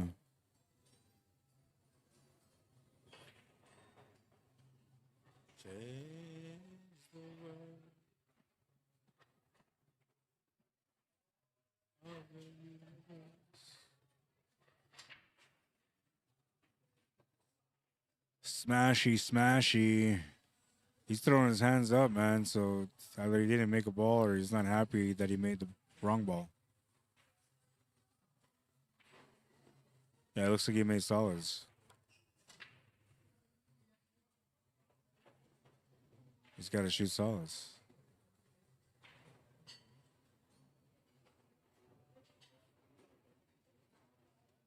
Take what you make, bro, man. I'm telling you, it's crazy. It's one simple rule change changes the entire game.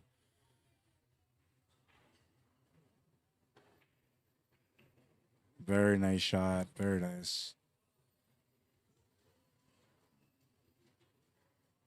And he's got some options. Not too many, but he's got a couple anyway.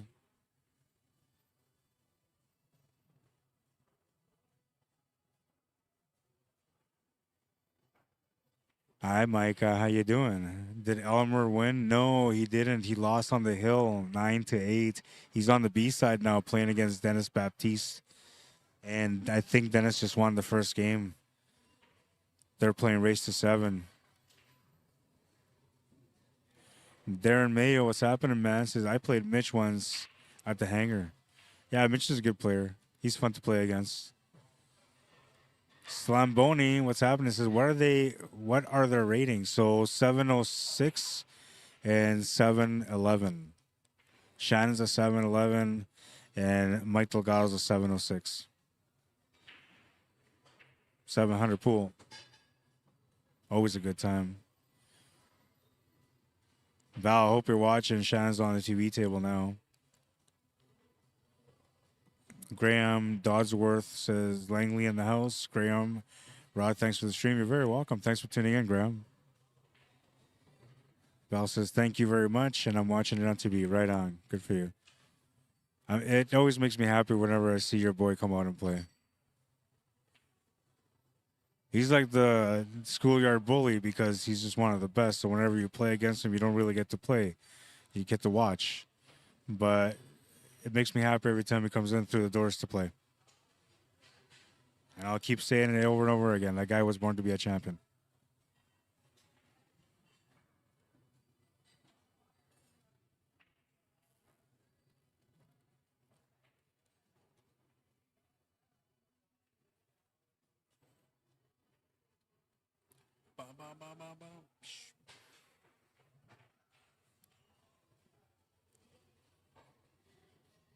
It's got to be careful here. Oh, looks like he's going to try to play over instead.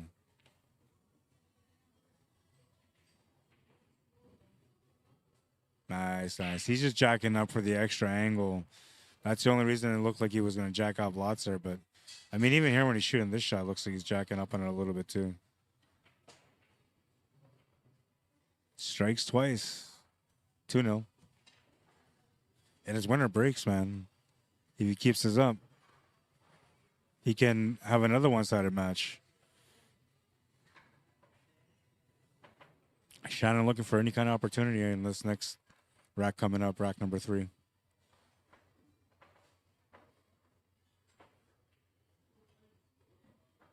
Mike's been having some okay breaks as of late, but the first match wasn't as good. I think he came out dry almost every rack on that first match.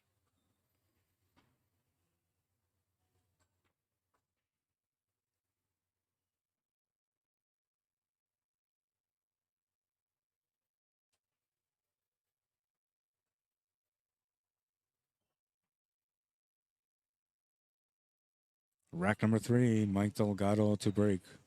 Let's go.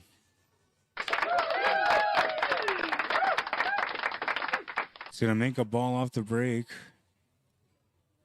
and he'll have an opening shot.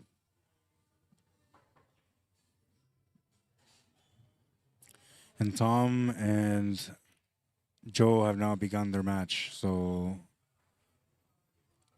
this one's 2-0 right now. I'll go here for now because these guys are watching this so far.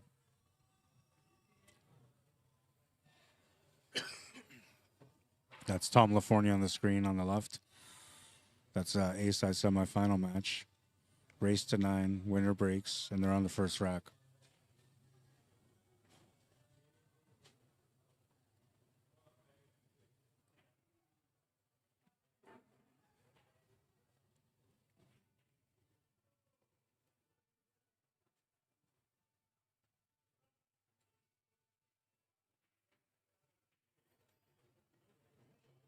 Nice breakout from Mike.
I can't believe he just missed that. Huge opportunity for Shannon. With winner breaks, you're not going to get too many opportunities, but he got a good one here. Can he make it work, though? Josefko shooting on table number 1 right now. Looks like he's going to take the first game in that match.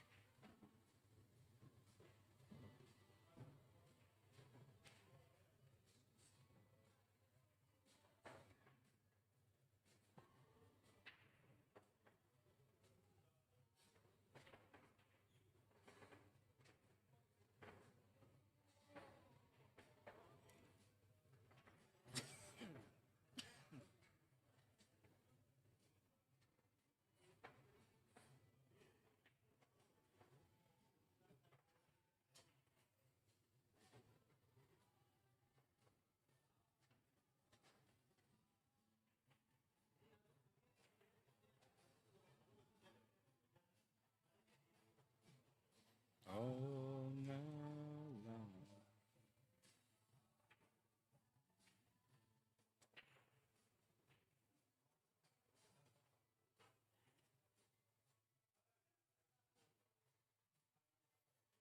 All right, so Josefko breaking on table 1, rack number 2. Shannon Descharme at the table on table 2. Makes the 6, has a shot to the side after breaking it up. So almost got this one figured out.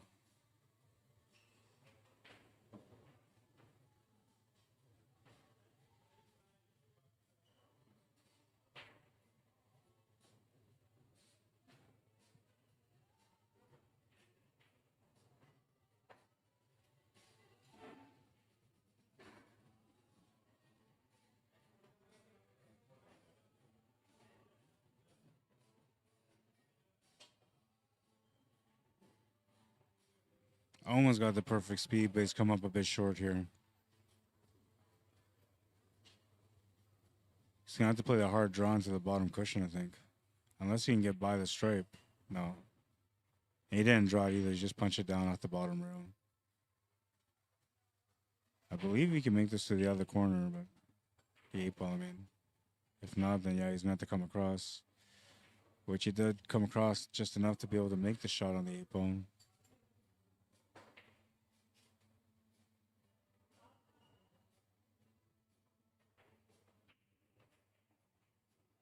Makes the 8 ball no problem. Cue ball's going to come down to the bottom rail, and it's going to stay up. It is a 2-1 score. Shine to break next. Winner breaks.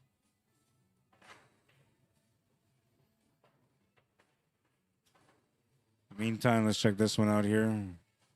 Tom California at the table. Down 1-0 at the moment. Looks like he's almost got this table figured out.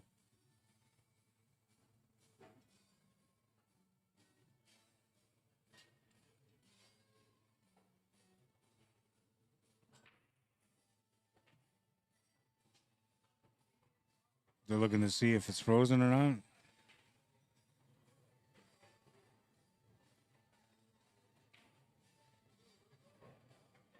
If they can't figure it out, then I gotta tell them.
I was watching Joe trying to get that breakout earlier a couple of shots ago, and he just missed it.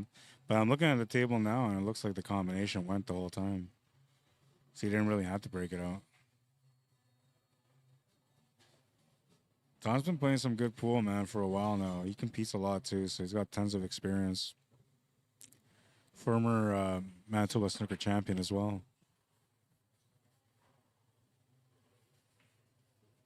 Got a nice clean stroke.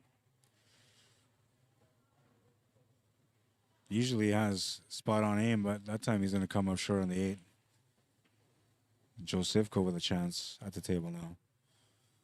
We'll switch back the other view. Mike Delgado looks like he's praying to the pool gods for the balls to stop moving.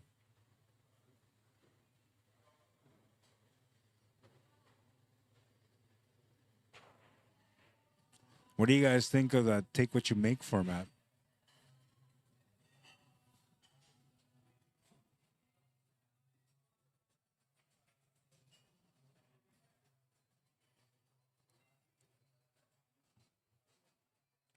We're so used to seeing players just break and run tables because usually it's an open table no matter how many balls you make off the break. So usually like a player that has a monstrous break is usually going to do really good in those kind of tournaments. That was a nice shot.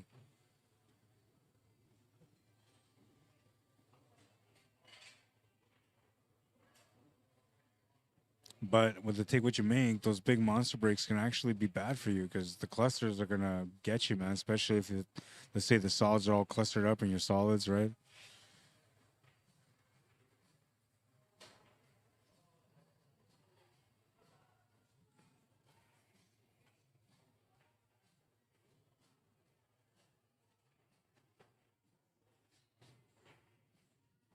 Take a look from that shot on Mike that he just made.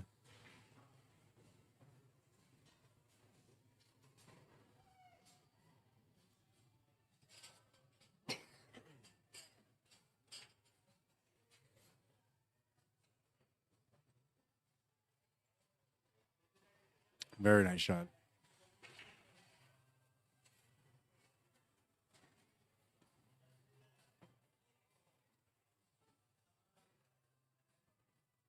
And he just got the 8 ball now.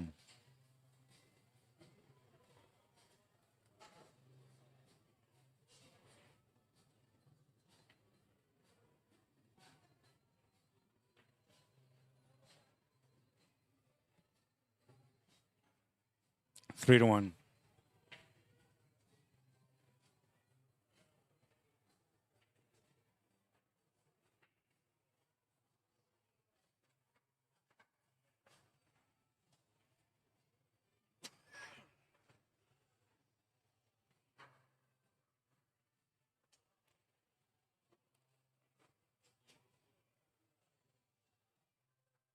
Oh, Don's going to be hooked on the 8. I can't get rid of this cough, man. I have no other symptoms of anything other than coughing. I can't figure out what I got going here. Yeah, and Tom wasn't able to really do much with that 8 ball. Happy to just be able to hit it. Joe with a lucky chance here. Natural line to come off the cushion and gets it up for that 14 ball. That is a 14. I can't see. I'm actually looking at the screen on my computer. I can't see directly on the table right now. It's making it a lot harder for me to figure out what balls are on the table.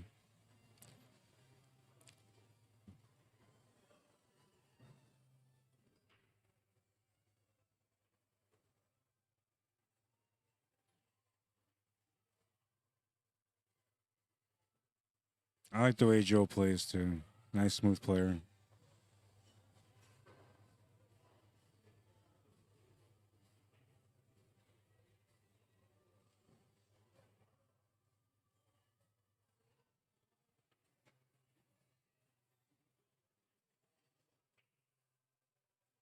People walking by right when he's about to shoot.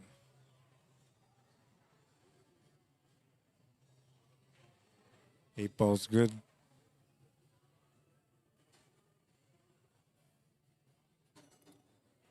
Back to Sean Ducharme. He's going to miss the shot in the side pocket. That's going to bring Mike back to the table. Going to be shooting stripes, and I don't know if he's got anything to shoot at here. You can see enough of that 13 ball to drop it, but I don't know if he can play anything shape-wise from there. He's going to call it.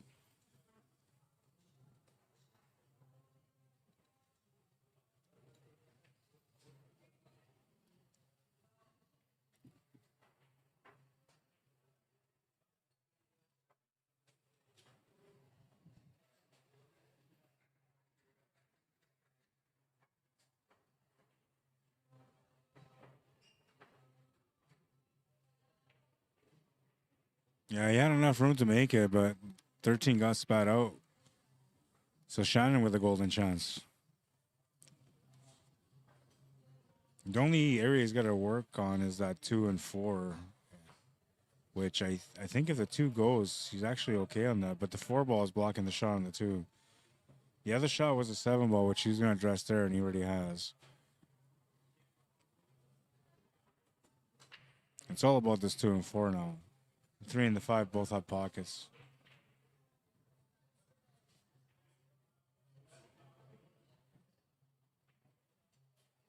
Try to get onto the 2 ball. I'm not sure if he's got it. It looks like he's got it.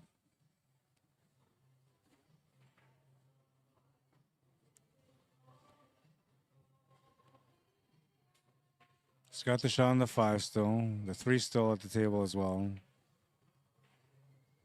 He's got to play this back and forth. Third rail is going to be key for the shape on that 4. And he's got the perfect line on it. He's got to draw it back for the 3 ball now.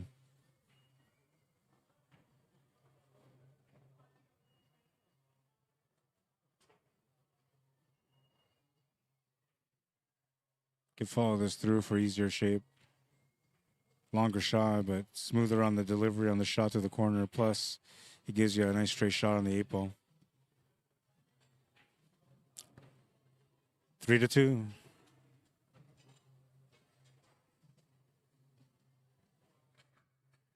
Shannon Ducharme fighting back on that one.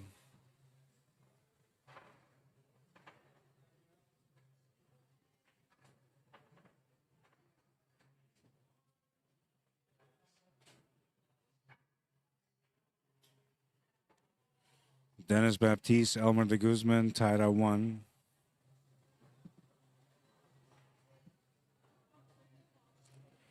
Tom Lafournier and Joe Sivko. It's 2-0 for Joe at the moment. Race to 9 for that one.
Two to one for Tom, it looks like now.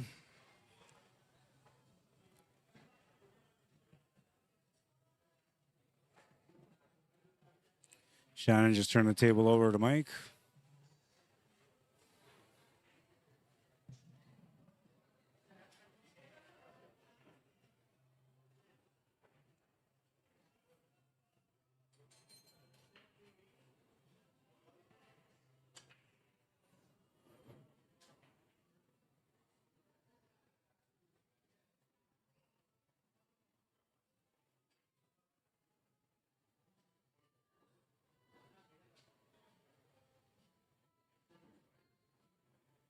Got the 5 ball open. The 4 ball rolled up on top of the 10. There's a small gap between them, about a cue ball distance between them. So he's gonna have to open that up. He went after it right away. Missed the shot because of it. Shannon with a shot to the corner, I believe, on the 10 ball. 15 ball looks good to go to the corner. 12 ball will go to the left side middle. Pretty open table. As long as he can make that 10 ball and get up table for that 15 ball, he's good to go.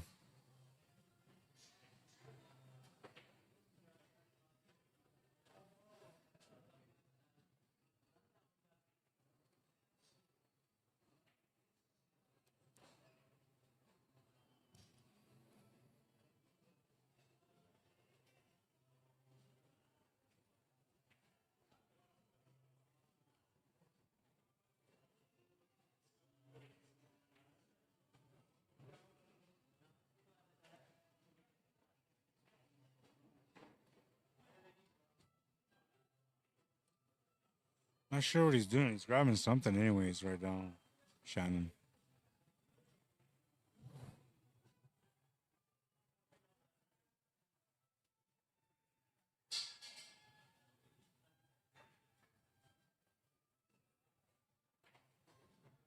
I guess while we're waiting, we'll switch over to the other view. Oh, Shannon's back now.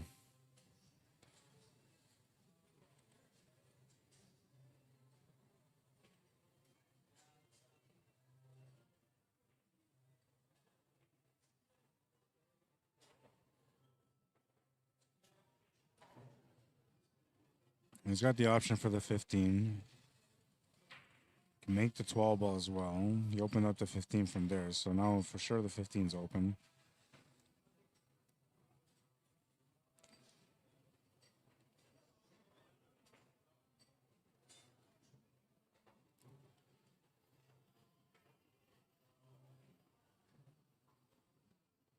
I guess he's gonna have to finish on that 14. Is it worth it to take it now, maybe? Yeah, I don't like the angle on it though. But it might be a problem in the long run, so it might be worth it to take it now. He's kind of recognizing that too. And it's almost like he's got a little bit too much angle on the 10 ball right now. So he might have no choice, yeah. About to take that 14. And he did good there, getting that cue ball to come back up. He's got a shot on the 10 ball still, but the 1 ball is blocking the path for the cue ball to get across for that 15 ball. So he's going to have to spin his way into this one.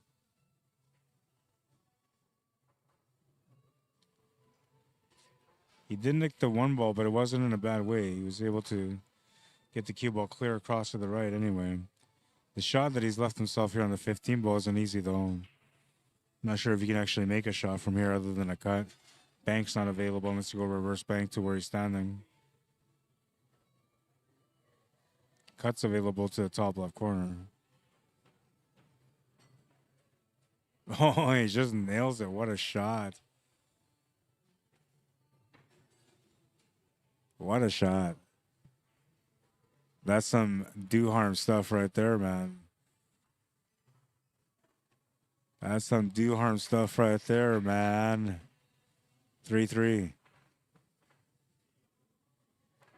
Table on the right. Oh my God. I can't believe, we're gonna have to watch this again. I can't believe he cut that.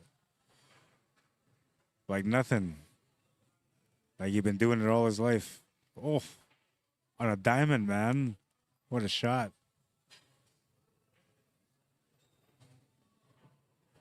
Crazy.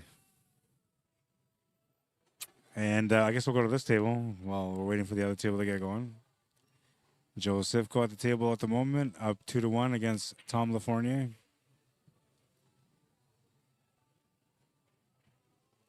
Almost out on this rack to make it 3-1.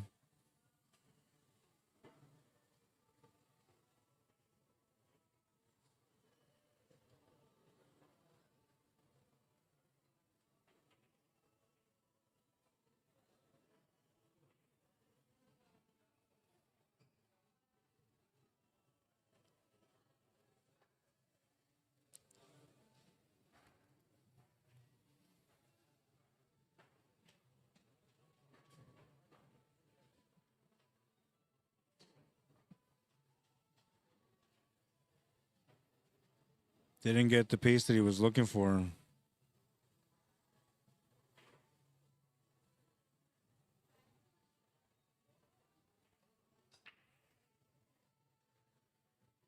Looking for the hard bank to the side pocket to continue the run on the table.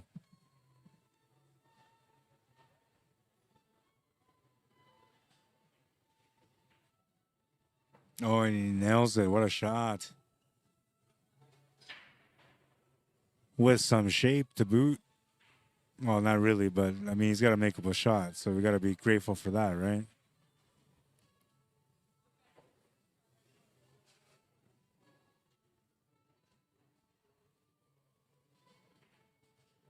Makes the shot. 8-ball's a little tough, though. Beauty bank. Right on the mark.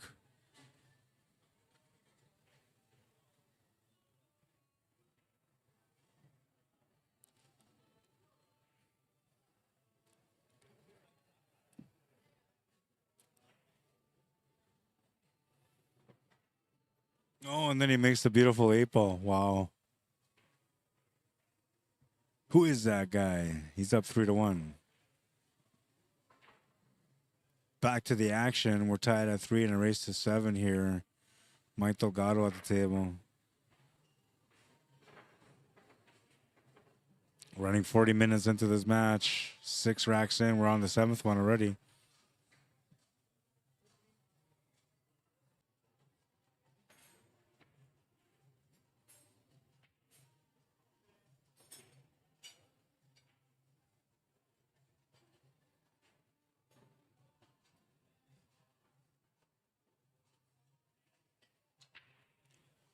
Yeah, I don't know. It's weird. Like, I don't have any, like, symptoms of anything, but I have this weird cough. Like a smoker's cough almost.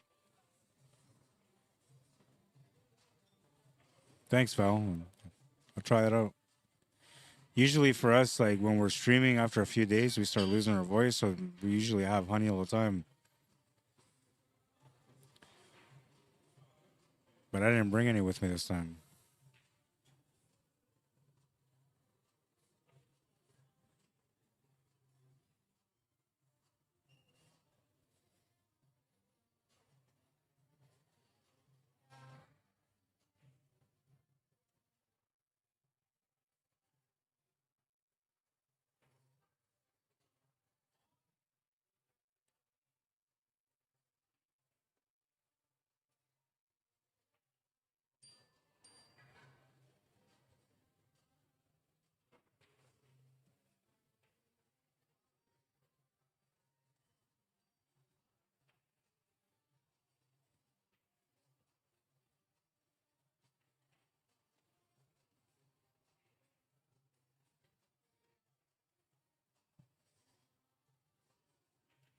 Johnny will be playing right after the next. Well, he's on the next TV table, and by then it'll just be single screen.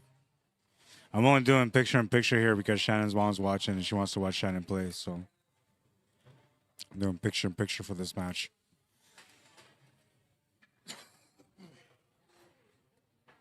Mike Delgado takes the lead 4-3.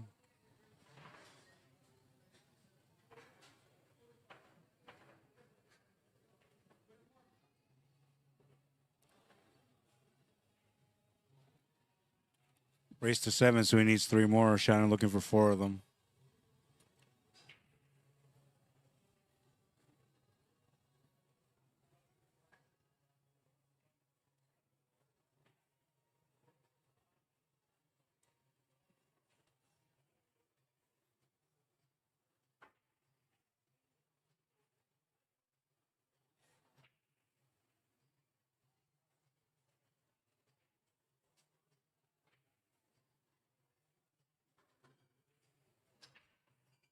Smash and break from Mike, and this time he didn't lose the cue ball. And it looks like he didn't make a ball, and everything's hanging by a pocket. Crazy.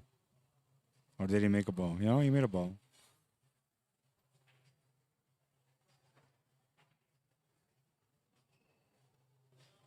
He made a stripe, so he stripes. Crazy, because like right now you'd love to be solids, right? Unfortunately, he's got to be stripes. take what you make.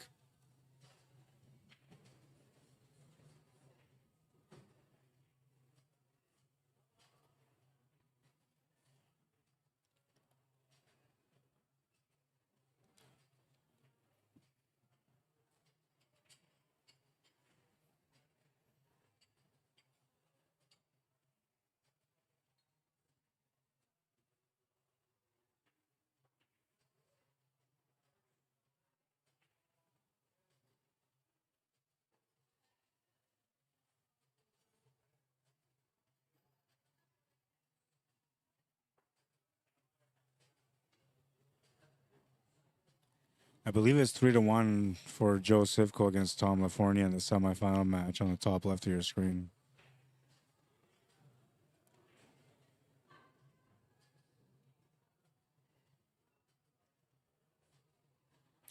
Elmer de Guzman and Dennis Baptiste are tied at 4. That's an elimination match on the B side. Winner of that plays against Joey Bolio next.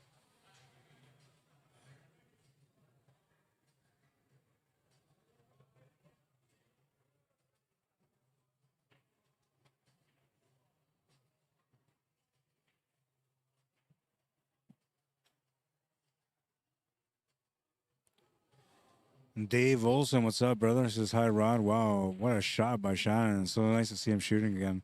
Yeah, man, it's always a pleasure. I'm telling you, he's just such a nice player. And the skill level, man, I mean, his knowledge is top notch. You're welcome, Jason.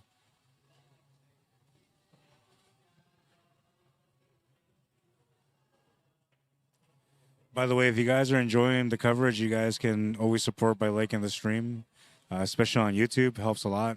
Algorithm will start supporting me a little bit more and getting some of my videos out to other people that normally wouldn't know who I am or that I even existed. So a like goes a long way. And if you're watching on YouTube for the first time, you can always subscribe to the YouTube channel. This is the way I usually do my streams. I cover it kind of the same way, production-wise and commentary-wise. I'm usually more on the mic than I am lately, but I've been a little busy here today.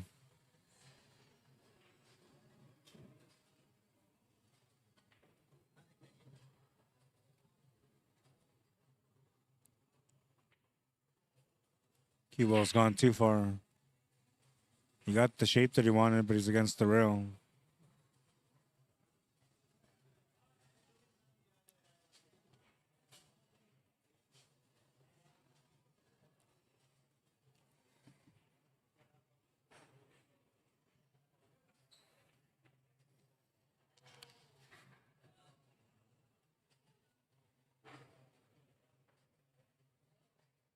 Just the 14-8 to make it a 2-game lead. You can see there, letting the stroke out, he's starting to feel more confident at this table.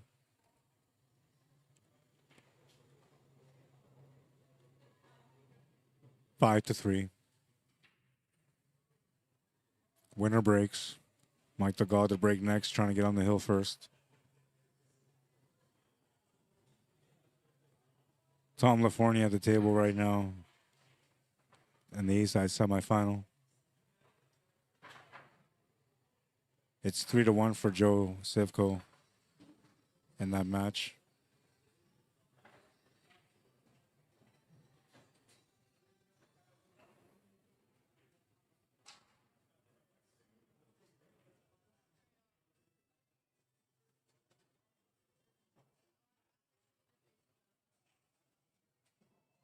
Three to 2.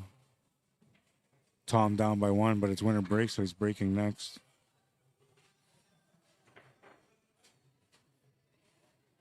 It shouldn't say that.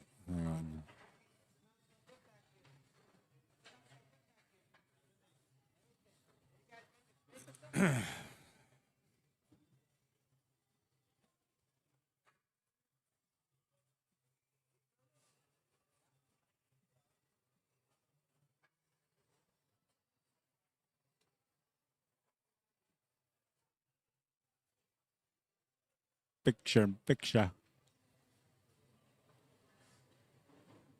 Rack number 9, Mike Delgado to break. Trying to get on the hill, man. Break has not been that great, but he's still finding a way to win. He's going to make a ball this time, and I believe it was a stripe, so he stripes. It is take what you make, even if you scratch off the break. Race to 9 on the A side, race to 7 on the B side, winner breaks.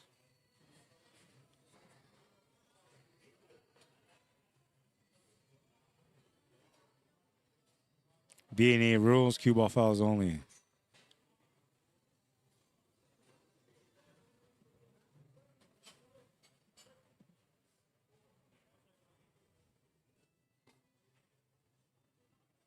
They got an all new menu here at the Hidden Pocket.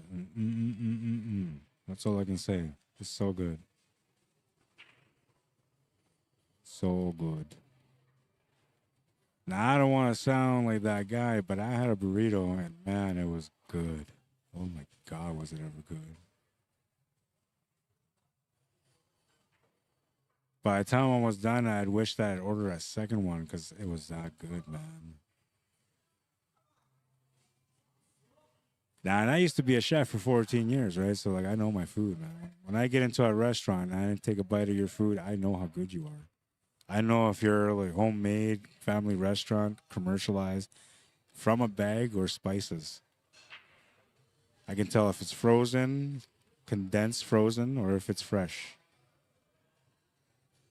I can tell you if the meat's been cooked fresh or if it's something reheated. So I'm telling you, man, this food is good. When I say this food is good, the food is good. Believe me. Oh, and I don't know how he avoided that scratch. Miracle. Mike Delgado, not sure what to do here. He's got something to shoot at. He just doesn't know what to do with it.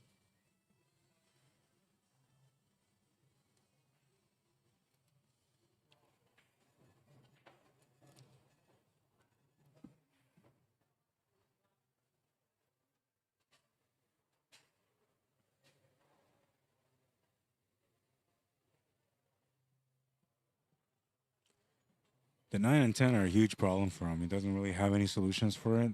And even if he got on the 13, I don't think you can get on, the 15. I don't think you can get onto it in a way where you can just easily roll up to have a shot on that 10. I don't actually think the 10 ball goes anywhere right now.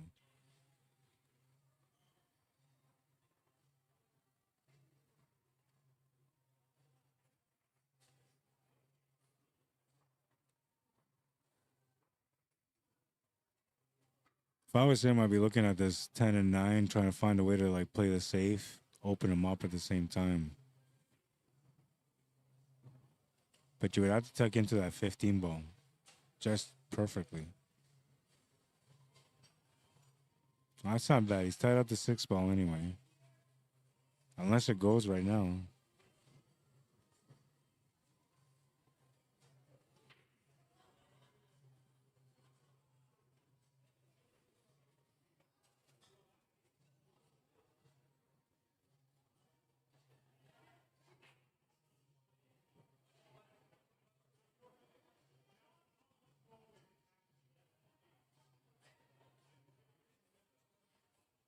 Oh, you can see the 6 ball.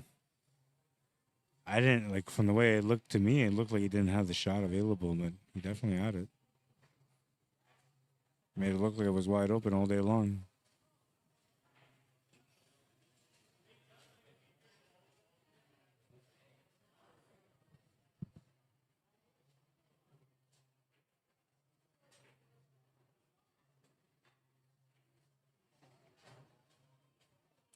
Good breakout there.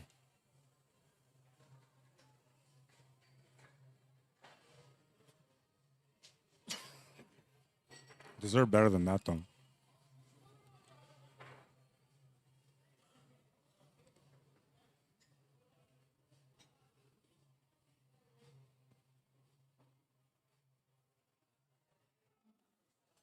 Trying to create a different angle here off the 3.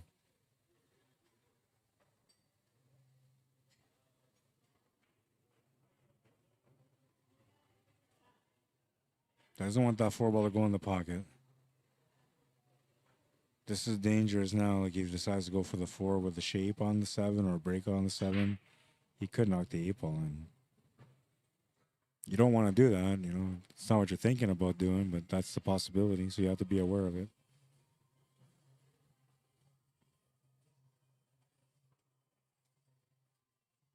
Does he have the shot to the corner?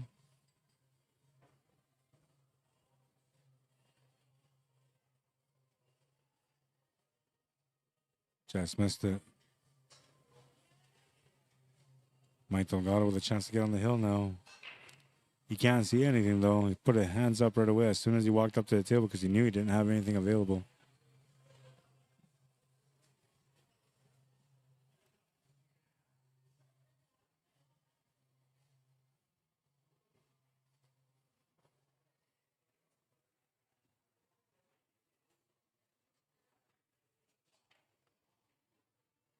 Only thing you could try to do is try to play some sort of a safety, man. But like, there's no combo, there's no carom shot. The 13 ball is about the only option I would think, but I don't think it goes past that 7.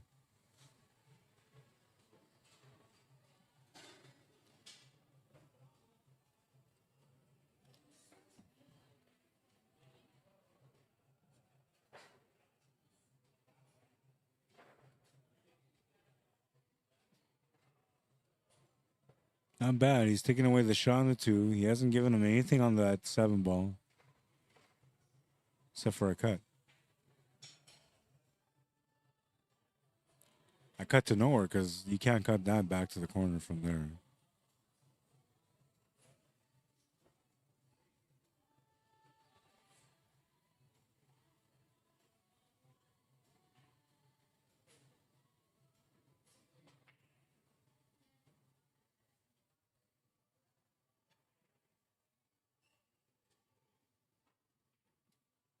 He's left Mike a couple different options here, including the 15 ball.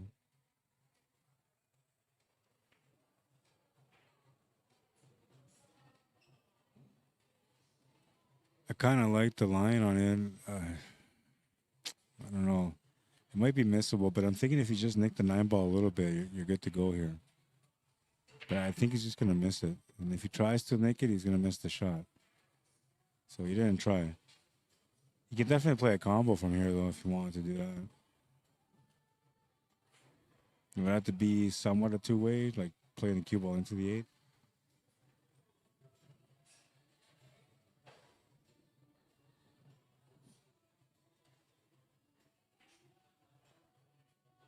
He went past the 8 instead. But I was thinking something like that because then it would take away the shot on the 2, and then like you wouldn't give him much on the 7. Got him 7-4. You won 7-4? Good job, man.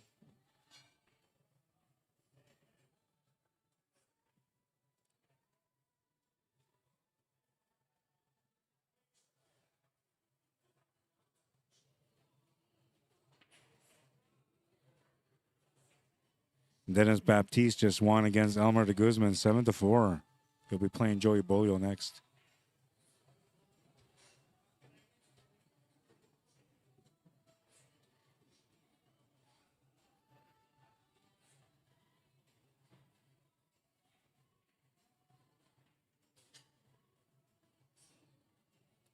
The match between Tom Lafournier and Joe Sivko is tied at 3 now.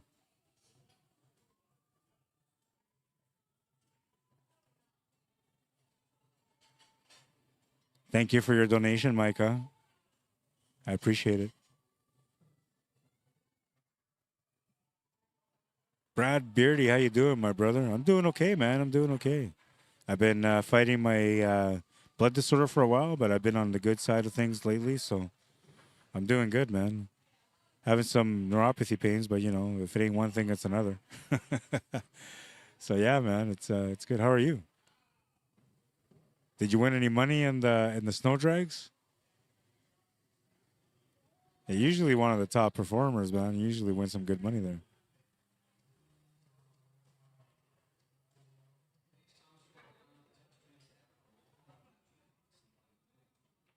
So for those of you that are watching right now, Mike Delgado is a 706 Fargo rate, and Shannon Ducharme is oh, what happened here? Shannon Ducharme is 711. I gotta switch over. There was a disconnection here somehow, I think. Oh no, there wasn't. I'm looking at something else. You want 700? That's it, man. Usually you win thousands. That's still pretty good though.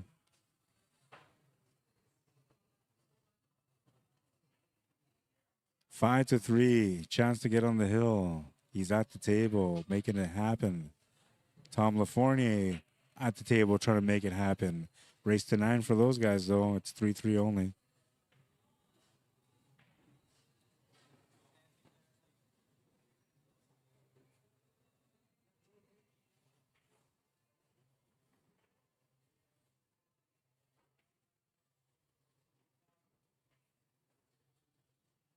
Something he doesn't like. I'm not sure what it is that he's looking at.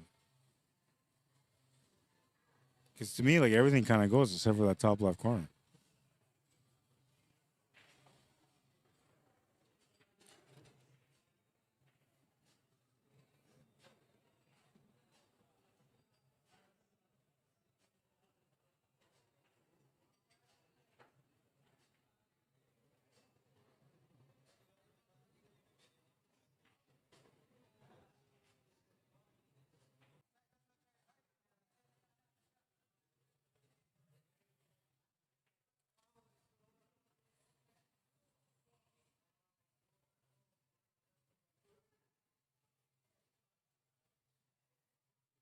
Oh, it's a foul because Mike made the 8-ball and he didn't spot it back?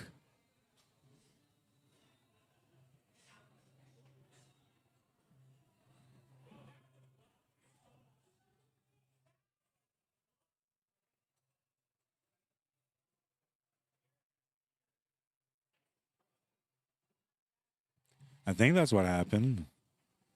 Whatever the case, Shannon's got a ball in hand anyway, and he's got a chance to make it 5-4 here. This is an elimination match, so whoever loses here is going to get knocked out. Top 4 only getting paid today.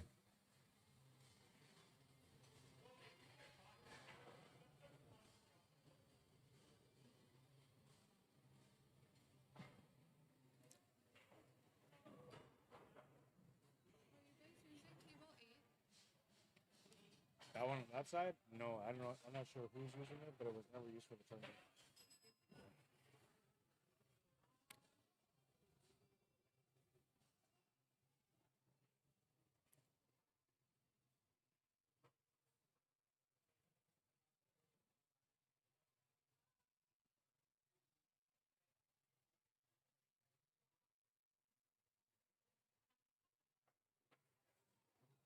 Don't want to run into it. Still okay, though, because he's got the 11 ball. But that could have been a problem there if he didn't have the 11.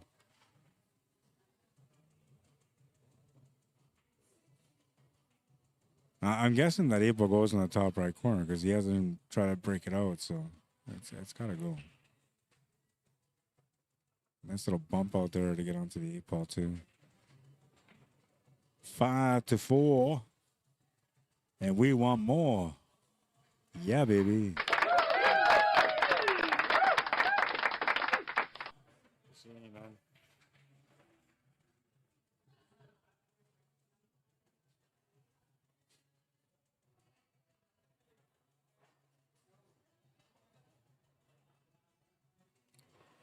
Five to 4. Let's go to the other one. Tom LaFournier at the table.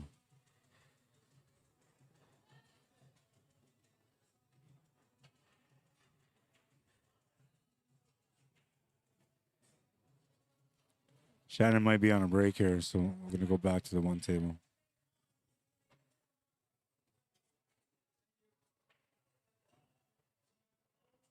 And that's the wrong table.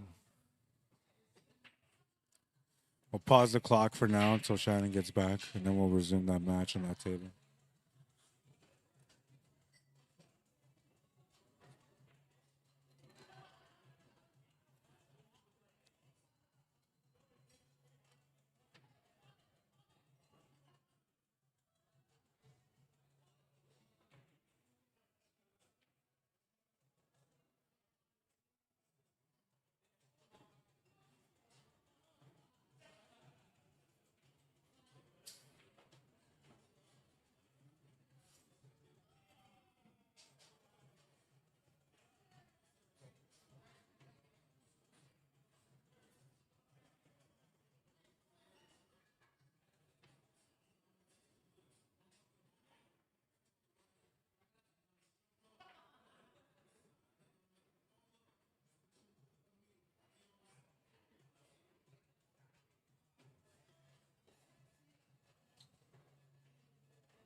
This match is still 3-3, but Shannon's back now, so let's switch it up again.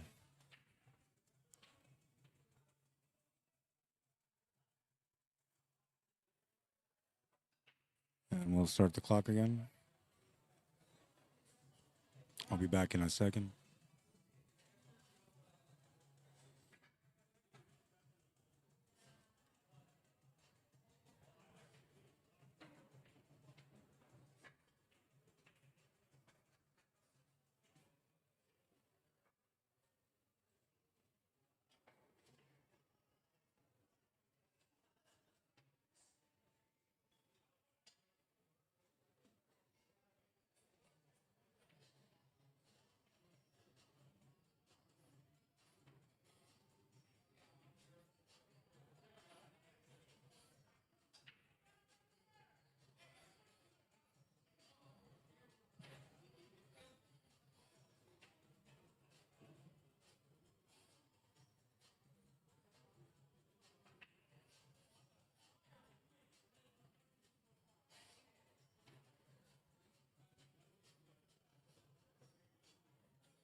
Looks like Shannon's still at the table. But is he shooting the solids or the stripes? I was looking at the 8 ball. Looks like so. I'm assuming he's on solids and he's on the 8. Not sure what I would do here. I don't like if he can see just some of it, he can maybe back cut it, but really thin cut. Likely going to be a scratch angle. Kick shot to the side pocket might be a better probability, actually. I think it's way more difficult, but higher probability of getting the finish anyway. At least you're getting to a pocket.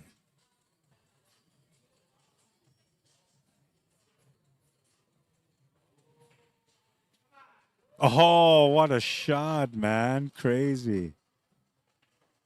Highlight of the day right there, man. Wow. Table on the right.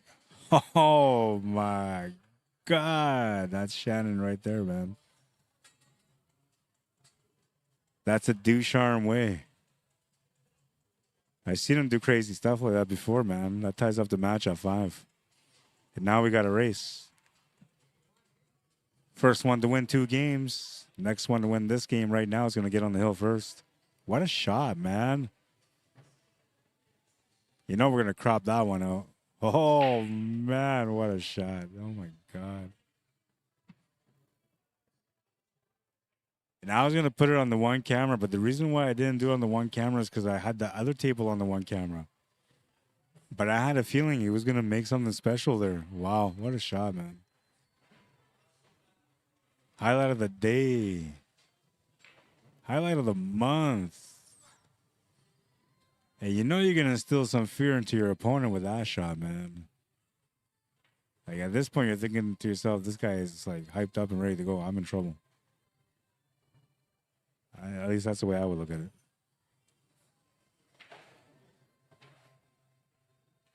What a shot, though. Wow. Table on the right. Oh, my God. On the 8-ball. Jeez. Who are you, man? Unbelievable.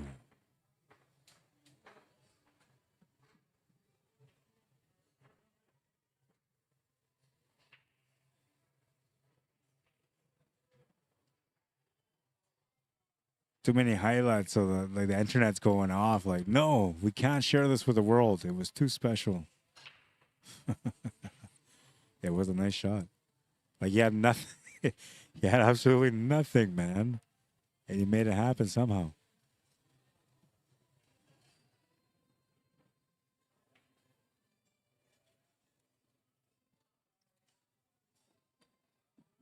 And I was just saying, like, if he goes for the kick shot to the side, like, at least there's a probability because at least he's pointing towards the pocket, right? And sure enough, man, the ball goes in. Crazy. What a shot. Shannon Ducharme.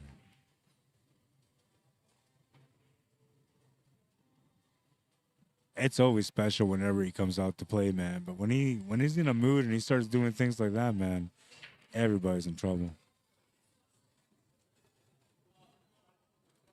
Take a look at it one more time. That's how I know it's a highlight of the day, man, because I just can't get enough of it. Wow. And to miss the scratch, crazy.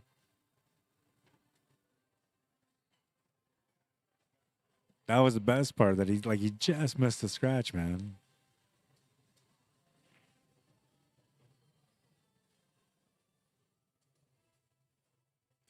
Robert Griffith, how you doing, my friend, on YouTube? Welcome to the stream, man. This is beautiful 8-ball shot. It was amazing, was it not? Oh, my God. That guy, I'm telling you, he was born to be a champion. Behind time a little bit. Oh, there's nothing I can do about that, Val. Break and run, son. Come on, she says. I'm having fun, man. This is good times.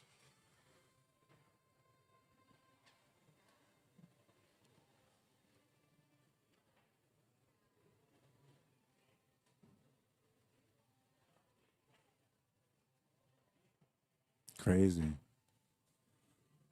Crazy, crazy, crazy. 4-3, Joe Sivko in the lead in the other match in the A side semifinal.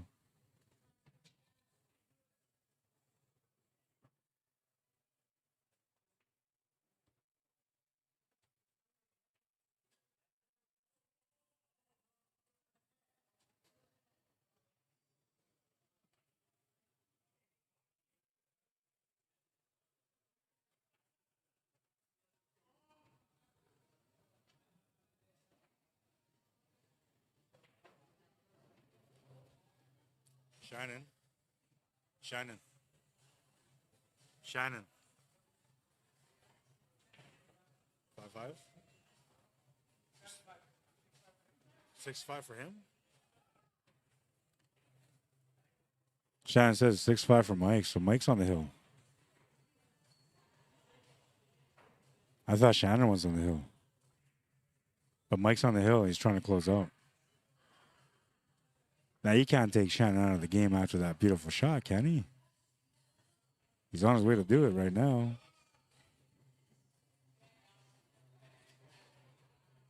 He's on the way. He's almost done. I thought these guys were at 5-5. 8-ball, and that's it. That's the match. Mike Delgado will win it. Mike Delgado will win it. 7-5, the final score. We'll mark it up here, make it legit. We'll keep the clock. We'll pause the clock for a few minutes because these guys started a little bit after, and then we'll continue the clock because they're roughly around the same time. And this one's got Joe, I think it was 4-3, what I said.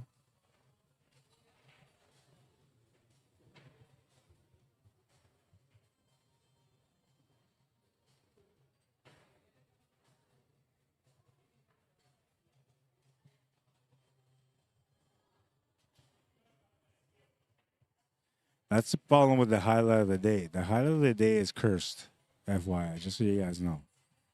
I've said it many times before, but the highlight of the day is cursed. When you make the highlight of the day, you almost always end up getting knocked out of the tournament. There's only been, I believe, 2 people that I've ever had the highlight of the day and didn't get knocked out of the tournament. One of them won the tournament, which that doesn't, like, that's only happened once. 7-5. Man, I thought he was on his way, man. I thought he was on the hill, but I was wrong. It was Mike Delgado, the bad guy. 7-5. He's waiting for an opponent now.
Okay, so this match is now 4-4.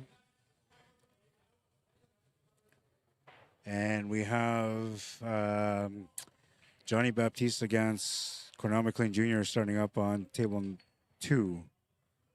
We're going to get that going right now.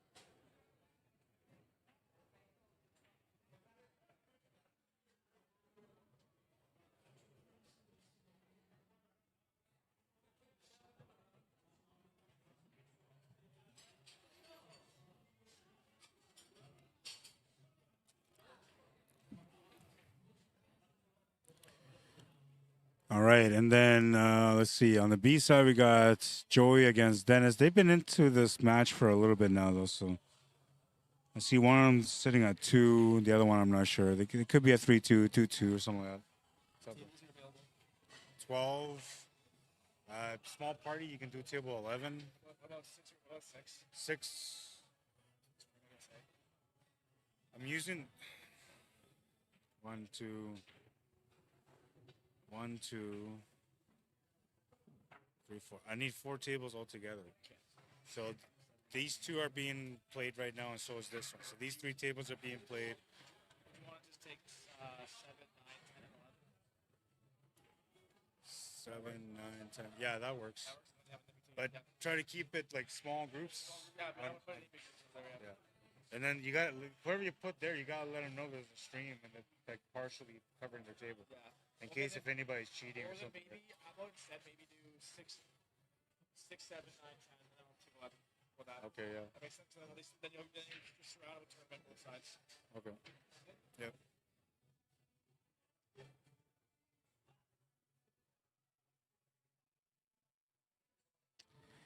All right, all right, all right, man.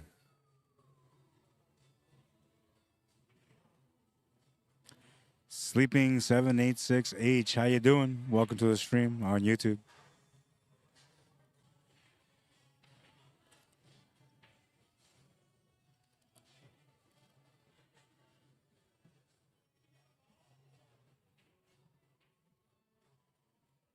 Uh-oh.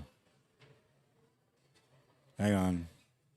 Camera's acting up. Give me a second. It's been lagging, right? That's the problem. Hang on.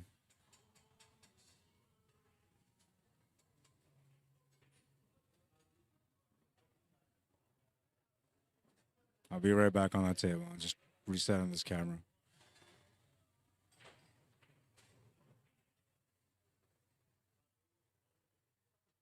Okay, there we go. So Joe Sivko at the table right now.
Ooh. That was to get the 14 ball out. Anyway, so this is a showdown between Joe Sivko and Tom LaFournier. It is an A-size semifinal matchup, race to 9. I got to fix that.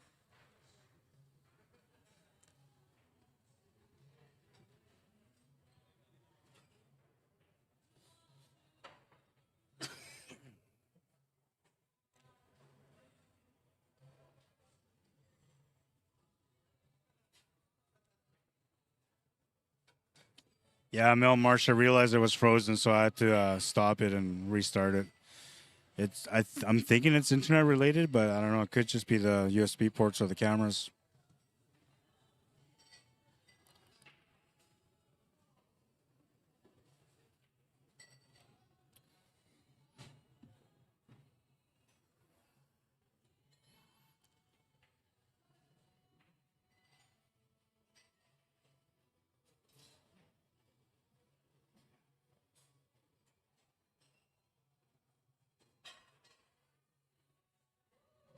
Just touch the rail.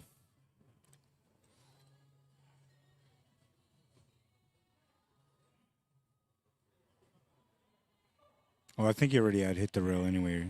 So never mind. Good safety anyway. He's left Joe no options.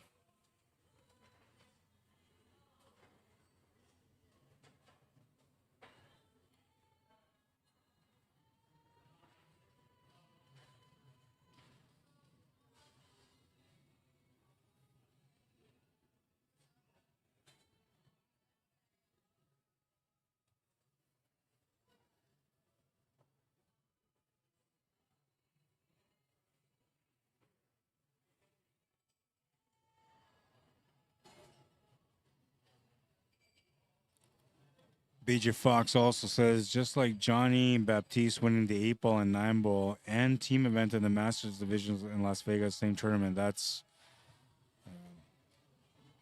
probably some kind of record. It might not get broken in decades. I believe there was one more person that did that prior to him. But yeah, it's very special. Not many people have done it, obviously. Very, very difficult to do.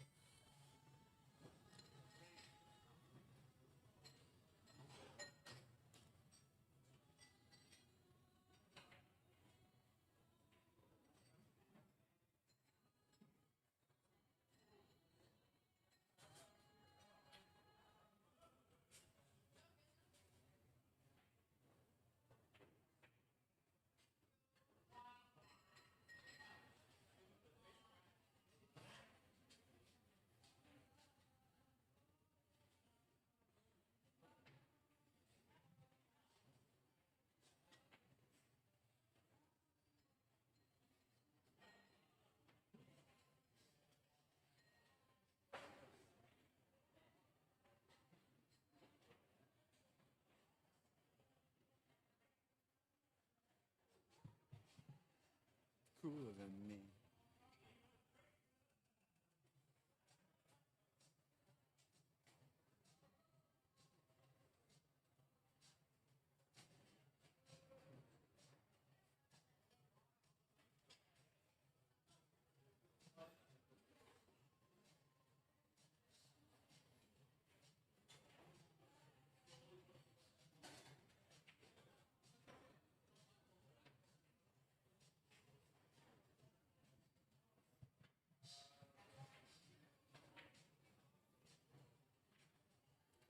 You're very welcome, Valmarine.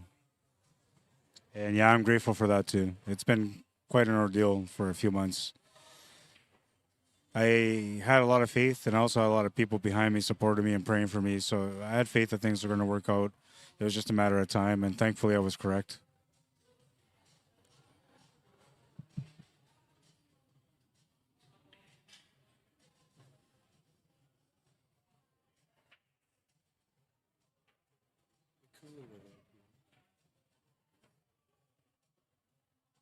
All right, so the other match between Junior and Johnny's going to get started right away too.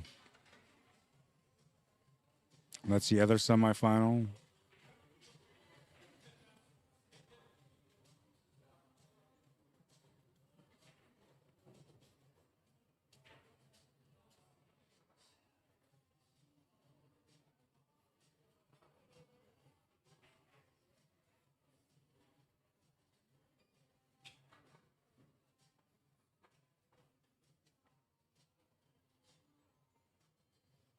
Don's been putting up a really great fight all throughout the day today.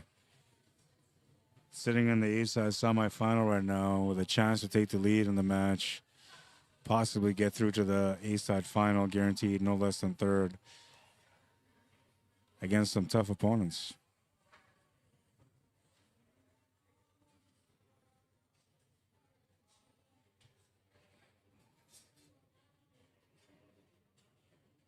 A little disappointed that Johnny and Junior are meeting up in the A-side semifinal, but they were bound to meet at some point.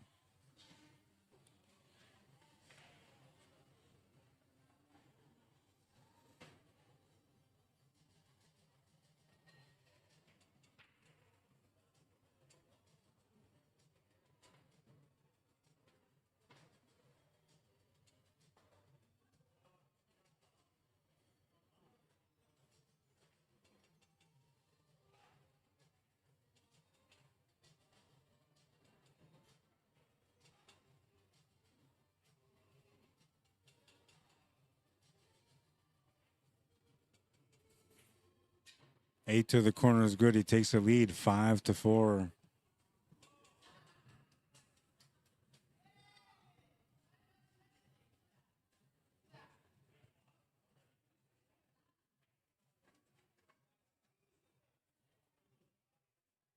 Proof shingles don't last as long as they should. After 10 to 15 years, they start to lose their flexibility and need to be replaced. That's expensive. Thanks to Roof Rejuvenate, you can extend your roof life expectancy up to 15 years for a fraction of the cost. Join the thousands of homeowners that made the right decision. Save money, save your roof. Call Roof Rejuvenate today.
I had my mic muted. Oh my God, the whole time. Not funny.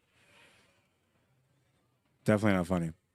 Anyways, for those of you that are here in the city, if you're allowed to hang out at Bourbon Street, I have a 9-ball tournament happening starting next Thursday.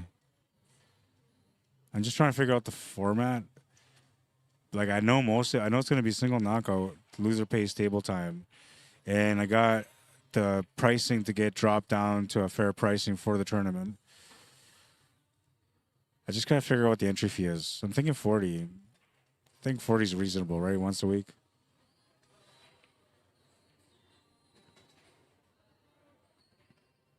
Not expecting to miss that shot. Tom jumps up from his seat. He's ready to go. It is a race to 9 in this one. Tom Lafornia taking the lead. And a chance to make it a 2-game deficit.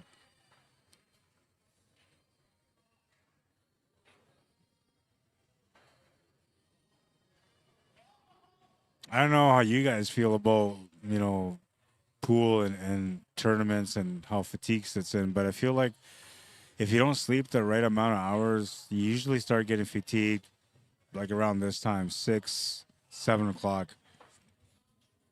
And if you didn't eat properly, then you start feeling even more by like 8 or 9 o'clock.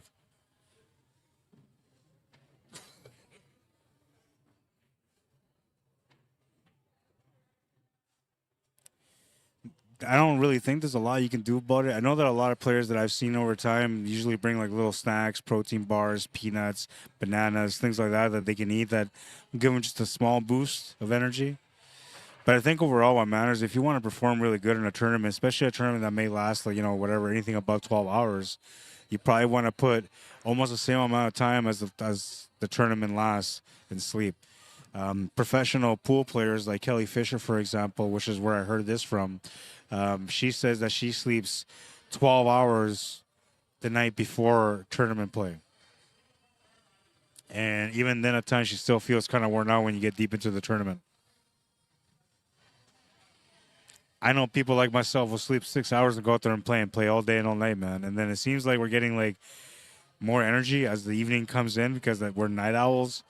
But then eventually I do gas out too. So there's got to be something to that.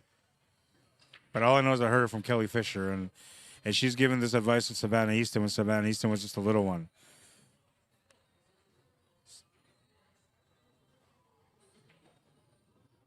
Now, I don't want people to go and say pool players are lazy, but I think you guys need to sleep more.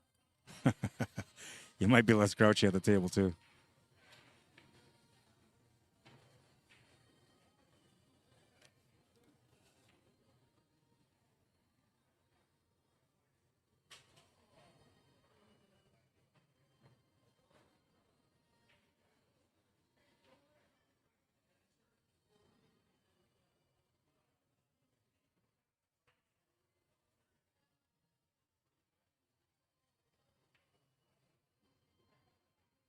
Hour and 27 minutes into the match. And they're only halfway. Like, literally.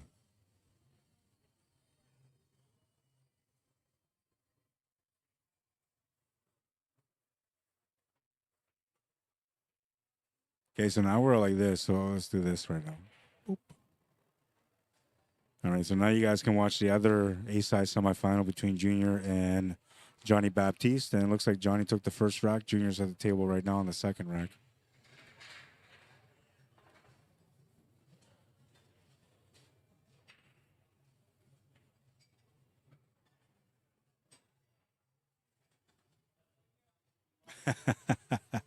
Handy says, it's good to bring a little vodka, just like a potato salad. Good energy.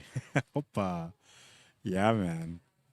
Problem is when you get too energized, then nobody can calm you down.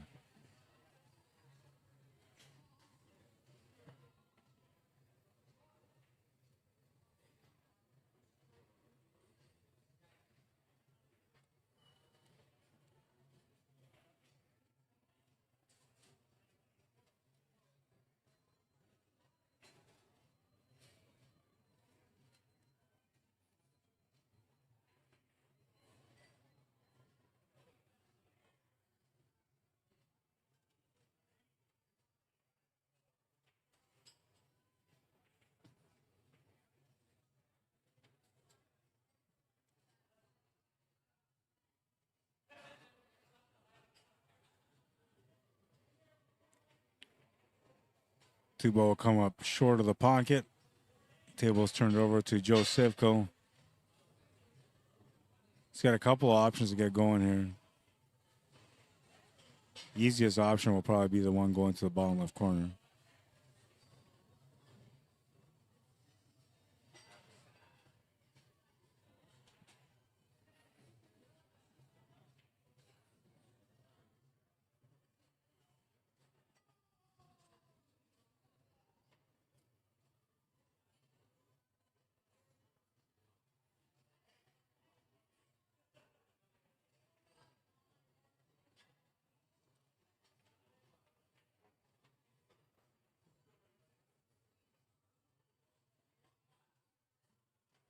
Junior just missed a shot on his table. That's bringing Johnny back to the table.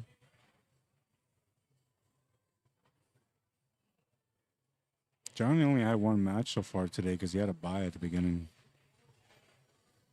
So he's not going to be in tune yet. But he's a great player, so it doesn't take a whole lot for him to get in tune. Or to get into a rhythm.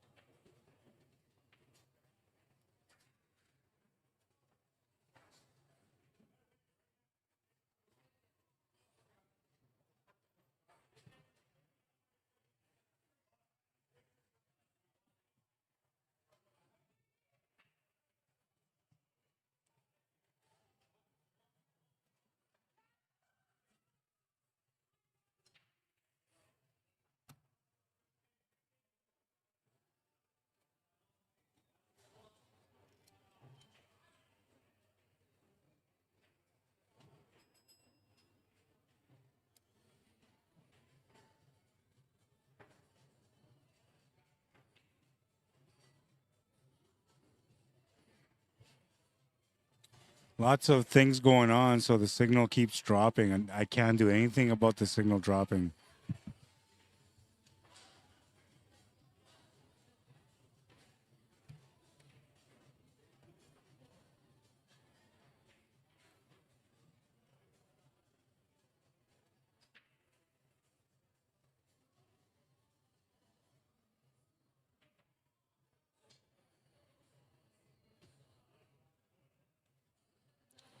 Rack number 11 and what's left of this race to 9.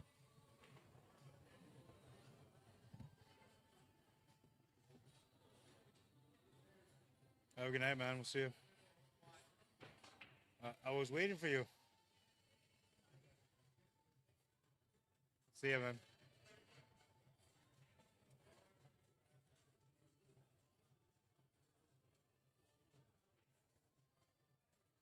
Every time somebody says to me, yo, man, I'm going to get on the mic with you, like they never do.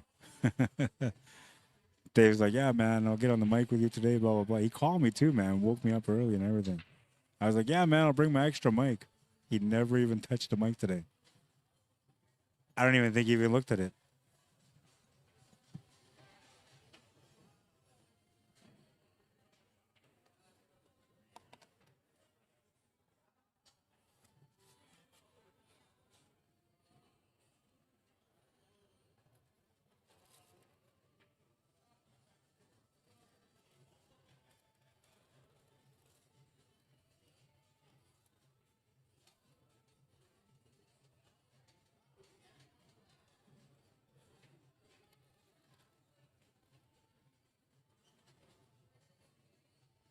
Gonna do a score update right away, too.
Papa Americano.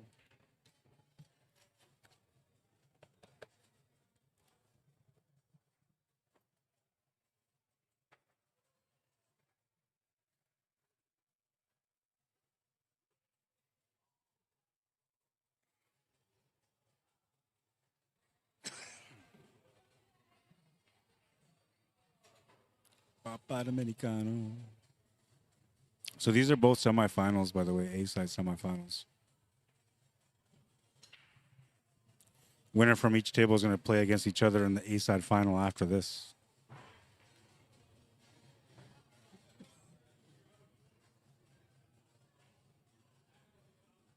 Tom Laforni, Joseph Kotay F5. Johnny Baptiste and Junior 2-1 for Johnny. Mike Delgado waiting for somebody still. Joey Bolio and Dennis Baptiste. Dennis Baptiste up 4-1. He's been slaughtering monsters today.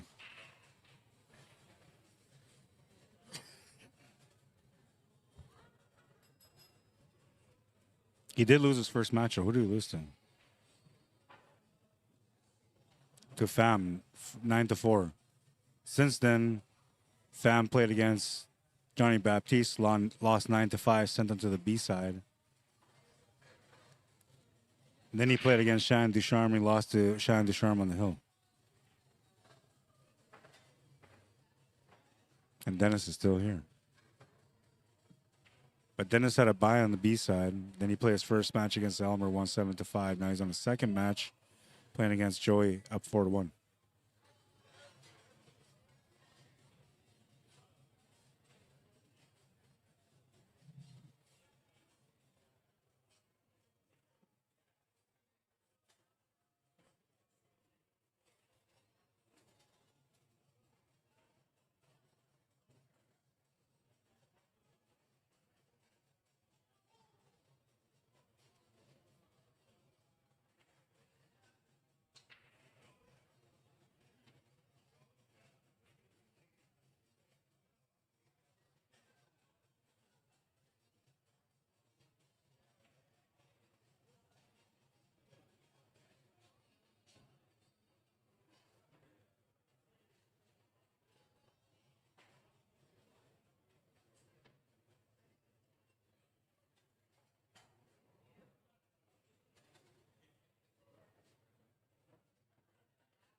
Breakout attempt from Tom is going to come up short.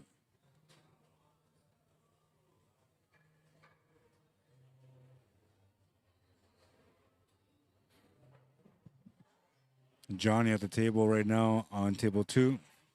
Up 2-1, I believe. It might be 2-2 now.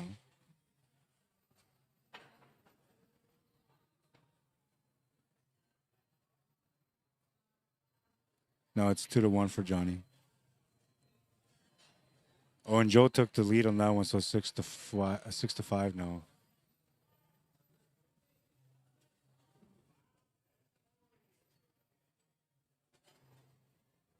Three more to win. Tom looking for 4.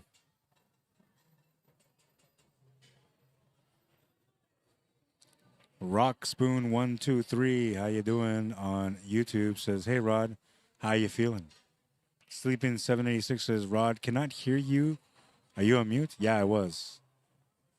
Hopefully I'm not anymore. I got to double check, but I'm pretty sure I'm not. No, I'm not. Okay, that was earlier, man. Yeah, because I was putting up an ad for a friend, and then I wanted to mute my mic just in case I didn't want the background noise to interfere with the ad, right? So, I'm trying to be professional, man.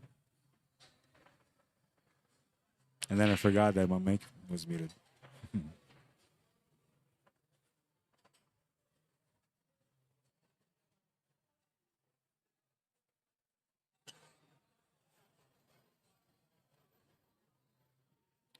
3-1 for Johnny now. That's BNEA World Masters Showdown. Both these guys played on the same team and won the World Championships in Las Vegas this year. Johnny winning the 8-ball, 9-ball singles, and then the team event as well. And Junior just came back from the BCA out in Las Vegas as well, and he came back with some trophies and some gold.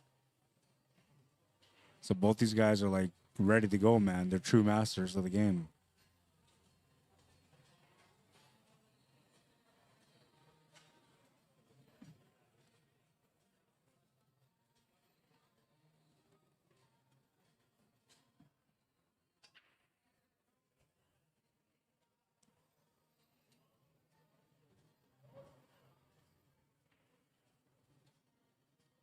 Bit of a safety battle going on the main table.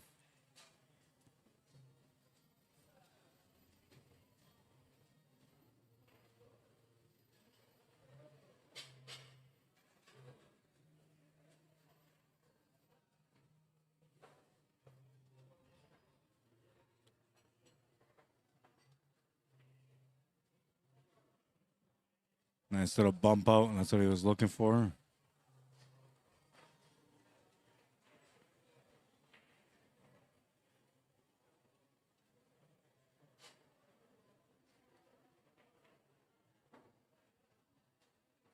That's going to change the table a little bit. Still has a shot, but it's not easy now.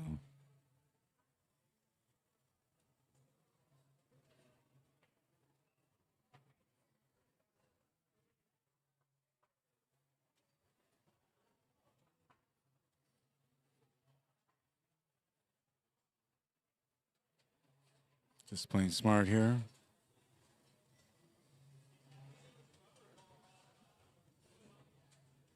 I'm pretty sure he's left a shot here for Tom.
Is he trying to back cut to the side?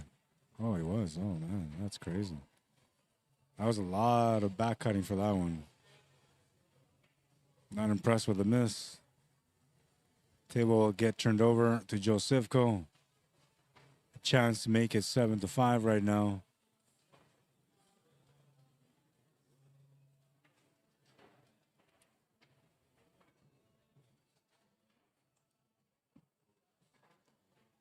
Well, cue ball almost went around clean, but it ended up running into that 12 ball. Now that's kind of pushed things into a different spot. Still okay to make the shot. Still okay to come down for shape. He just has to be approaching this table a little bit differently now. He's going to get a nice graceful bump off that 6 ball. Sets him up for the 12 to the side.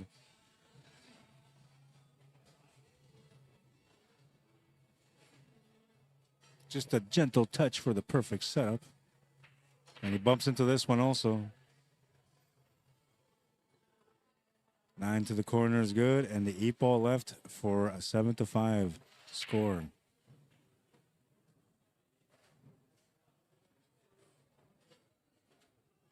7-5, Joe in the lead.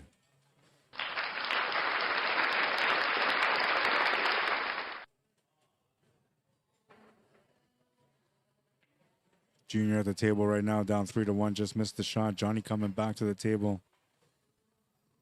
He's got a 2-game lead early in the match.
Really enjoy watching this guy play. So clean on his shot. Stroke is smooth all the time. Doesn't really ever panic.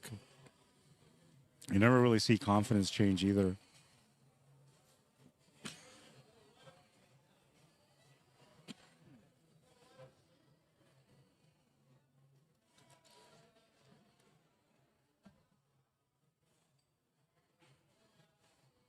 Four one.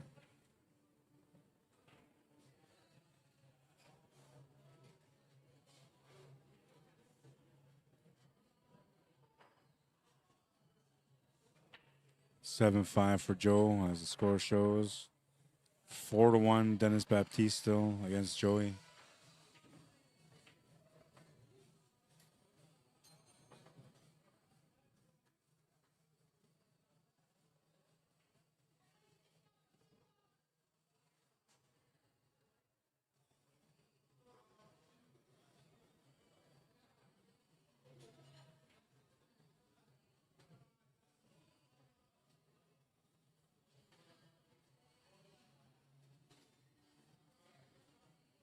That match actually is over. It went to the hill. It was 7-6 Joey. They just hadn't updated it. So Joey wins. Now he's waiting for the loser of 22. So he's waiting for the loser of Cornell McLean Jr. and Johnny Baptiste. And Mike Delgado waiting for the loser of Tom Lafornia and Joe Sifko.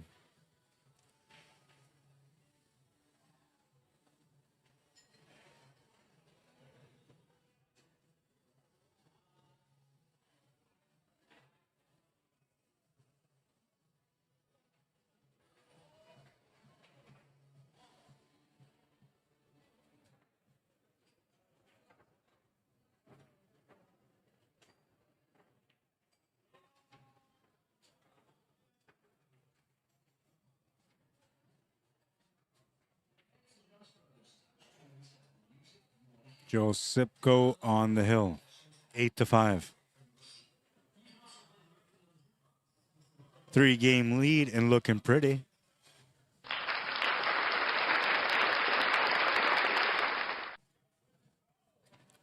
Chance to overcome a big match here and get into the final, A-side final. Breaking for the match. His one and only time he gets to break for the match. All remaining breaks in this match will be Tom's if he can find a way to get back into the match.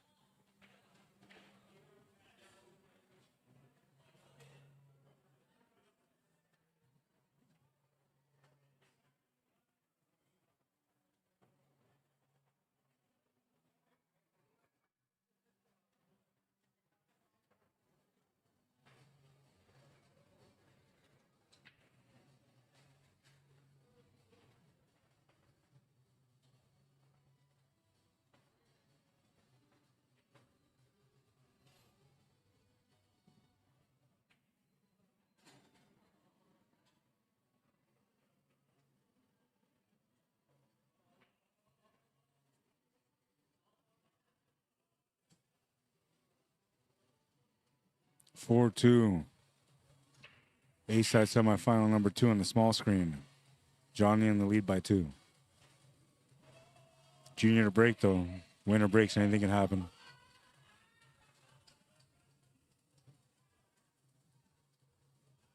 Joe made a ball off the break. He's on his way out. On the hill and going for the kill now. The table is trying to work with him.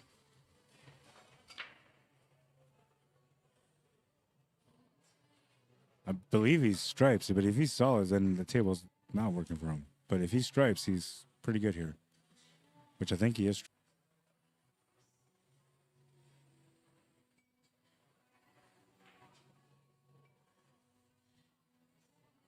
I keep losing the signal. This thing, this internet, by the way, is like almost 500 megabytes upload speed, so it's like incredibly fast. But it's dipped more than when I go to places that have not as good Wi-Fi. It actually dips more than a Starlink satellite dish does. Those ones, they kind of dip out too. You'll get dip outs like 3 times at least while you're streaming in an 8-hour period.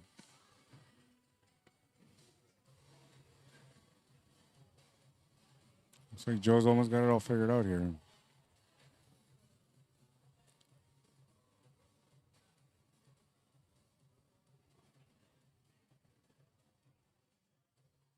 Taking a look at all his angles, deciding what he wants to do for shape in order to get onto the 8-ball.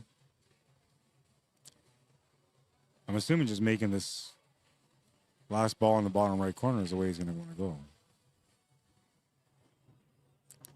And now you're looking for that really, really perfect window. Like absolutely perfect window. If he can draw back into the 7-ball, he's good to go.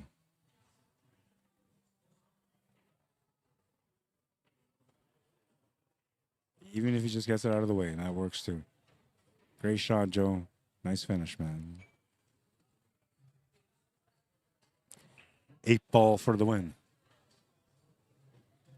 He's going to make it.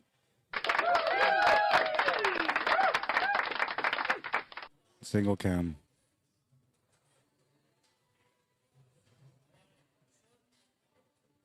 We'll keep it going. Where's that other table? Oh, yeah, right here. First is make it official.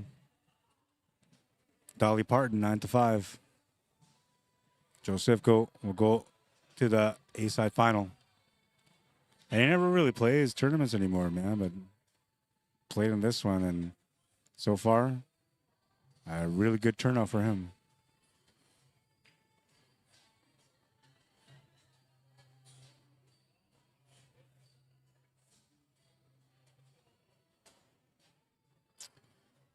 Good job, Joe.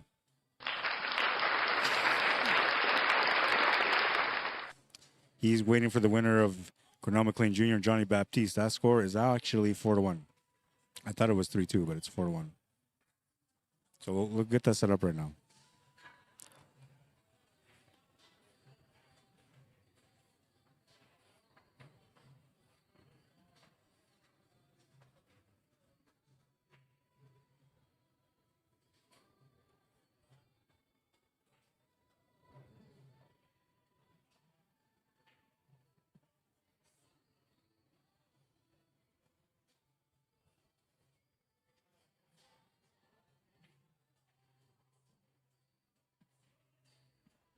Score has been, well, I guess we'll just start this one over here because these guys only started like a half hour ago. It wasn't that long ago.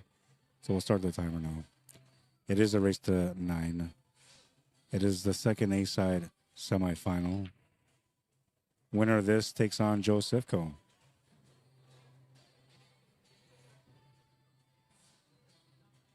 Still off 4-1, so that's the correct score.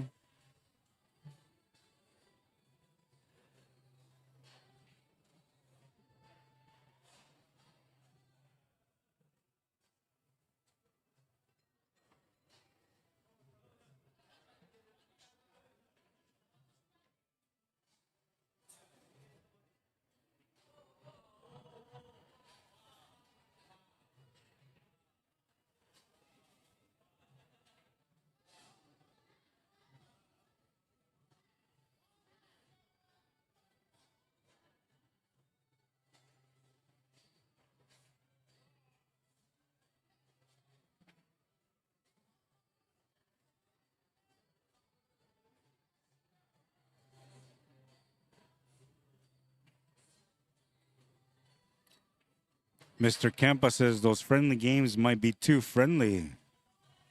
Yeah, man. Well, and at some point it stops being friends, right? At some point it becomes competition and battle.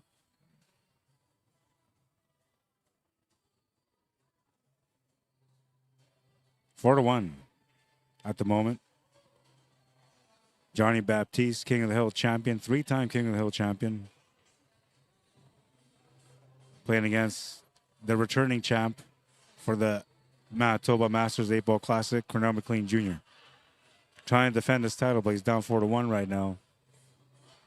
The only thing that's positive about this right now is the fact that it's an A-side match, so there's still second life.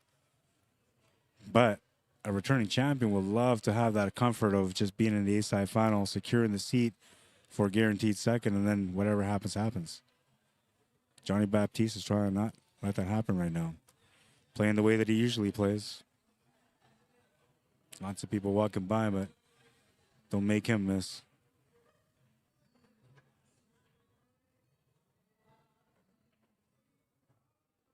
Smooth stroking. 5-1. I'm just going to assume he's going to finish that because it's Johnny. And he usually does, and he did. 5-1 or 5-1 if you're Spanish.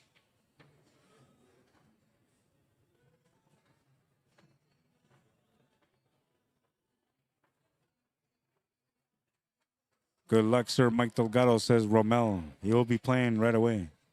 I gotta let him know. Actually, one of them doesn't have a number on the whatchamacallit, digital pool, so they're not getting the SMS messages that their match is up. So I'm gonna let him know. I'll be right back.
I was watching from afar. So Johnny won one and Junior won one. So 6-2.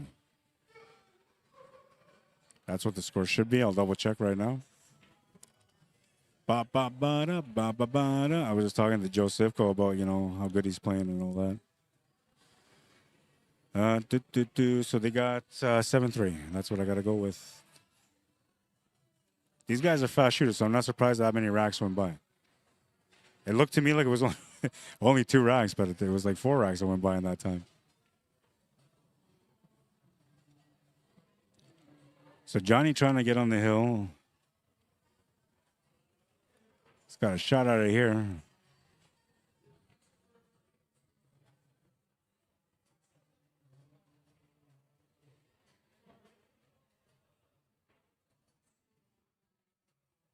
8-3. He's on the hill.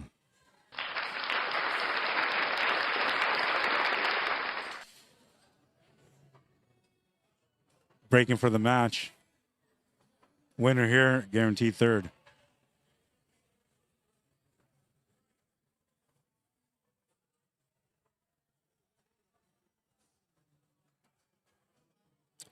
It was 5-4-1, 5-1, and it's now 8-3, 17 minutes later. Crazy. Fast pace though, man. But when you're accurate, I mean, you don't really need more than 8 shots at the table.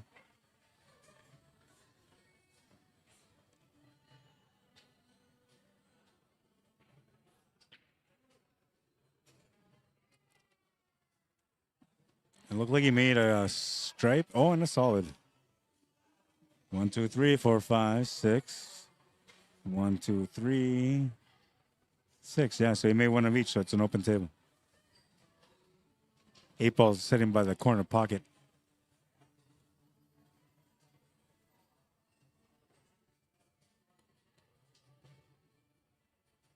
We haven't seen any open tables until this one. There might have been some in other matches, but as far as TV table matchups, we have not seen it until this one.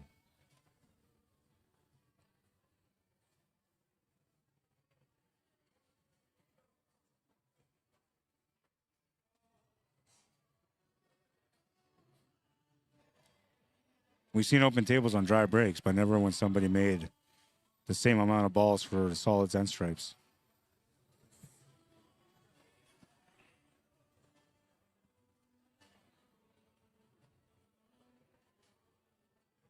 And great competitor, Johnny Baptiste.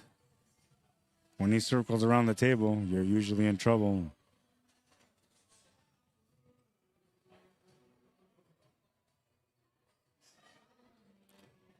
It's too bad Shannon had the early exit, man. I was hoping to see more of him playing. Had the highlight of the day, highlight of the tournament, though. Beautiful shot, man. Unfortunately, it's picture in pictures. I'm going to have to crop that out and get it zoomed in so you guys can see it on Facebook.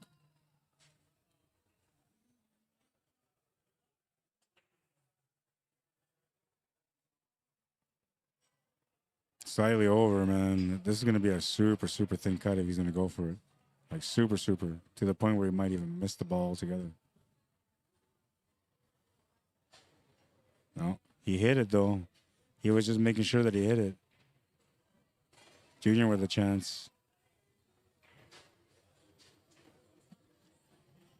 Down by 5 racks right now against his good friend and former teammate. I don't know if these guys play together still. They might still be playing together in Premier.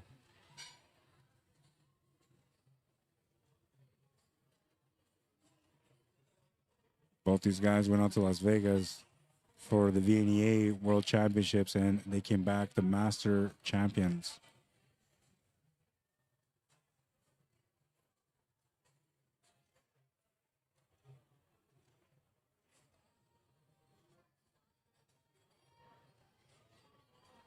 Back-to-back years, too. Them two, anyway, they've been together for every year when they go out to Las Vegas.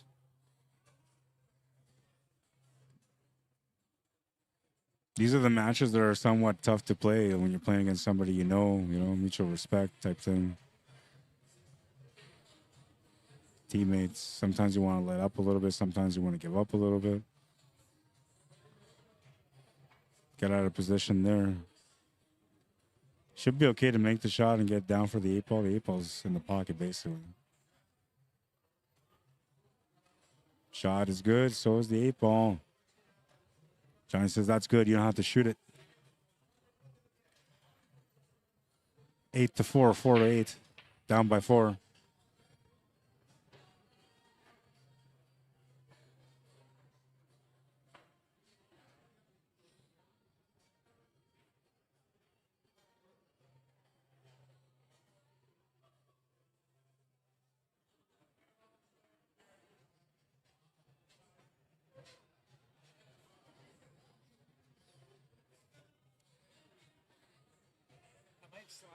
Can I slide Sammy them to 6? Okay, and then give somebody 5. Is that possible? Yeah, I think, yeah. That works. At least it's Sammy next to you guys, not Yeah. people. Yeah.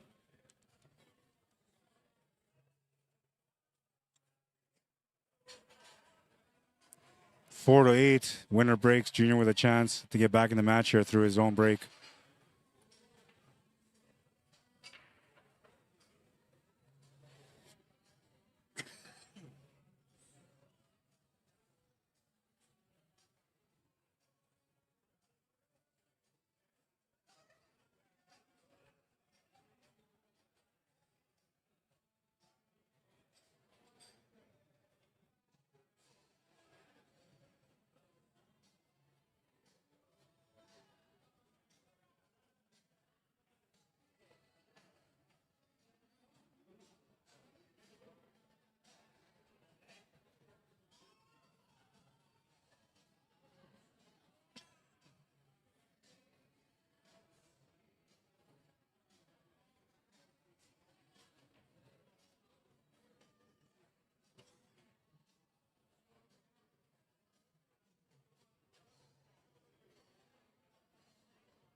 And I know it's kind of late, but I've done the intro for everybody else, so I'll do the intro on this one too.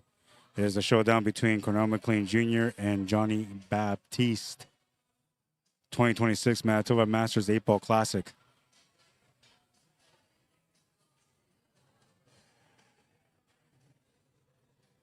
Johnny with just 2 balls remaining to win the match, guaranteed no less than third.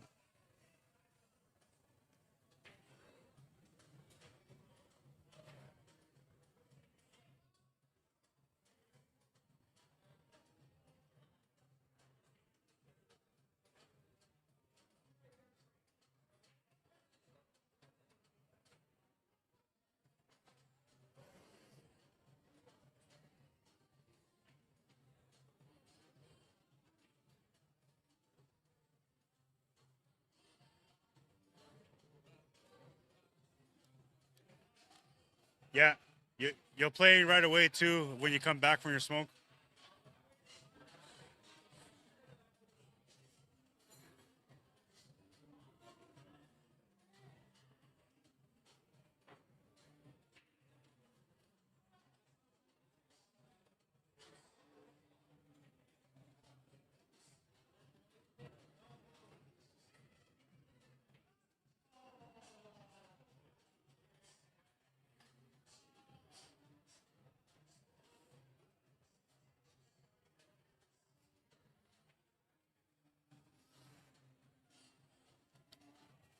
So next up is the A-side final.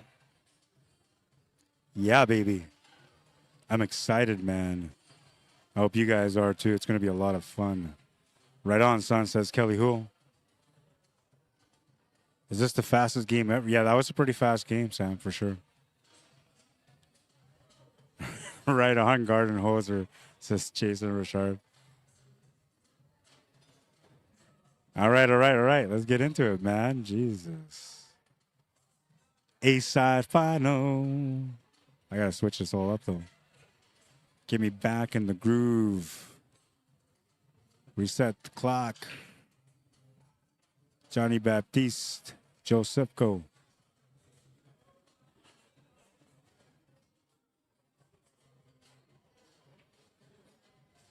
Race to 9.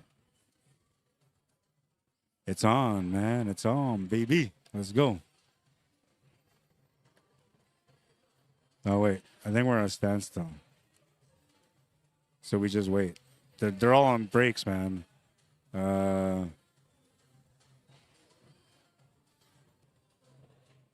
We'll change that, though, because it can't be...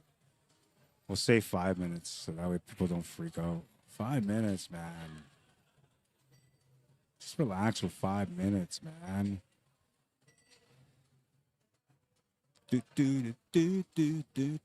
All right, I'll be right back. I'm hunting for players. Now, if everybody else is taking a break, I gotta take a break too, man. Oh, wait. Hang on. Let me check comments first. Oh, no comments. I'm free. The man is free. I can run. I cannot hide, but I can definitely run. I'm out of here, man. We'll be right back. These guys are about to get started. We got B-side elimination matches. First semifinal going on the small table on the right. And then our A-side final happening on table number 1 on the left. Big table, baby. And we're not doing picture-in-picture. We're just doing single table now. This is just while we're waiting.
All right, so it looks like Junior is about to get started against Joey Bolio. And Joe's coming up to the table right away. He'll be playing against Johnny.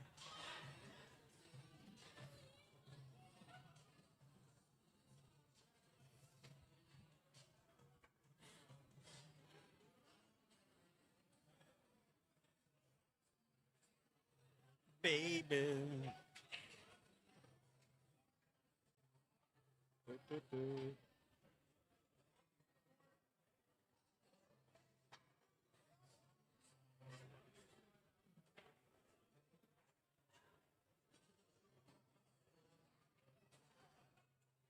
Man.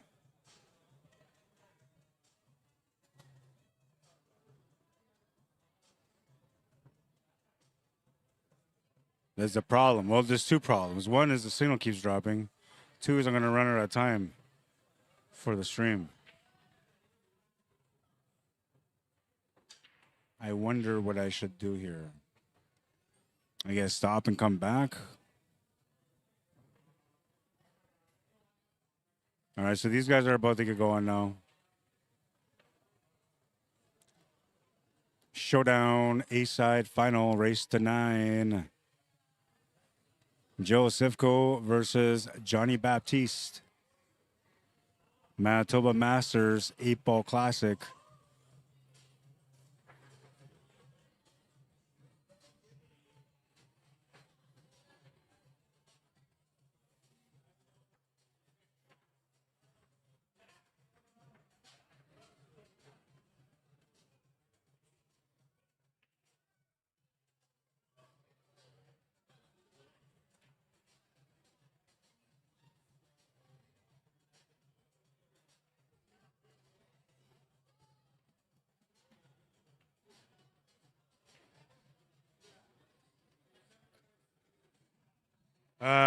What do I do here, man? Because, like, I have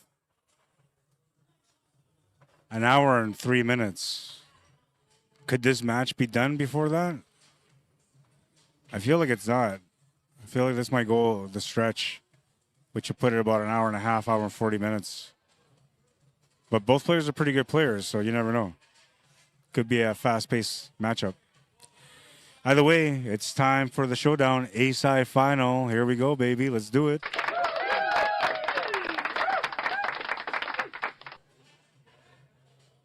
The time starts now.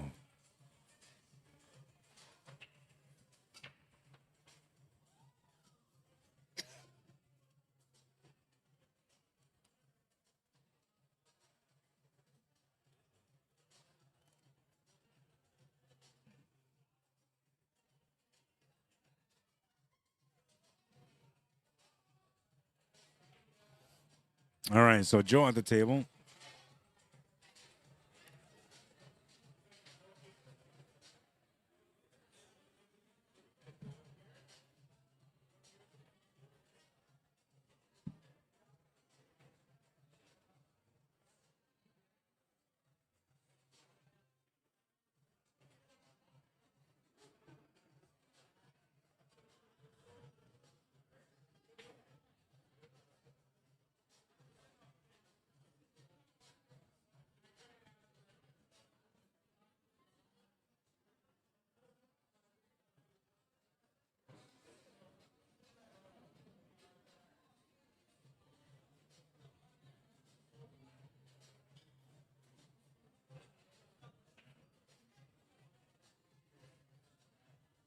It's getting busy in here, man. Like packed.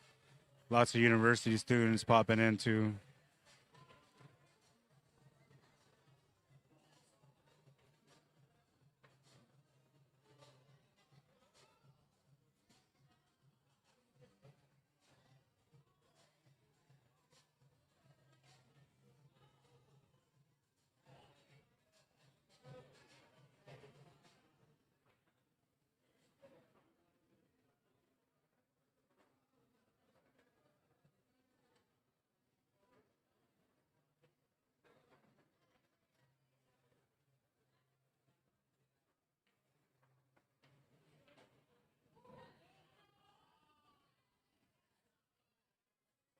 Good shot on the 12. He's got a straightforward shot on the 10. The problem for him still is the 13 and the 9.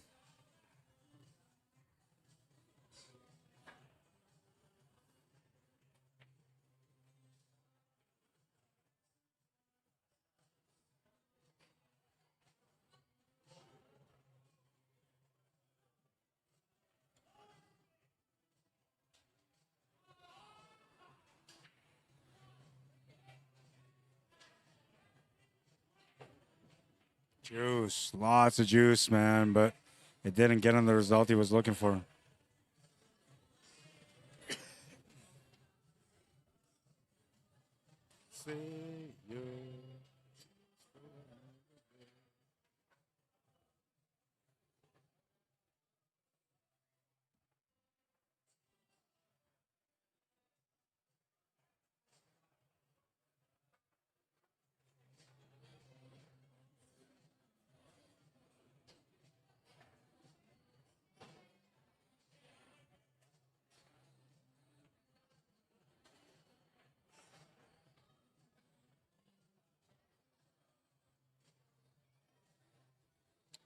Yeah, I'm not sure what I would do in this situation. I think I would just try to play a safety shot, but it's tough. But you can play one where you just skim off the 13 ball just slightly to get it into the right side cushion. That will bounce it back into the 9. That works too. That works too.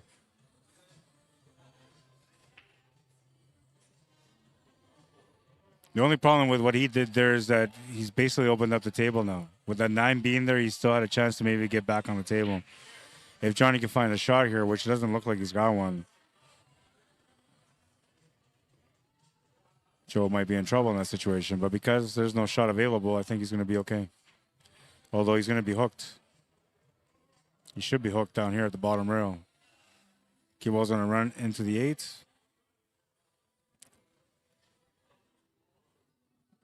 Joe has a back cut on that 13 ball to the top right corner. I don't think it goes to the top left, but for sure it goes to the top right. You can see, man, it's getting busy in here.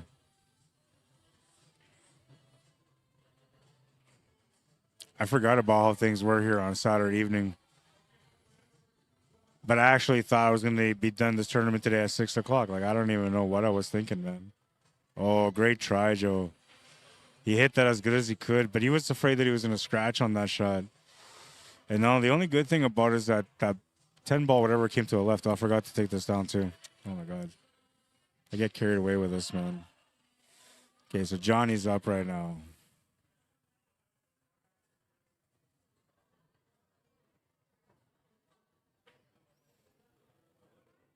Makes the 3 ball. 5 is straight to the side.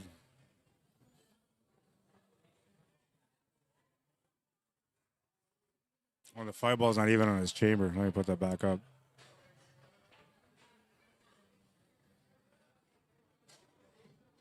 The problem with this is that I'm trusting just the screen, and I can't have visual eyes like with my own eyes on the table.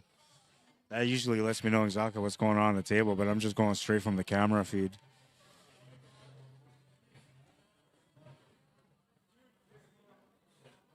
Looks like he's still good on the 6.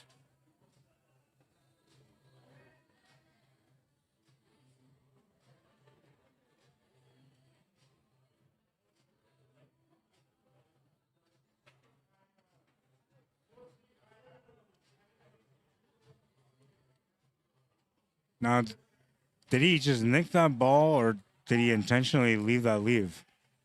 I'm thinking he just nicked it by accident. He wasn't supposed to hit that ball.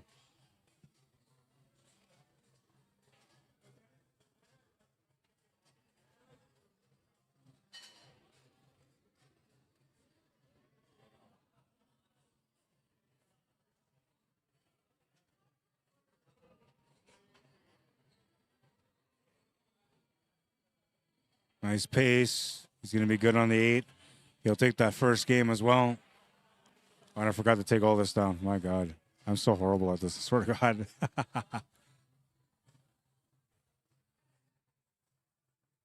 That's why I don't do it, man. And it's loud and hard to keep track of everything that's going on, so it's just not a good time for me to do the ball chamber, but I'm going to keep trying.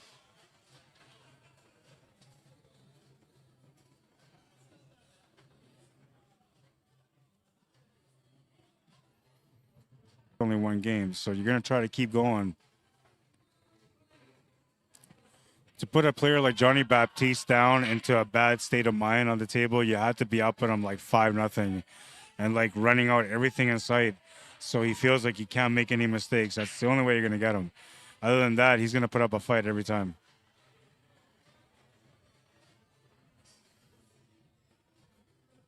And sometimes I think even 5 racks, being up 5 racks is not enough.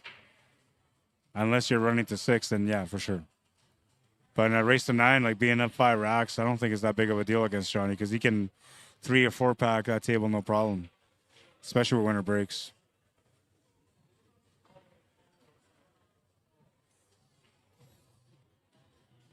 Let's take a look at the other matchups. See what we got going for the score. Pete Robertson, how you doing, brother? Out in Australia, welcome to the stream.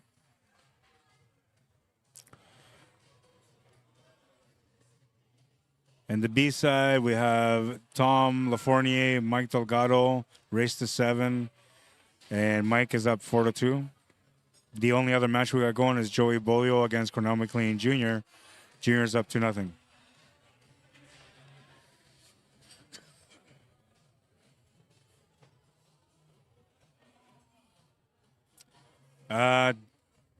Darren Mayo wants to know, it says, will you be streaming the active league playoffs at the Downs? Yeah. Maybe. I'm trying to figure that out with Bob and active. Give me a second. I got to watch a shot.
Oh, yeah. Johnny just made a shot, and I didn't get the highlight.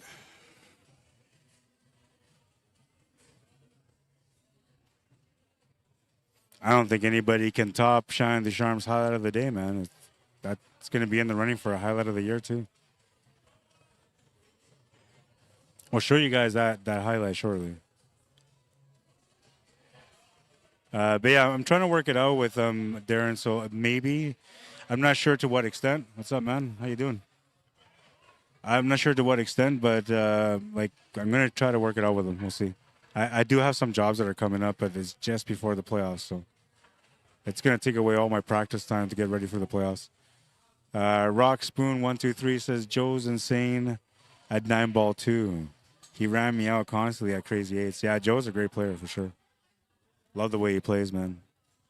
I'm doing good, mate, and myself. Yeah, I'm doing pretty good, man. I've been battling like everything, but way better, man. Way better. Feeling blessed. Johnny ties it up at 1. And now that I'm here streaming, I streamed last week, and I'm streaming here today. I'm starting to feel like I'm getting back in the groove, man.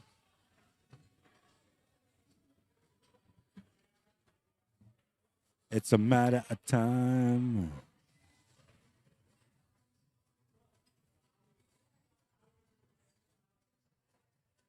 Let's see where the other match is at. Joey at the table right now. Playing against Junior. Score is 2-0 for Junior.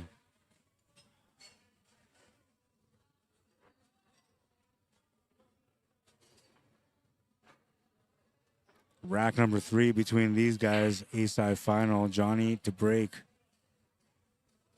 He's not going to make a ball. So Joe gets a chance at the table with a pretty good spread too, man. I see that like, I was talking about this earlier, like you don't win these kind of tournaments by smashing the rack as hard as you can. You try to control the spread. So here's an example, like Johnny in that break, he didn't give it his usual Johnny Baptiste break. He kind of tamed it down about halfway. And you can see, like, the spread is pretty good, right? If he had made a ball, he was out there. Oh, and Joe missed the opening shot on that one. Oh, no. The table was too open for him, man. And now he's got to pay the price. I said he's got to pay the price, man. Everybody pays the price when you miss.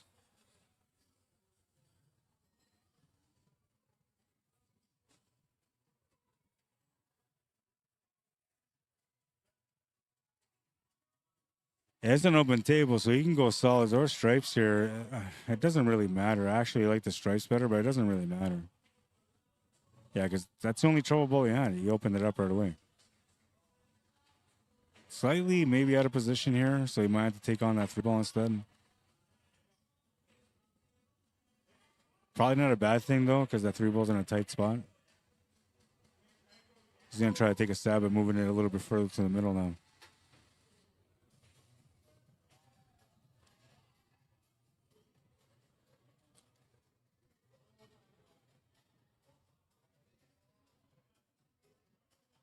Yeah, put it on the extension. I'm assuming he's going to run into this 3-ball again.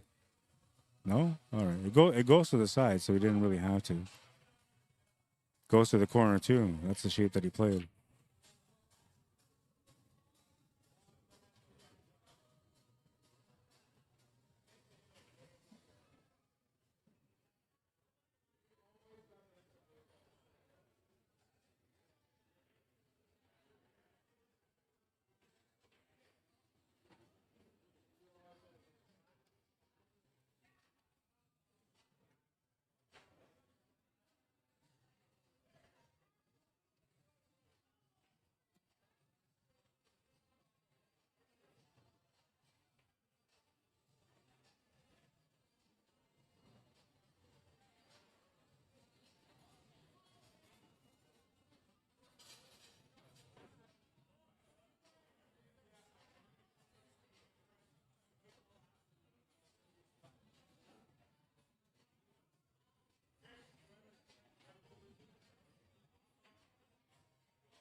No, that did not go the way it was supposed to go.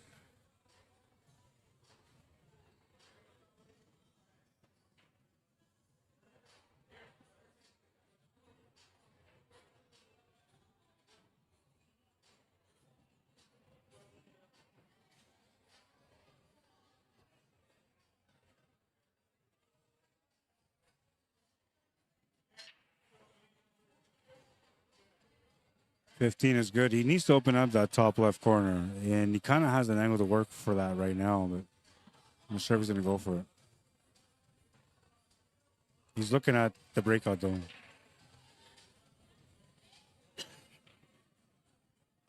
Change his mind. I guess he figured he can get the same angle. It looks like what's that?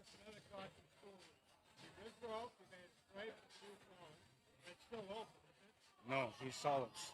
It's the majority. Whatever he makes the most of.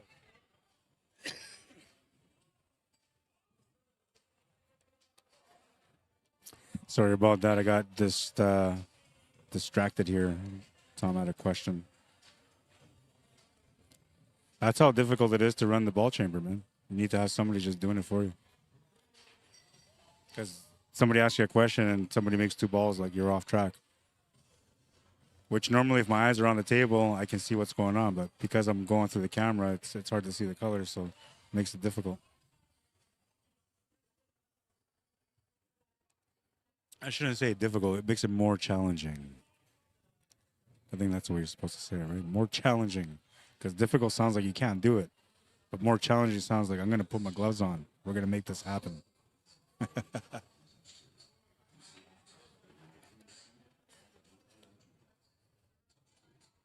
He's on the board again. 2-1. I like the way he plays. And he's playing against these guys a lot. So, like, he's calm in these situations. He's not... I mean, a part of him is feeling the adrenaline and the rush. But a big part of him is like, well, you play these guys, like, every week in league. So, like, it's no big deal.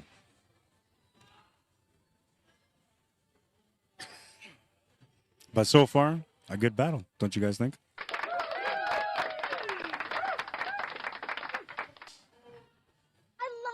You guys are so great. Yeah, man, I agree. Moving into rack number 4, race to 9, winner breaks, A-side final. Joe Sivko to break. And he's been having some up and down breaks. They haven't been consistent, but they haven't been bad. We'll see how this one pulls through for him. Good old coin system in effect.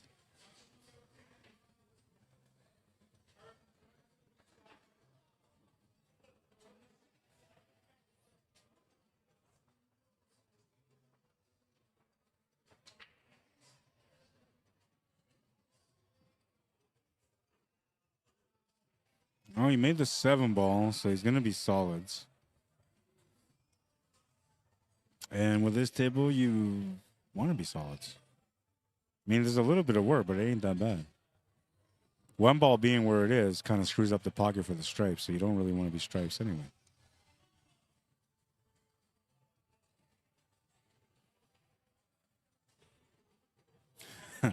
So Tom LaFornia is the guy that's getting mad at me right now. I made the rule up that take what you make applies even if you scratch off the break. Now, the rule is simple. It's the majority. So whatever you make the most of, that's what your suit is. That's what you're shooting. Solids or stripes, right? So the first time he asked me, he's like, so he made this ball and scratch. I was like, yeah, they're solids. And he's like, what? But he scratched. Shouldn't be open table? I was like, nope. Sorry, man. That's not the rule. Then he comes up to me again. He's like, well, this is a silly one I got to ask. I said, okay. I kind of felt like it was going to be like the same kind of question. But he says,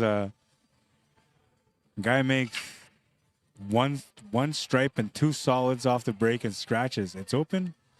I said, no, man. I said, he's the majority.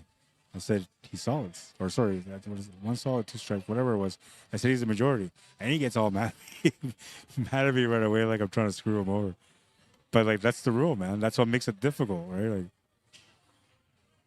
because you want, like, I don't know, we're used to just getting a ball in hand behind the line and just shooting whatever you want to shoot, then running out. Pattern's easy, right? Because you're getting the choice. But in the Manitoba Masters, you're not really getting a choice. You're forced to make shots. So now, like you just seen with Johnny and his break, things are going to change a little bit, right? You may not lay into that break as heavy as you used to. You might try to control the table a bit better. And there's nothing, like, there's no rule against soft breaking. So if they want a soft break, as long as they make a ball, I don't care. It's fine. Nobody's really going to do it unless they're watching the stream. And then they heard me say that, then they might. But I doubt it. I think Johnny heard me when I was talking about bringing down that speed because that's the reason why I broke light on the last one. But we'll see. He might break a little bit harder the next time around. And if he makes a ball then he might keep that pace up for his future breaks. But if he ups the pace and he doesn't make a ball and he leaves a bigger spread, he might go back to resorting as hitting as hard as he can. which I'm telling you, that's not going to be the good way to go because you're going to get clusters.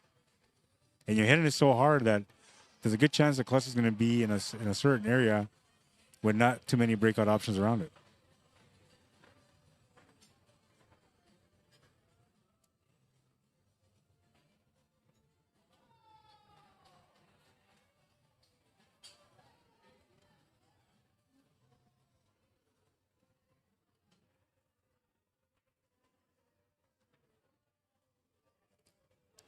Six to two, Mike Delgado on the hill against Tom Lafournier.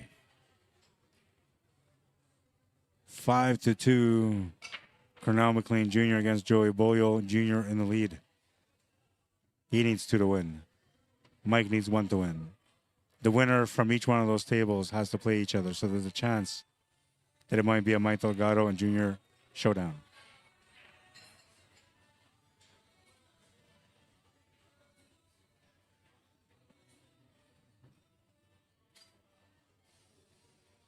Two to one against a giant like Johnny is not a bad situation to be in.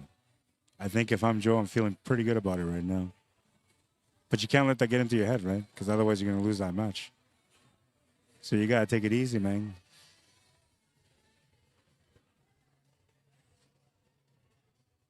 Gorsuch, hope you're doing well, Rod. You need to play too, Rod, maybe next year. I'm not in playing conditions right now. It would be an honorable and grateful opportunity if I could play next year. Right now, I'm looking at myself like I might not be able to play pool anymore. Just neuropathy, though, right? Pains. The neuropathy is a weird, like, thing that people deal with because it's the hardest thing to explain. You can't see the pain. You can't possibly point to any part of your body and say, look, I'm feeling pain here.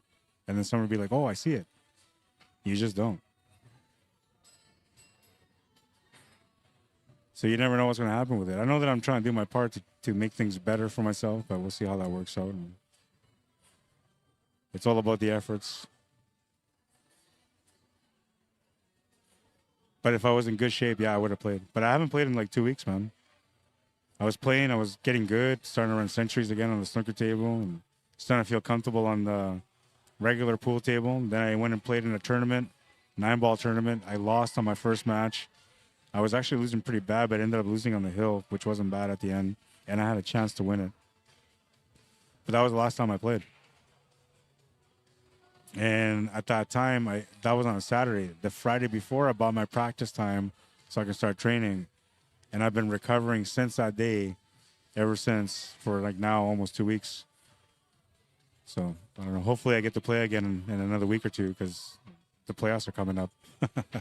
My team's going to be like, what the hell happened to you, man? You used to be decent. Hopefully I can still shoot by then, man. I mean, I don't know. I always say pool playing is like riding a bike. The only thing that's different is that you need to learn how to like get back into stroke and your pre-shot and your post-shot. They need to be back in tune again. But like anybody can make a shot. And once you get going for like a half hour, 45 minutes on the table, like your stroke is right back. Your game is on point. Some of the fancy stuff may not be there, but you know, that'll come along too. And Joe's just marching on here, man. Another finish, another win.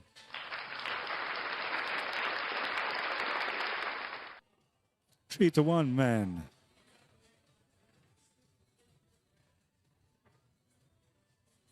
Three to one, and he's breaking because his winner breaks. Winner of this match guaranteed no less than second.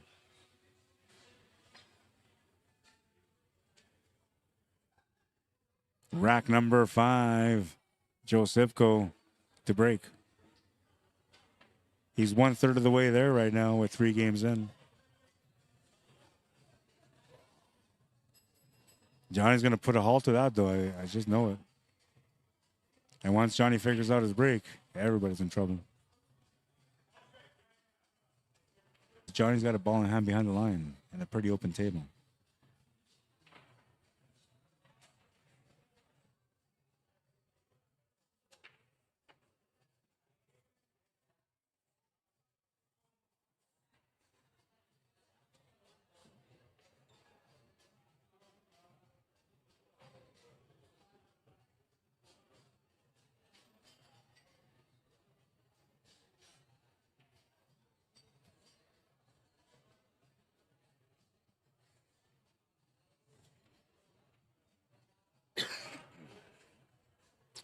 Howard Nelson, what's up, bro? Welcome to the stream.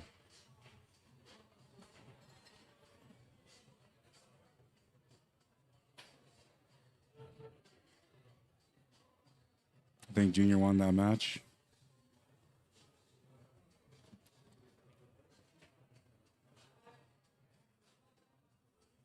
Uh, 7-2.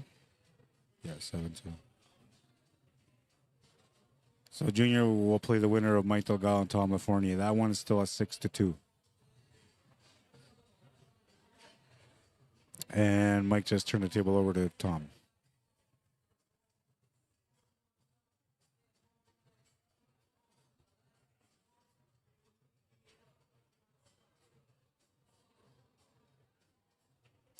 Yeah, so that's too hard for me, Gord. I just can't do it, man.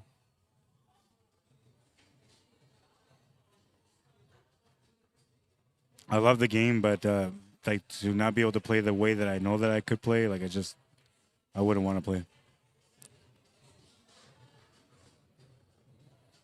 But I'm going out this year to try my luck out in Las Vegas, and we'll see how that works out.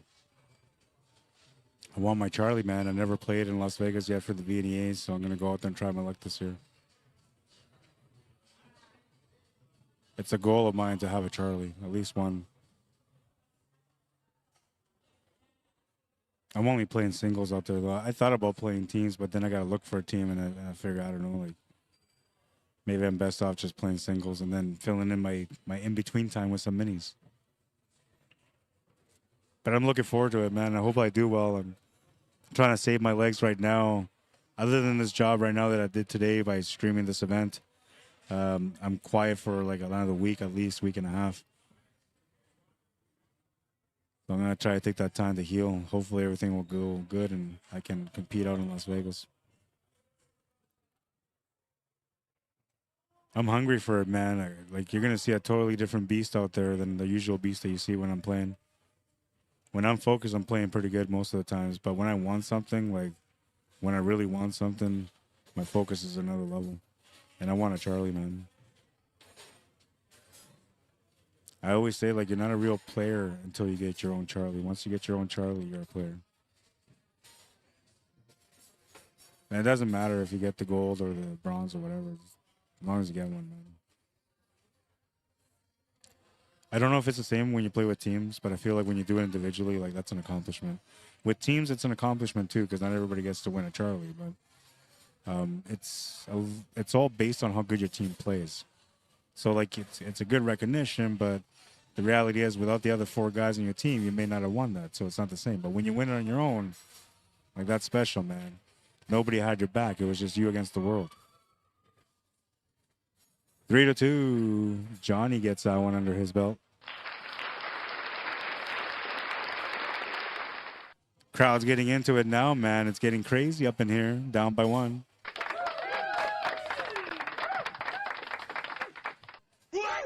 I said he's down by 1. Jeez, man. Get your hearing fixed. Let's go, baby. 2-3 or 3-2, whichever way you want to look at it. A chance to be able to tie up the match here. Race to 9, winner breaks. A-side final. I feel like I always have to say that, because if I don't, then people are like, what are we watching? And usually I have it on the stream, but I decided to stop doing that.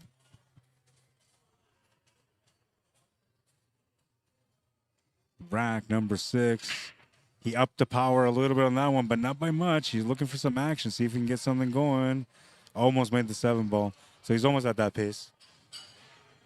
Hi, Tom. What's up?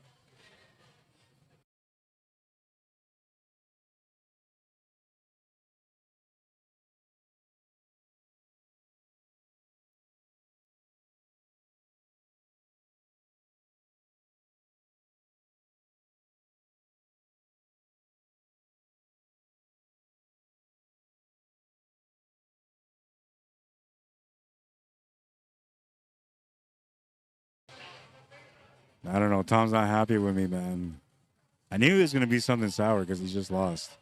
And I get it, man, because like I always say, we never talk about the emotional side of the game. Trust me, I get it, man. You just lost. I understand. But there was only 13 players. I said I'm paying top 25% of the field. So technically, with that many players, I could have just said, you know what, we're only paying top 3 because we didn't get a full field. But instead, we're going to go top 4. So, and then he finished in 5th, 6th. He's bad.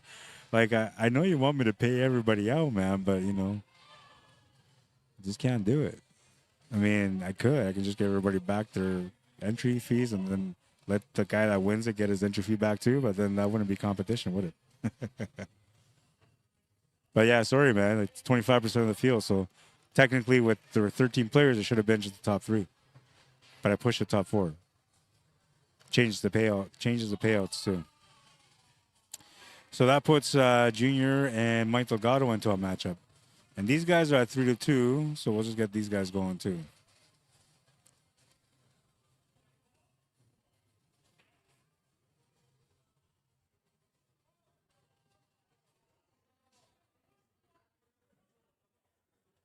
Mike.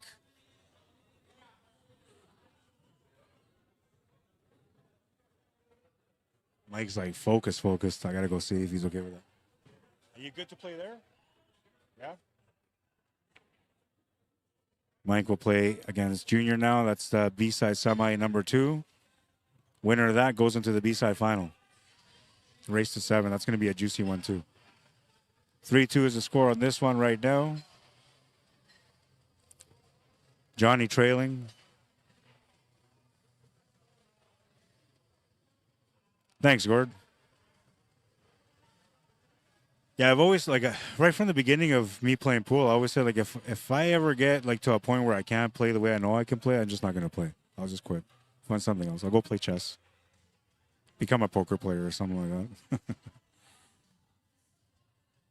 Thanks, Gord. Yeah, I think I can do it too, man. But, like, the one thing about going out to these events is that you come from a world where you're, like, your level actually stands somewhere. Then you go into a world where everybody has the same level of play as you. Now, it doesn't matter how good you are because everybody else is just as good. And that's the reality of the big events in Las Vegas. So winning a Charlie is not easy.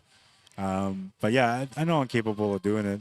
It's just a matter of, you know, how I'm playing and how I'm feeling and, of course, how the rolls go that day. Sometimes I've been able to fight against the rolls, though. Gord Kerr says,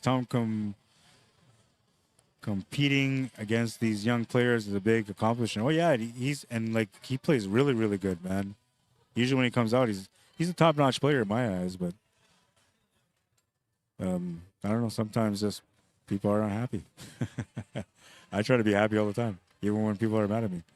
3-2, and Joe just won that one, so it's 4-2 for Joe. Joe putting on some heat in this one against Johnny Baptiste.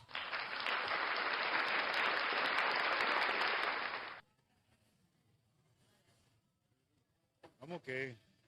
Better. I'm doing better, but I'm not. Like, I'm doing better with my blood. Everything's going good with that. But my neuropathy's been acting like crazy.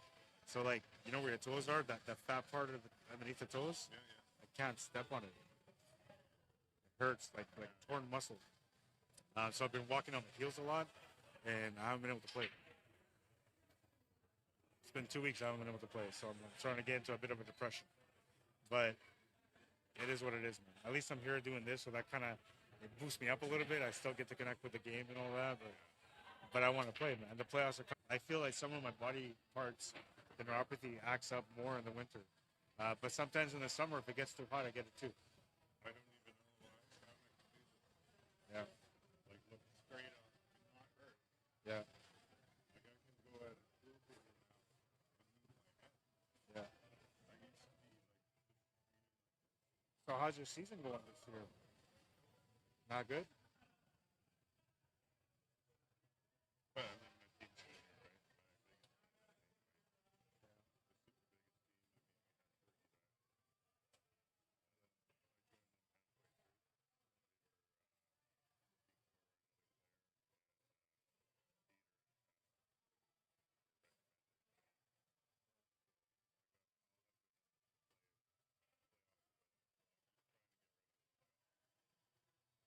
Yeah, that's where my mindset is usually too, man. Yeah, and that's where I am at right now. Because I say, like, I can practice, but then I might be worse for playoffs, or I can just rest and then be good for the playoffs. Right? I went to pool the other day. I ran some tables,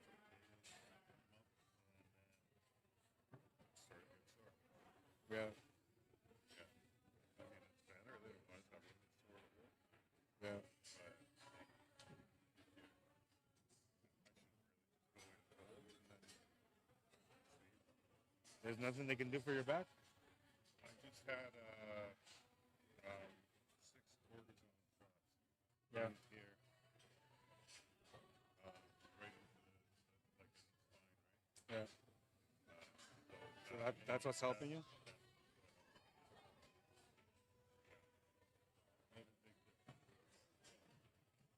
So tough to live with pain, but a lot of people live with it, man. Yeah. I saw Kurt's. Yeah. You're a little younger. Well, yeah, like you roll back time, like anything that happens, you heal right away. Once you hit that like 35 and up, like from that point on, things just start going downhill with injuries. You can maybe pull it off up to 40, but 40 and up, I don't think so. Man. Well, I'm glad to see you all. Yeah, it's Enjoying the game. good for the soul, man. Yeah, and it's like Especially practice. getting to see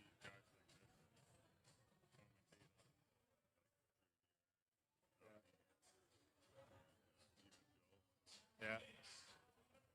Who else is in this? There's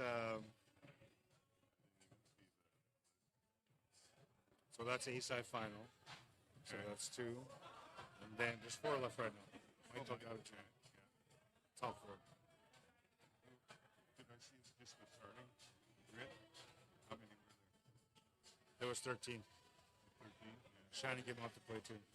Oh, nice. But he lost. Yeah, he lost to Elmer and then eventually got knocked out. Fan played, Dennis Baptiste played.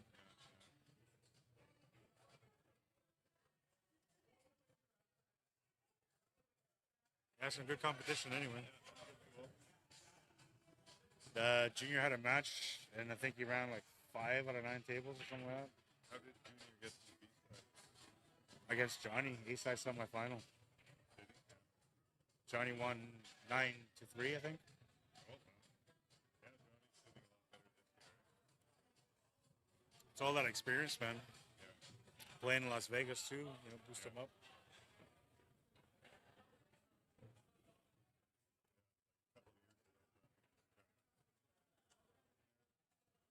You can beat him. For him. Still pick my ass. He's just all around, There's not much to his, much bad to his game. I was just saying, like, he's always composed, even when things are not going the right way. Like, Yeah. you don't see him get too worked up. He just tries to work it out. He's very logical at the table. Yeah, there's only 2 things that upset me. One is my own play, but then I wipe it clean the next time I come this year. Yeah. And the other is bad tables. Yeah. When I can't cross the table to take a slow roll or something, it just drives me crazy. Yeah. When I have to change my game, I like to shoot light, Yeah. and then I have to shoot hard.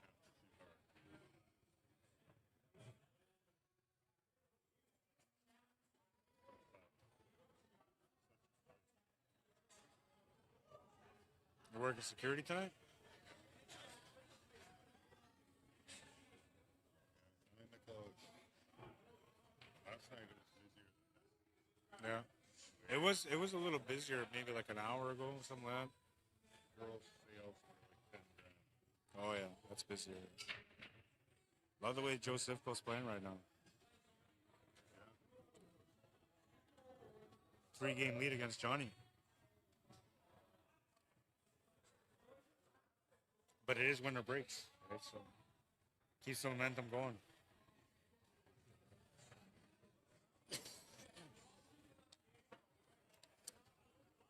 Joe Sivko, another one.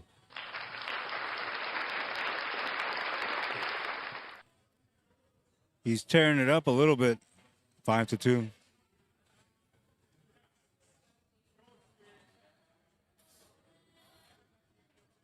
And it looks like we might be on a standstill at the moment. He's racking now. We will go to this view. There's Mike Delgado playing against Junior on the right.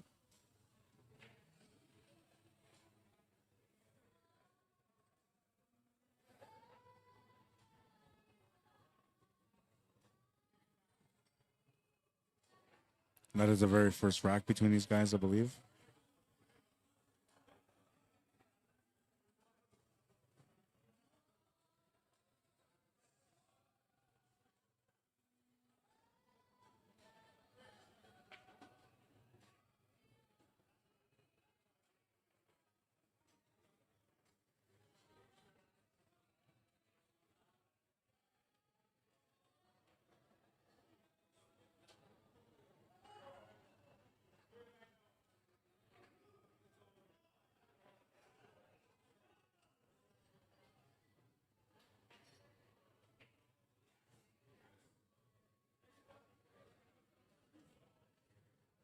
It's a nice little battle. Both tables are nice battles right now. These are the last matches remaining, the last 4 players in the tournament.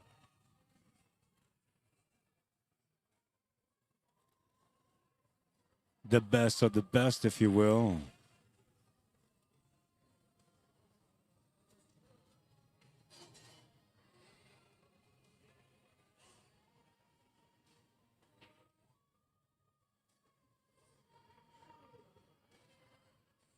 Not a lot of angle to work with, but he's got some angle, so he's still okay. And the 8 ball is sitting just above the 15 ball, so once he makes that 15, the 8 ball is wide open to the corner pockets. The only other ball other than the 15 ball and the 14 that he's shooting right now is the 13. That one goes to the side only. And that was not good. That was definitely not good. He can still make a shot though. And he can still get the cue ball to go across. This might be a special shot, so I'm going to go on table.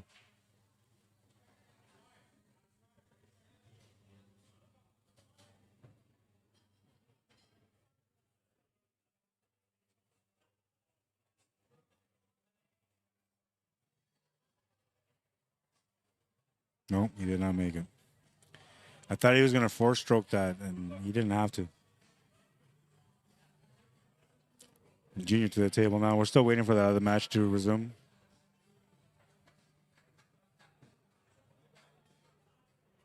I think Johnny's back now.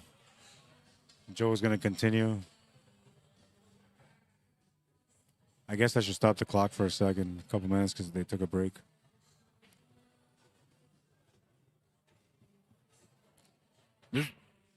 This one here is a race to 7.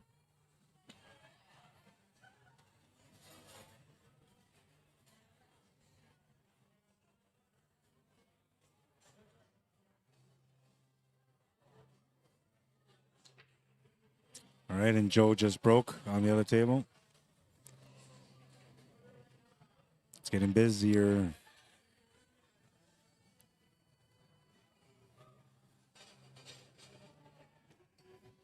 Mr. John Hool, welcome to the stream. Bradley Burns, what's up, man? Kerry Hafner, April, and Vance Hool, welcome, guys. Everybody tuning in. Big showdown here. 5-2.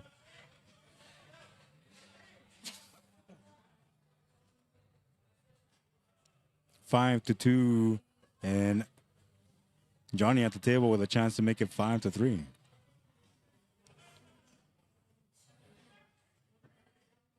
It's take what you make, and that includes off the break, even if you scratch. Mike Delgado has got himself in trouble on his table. He's going to turn over the table to Junior. I mean, he could do a jump shot. I don't know. Let's go check out this shot. We have to check it out just in case. I'll wait till he comes up to the table first.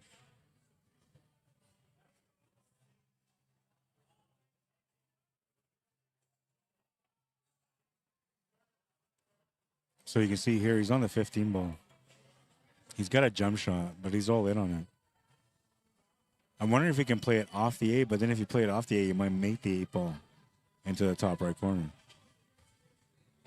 All in on this big jump shot.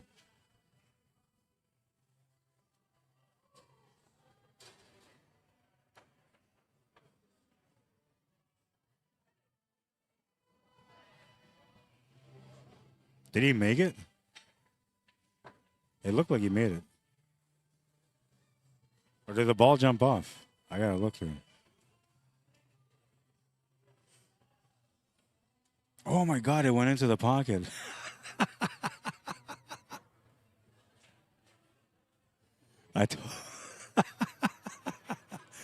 Oh man, I can't. That's gonna be the oddest thing I've ever seen. Oh wow, crazy man, crazy. I gotta, I gotta go back to that. Here's the matchup though. Let's start the clock again because they're already into the rack. I can't believe that, man. Oh my God. Like, how do you even explain that to somebody? Crazy, man. Now I've seen everything. That might just go down as the highlight of the day. Like I said earlier, there's nothing that can compare to Shannon's shot. But that might be the one. Oh, man.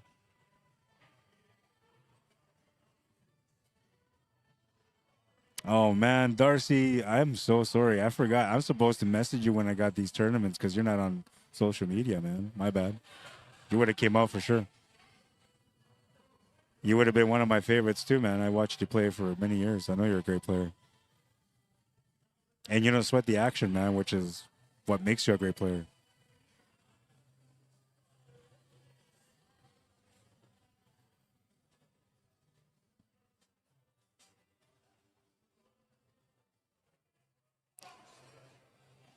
Yeah. You see it? You want to see it again? The one that Mike made with the jump shot? Yeah, it's stupid. It's absolutely stupid. Went off the 8, went in the air, bounced off the rail. Yeah. Like I said, how do you explain that to somebody? How do you tell me you're lucky without telling me you're lucky?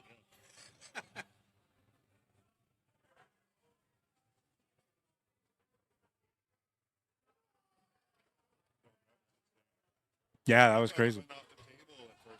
I thought that's why I saved it because I was like, I thought he jumped it off the table, right? Yeah. Crazy.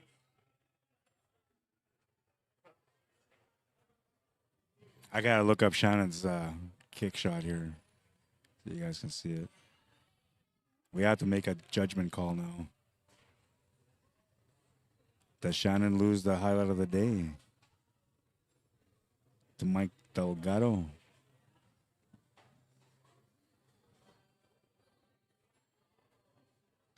Craziness, man.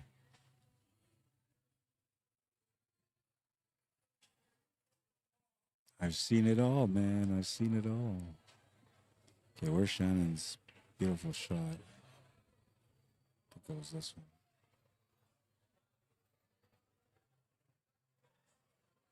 Yeah, man, that's the one. Unbelievable. Unbelievable.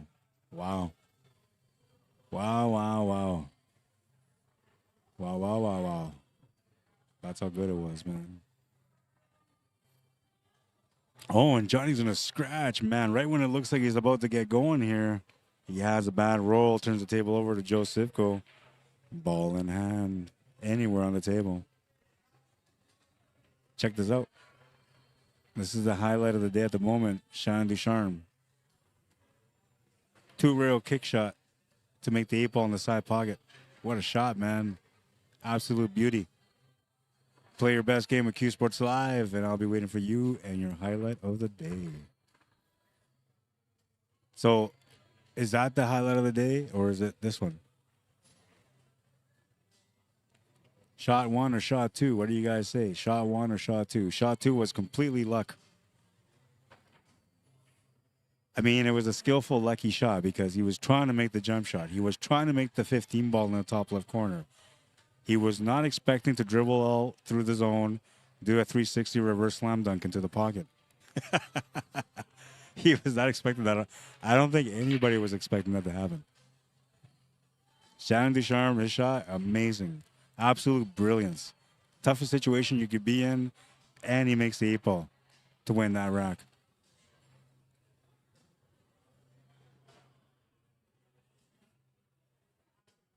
Mike Delgado, I can't even explain what that was. It was like when people say I put some left rights on that or some follow draw. It was like that, man. It was weird. All over the place, but beautiful at the same time.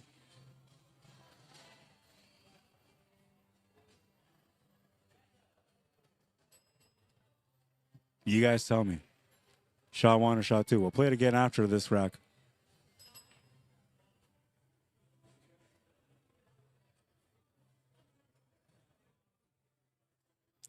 One between Mike and Junior.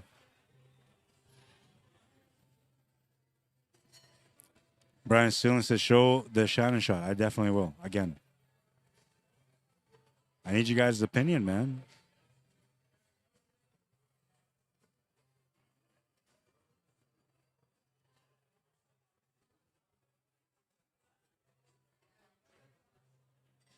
I like the way Joe plays. He's always been a very good, consistent player. Never really rushes. He's really good on his spins. His cue action is top notch when he plays his draw shots and all that. Like, he knows how to really make a ball work, man. But even through all that, he always keeps his cool, his steady. Let's see if he can finish this one here. Somebody walked by right at that moment. Did they interfere? No, they did not. He's got a shot on the 8. Cue ball is just off the rail, just enough.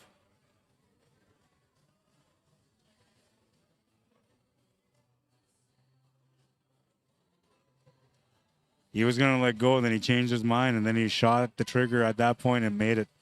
Good finish, Joe. 6-2.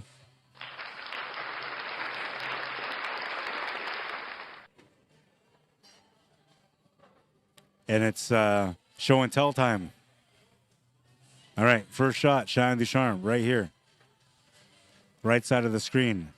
2 real kick shot on the 8-ball to make it to the side pocket. Absolute perfection. At that point, I thought he was going to win that match and he was going to win the tournament. He lost the match eventually and got eliminated. Shot number 2. A shot that only the pool gods themselves could have invented. Even Mike's like, what the hell was that? And like, if he's making the crazy shot and he's like, what the hell was that, man? You know it was a crazy shot. So is it shot number 1 or shot number 2, man? You guys tell me.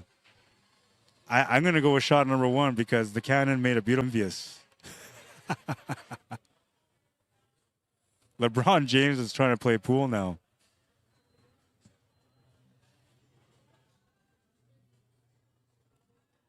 Oh, and the stream's going to cut out. Oh, my God. It's going to cut out in like 3 minutes, man. All right. Watch it on YouTube, guys. Watch it on YouTube. The link is on the post. If you hit that post and you hit the information on the post, right underneath the date, it says YouTube live stream can be found at. Go to the YouTube live stream. I am not going to stop the stream while these guys are still playing. But I'll have no choice but to stop the stream after these guys are done. Score is 6-2. It could be over and 2 racks after this, or it can go all the way. As soon as the match is done, I'll start a new stream. I'll be on Facebook again. Until then, only on YouTube. It cuts off in 5 minutes. I'm letting you know right now. If you're too lazy to look for the link, which is the fastest way to get to my YouTube channel, here's the other way. You just look me up. Rod Arriagada / CSL Manitoba. Don't forget to subscribe. You'll be appreciative when the Facebook stream cuts off and you're like, hey, I'm still watching this. It's a nice bonus. Plus, it's 1080p.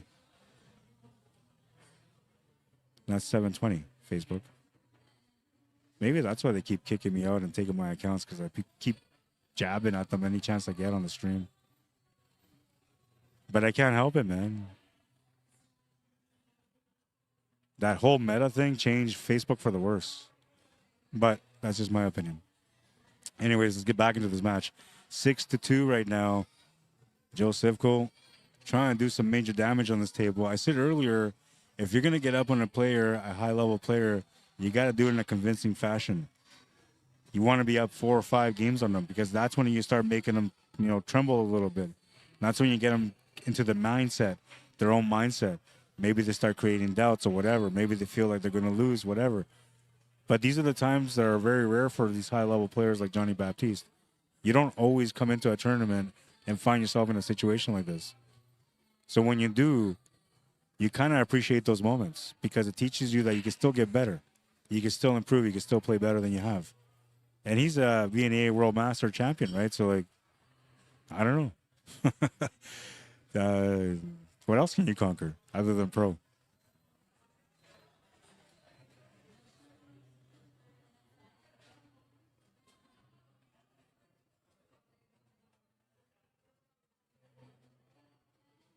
Yeah, I'm not sure what happened here, man, but he didn't get position for what he was looking for, so he's going to have to turn this table over.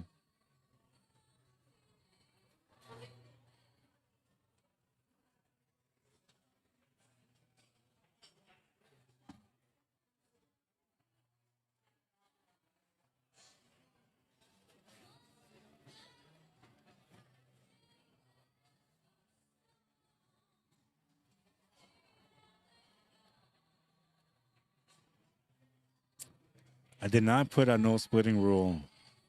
Okay, so YouTube is now the only one that's running. Facebook is done. If you're watching on Facebook, oh no, it might come back in.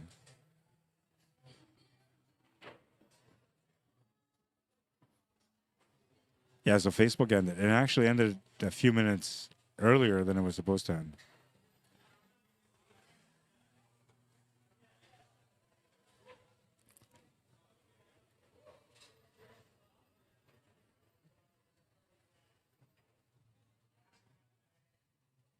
Stream's still going on YouTube, though. So we're all right, man. It's all right. It's all right.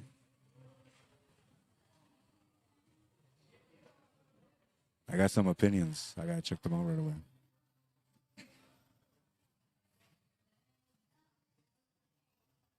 Still at the table, so that's a good thing, but not in a great situation. All right, so show the Shannon Shaw, show both, please. Definitely Shannon Shaw, says Nick Romaniak. Robert Griffith says shot number 1. Gore Kershaw, Shannon's is better, as was skill level. Brian Sterling says Shannon's is only 1 rail, but it is more complex. Shannon gets my vote. Mike's is hit and hope. Yeah, I agree, man. It was. It really was. Did he hit? I thought he had 2 rails on that one, man. Not just 1. I got to go back and watch it, man, as soon as I get a chance here.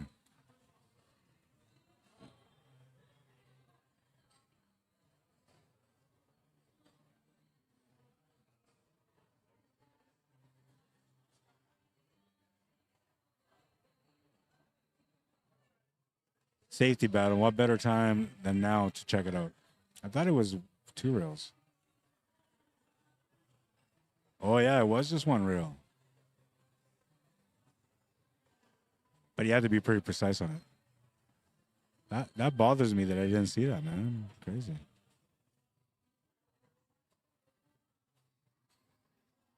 Absolute craziness.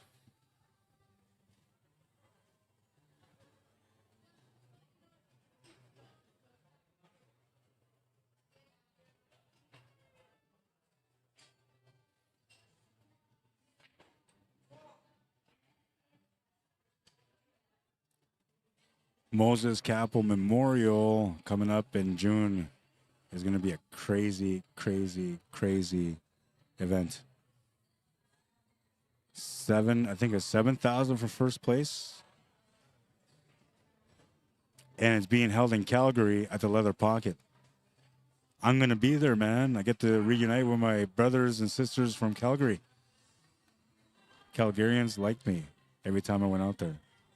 And I loved them because it was fun to be out there. I wish I would have had more time to play, you know. It is what it is, man.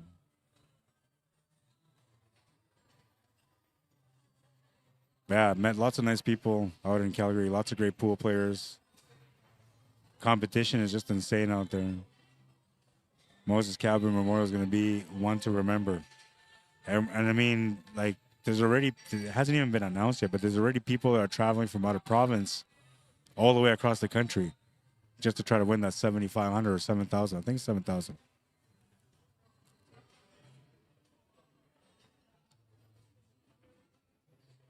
And these are like guaranteed payouts. This money is guaranteed payouts. Everything else that gets in for the entry fees goes to the other payouts.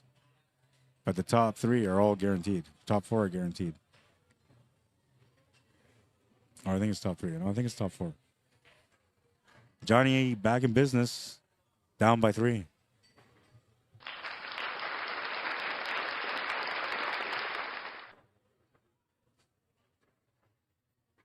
The shop is open. Come on in.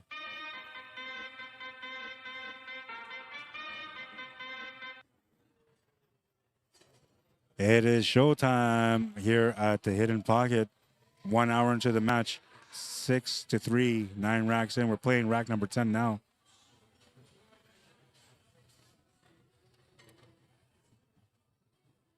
Check out the Junior and Mike Delgado match. Junior breaking over there. Let's see what the score is. They're tied at 2 in a race to 7.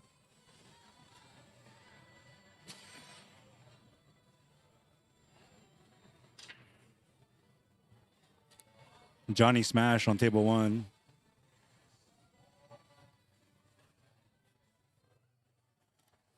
And like he's letting off on this break a little bit. He's frustrated with it. He's not breaking his usual style. But this actually worked out okay because there's a big cluster on this table.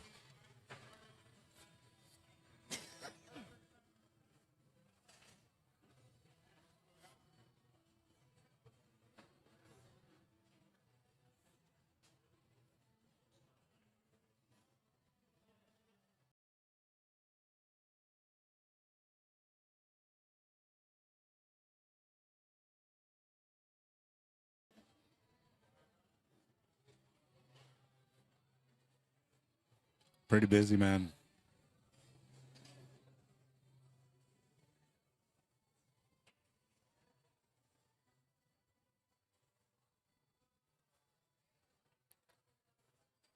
It's a good spot, man. I mean, the location is right by the University of Manitoba, too. So, like, there are pool halls that were in this area, but they all eventually shut down. There was Vodka Rocks. I remember that one. That one had insanely fast tables. Like, it was just ridiculous how fast the tables were. Then there was, I can't remember the name of it, but it was a Chinese pool hall right beside, or Coyote. What was it called? Coyote, I believe. I can't remember what it's called, but it was something Coyotes.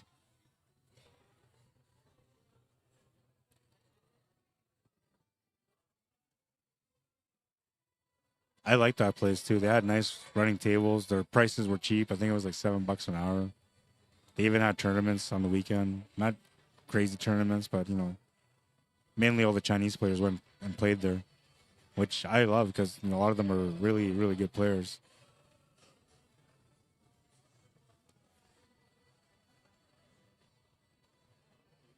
I don't know if pool's as big as snooker in China, but like the discipline of billiards is pretty big in China. People out there skip school to go play pool because they want to be pro players. Now I don't advise that you should be doing that. But if your country supports that, you're probably gonna love playing pool there. There's gonna be lots of action, man.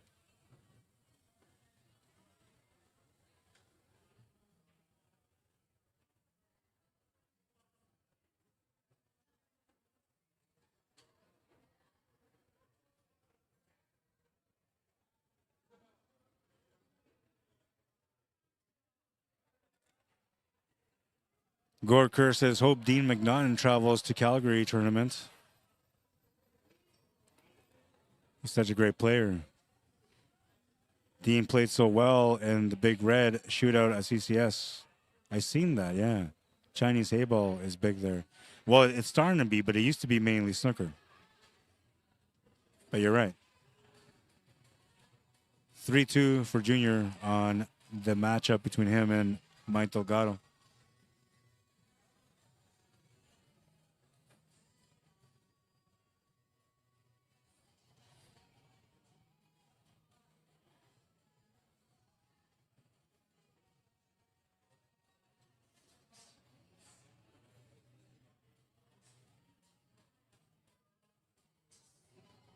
I said to my wife today, I'm going to be done here by 6 or 7.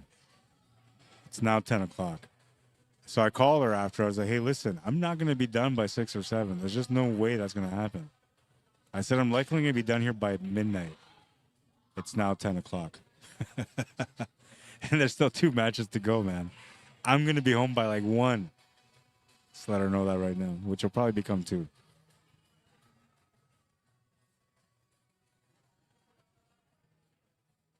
I got to order some grub, though, man, because I'm starving now. It's already been too many hours. So I'm going to order some grub. I'll be right back. It should only take me a minute to order it. The score is updated here. It is 6-3. Josefko trying to hold on to this lead, trying to get through the finish line. Needs 3 more games to do so. Johnny Baptiste looking for 3 just to tie it up. 6 to win it.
I have to confirm that the score is still the same. It might be different. I'll check on the digital pool. So 3-3 between Mike and Junior. Those guys are in a heads-up match. They're alternating racks. 6-3 is the score still between Joe and Johnny. Just the 8-ball to make it 6-4, 4-6. This is the thing about Johnny. Like I said, if you get up on him like 4 games, it still may not be enough. He's starting to erase the deficit, down by 2 now.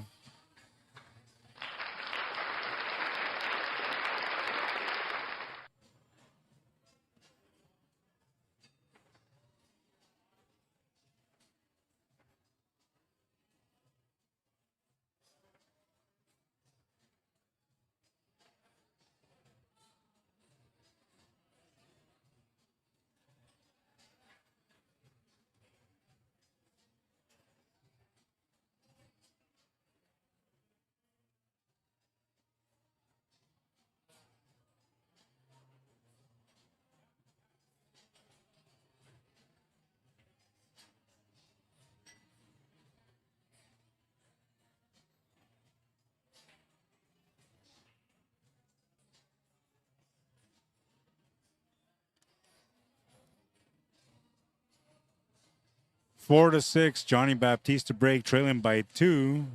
Chance to get within 1 now. He's been playing around with his breaks, so he might add some more power here. Against somebody as consistent as Johnny is at winning.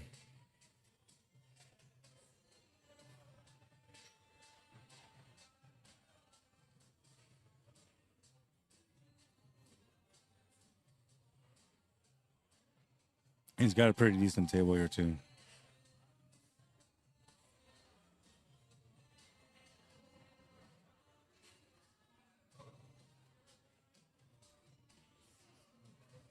Oh, man, he was trying to get that 2-ball out in the open. He's going to miss the shot because of it. He's turned the table over to Johnny, which I believe he's got a shot on this 9 to the corner.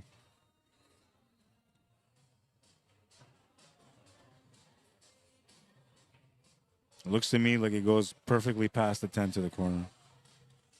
And now the thing about this shot is it's going to be naturally set up for the side pocket after.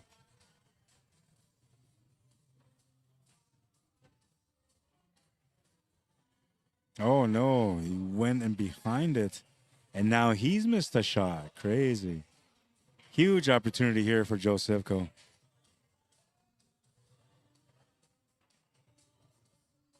Zvetko. That's how I think that's how his name is. I've always said Joe Sivko.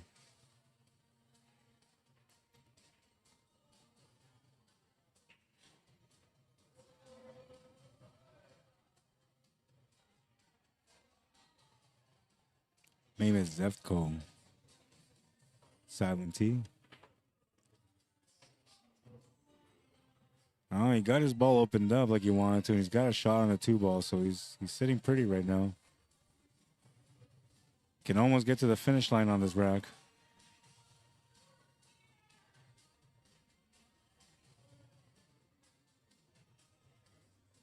I don't know if I like the 2-ball being the next shot. I actually kind of don't mind that 4-ball being the next shot, but 2-ball is definitely easier. Yeah, I didn't really like it. I don't think he really liked it either. And he wasn't quite on. He was almost on, but not quite.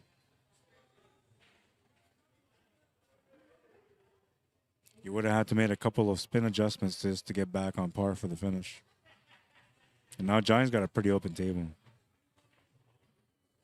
This is not good. This is Johnny's playground now. When a player misses a shot, gives them an open table, he usually punishes them on that rack. And he tends to punish them on the rack after, too.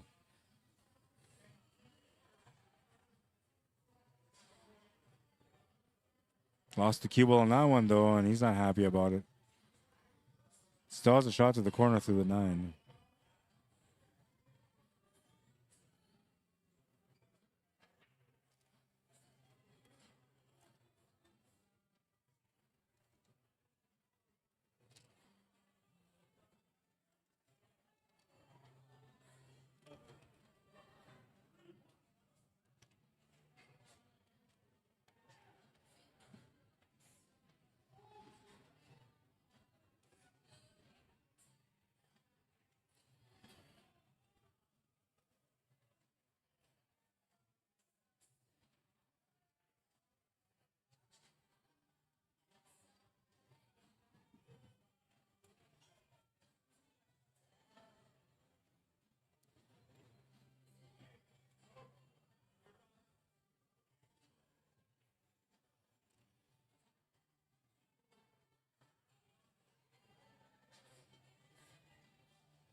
It's unfortunate that somebody has to walk out with fourth place because, you know, everybody wants to win it, right? But it's just not the way it's going to work out. 4 players standing, only 3 will be standing after this match is over.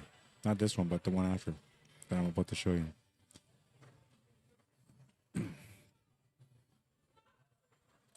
This one right here, this is the 3rd, 4th place. And they're currently at 4-3 for Mike Delgado. Junior with a chance to make it 4-4.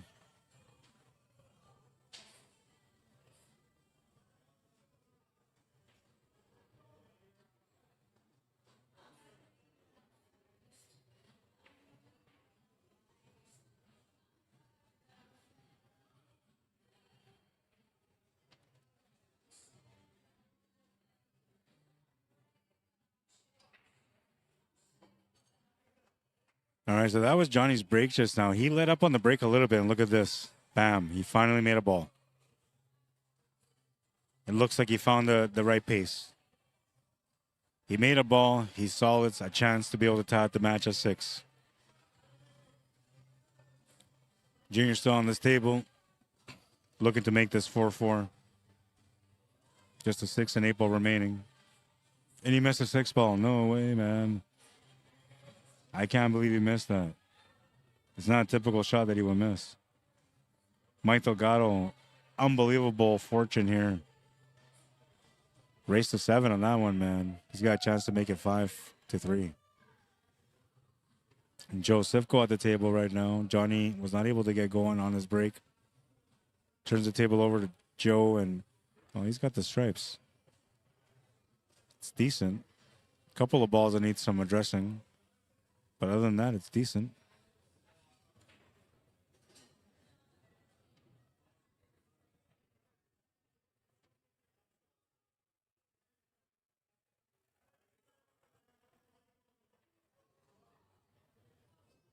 Capture both tables here.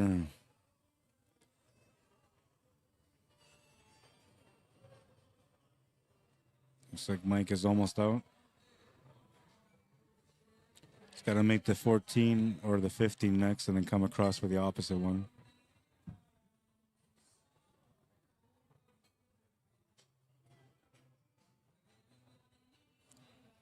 $15 is definitely going to go past the 6 to the corner. And he can just hold position there for the 8 ball. That's to make it 5-3 against Junior.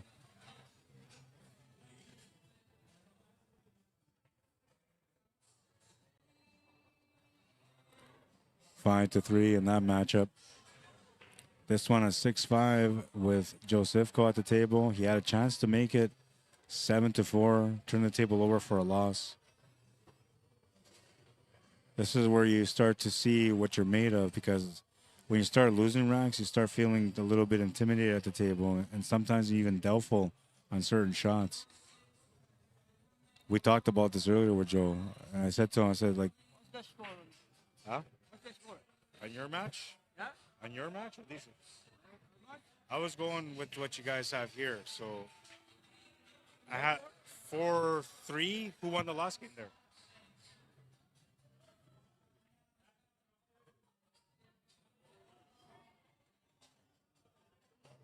4-4. So they have 4-4. They're tied up. Mike Delgado and Junior.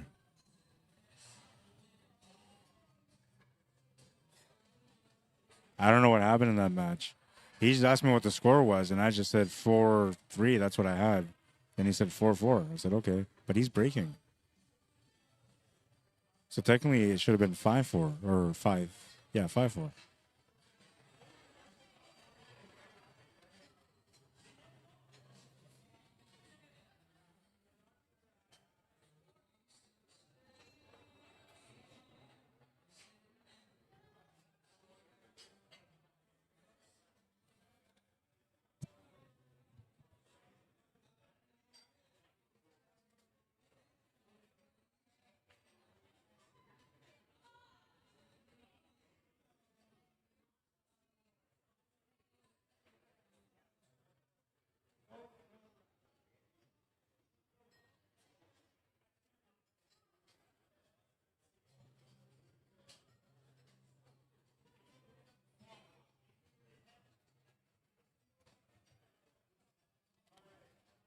I'm minding my business, man, because I didn't see what was going on that table, so I have no idea what the score is. But it's up to the players to keep track of their wins and losses. So if there was a discrepancy on that, nothing I can do about it.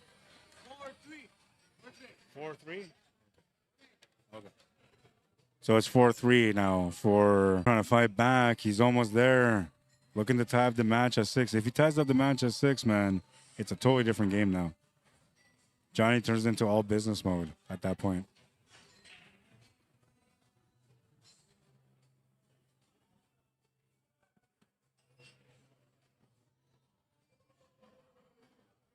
Just the 8 ball to tie it up at 6.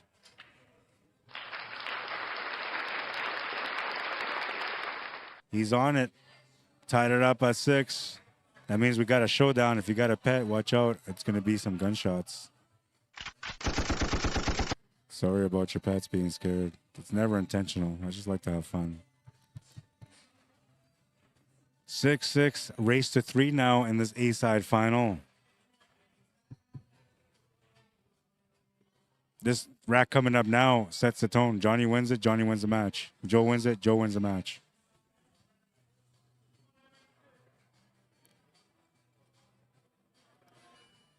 But I was wrong out in Sioux Valley. I made a couple of calls like I usually do, and they were both wrong. I had to be right at some point. So whoever wins this rack wins the match.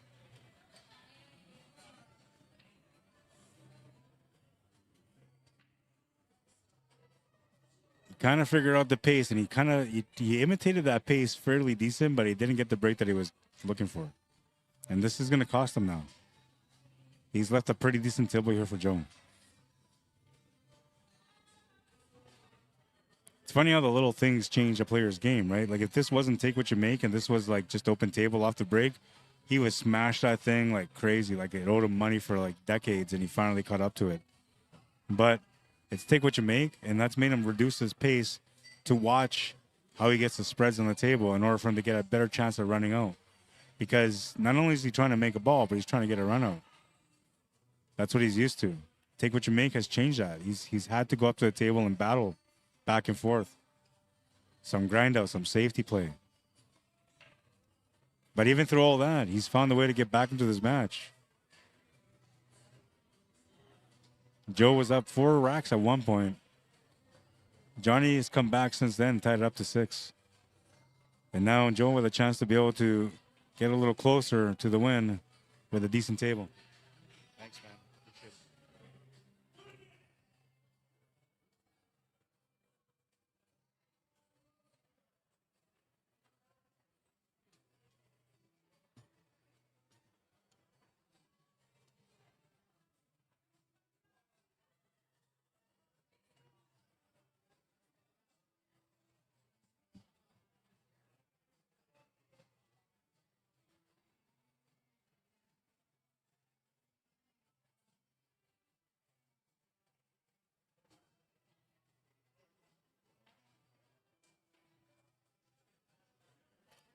Looks like Joe has to tie his shoe. Maybe check on his messages. Somebody's coaching him. I'm just kidding.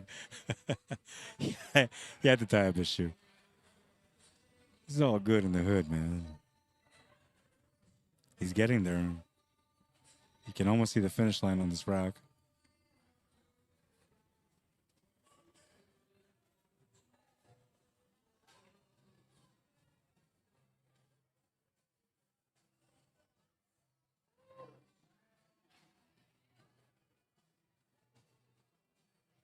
I thought somebody called my name.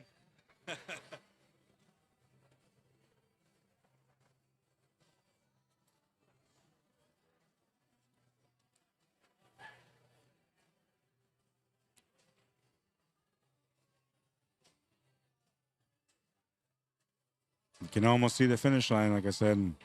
Just got to go forward here on this shot to get it up with a 13 with a follow-up angle, and he's good to go.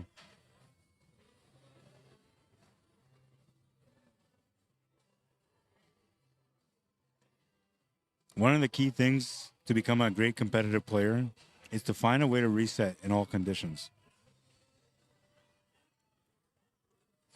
Working on resetting anytime you're at the table feeling frustrated, stressed out, things aren't going your way, so you're feeling like luck's against you.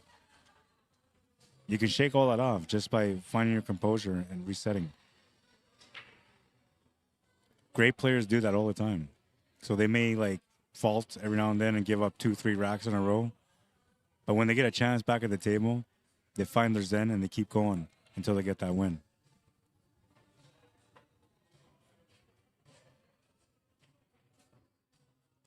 You need to be up more.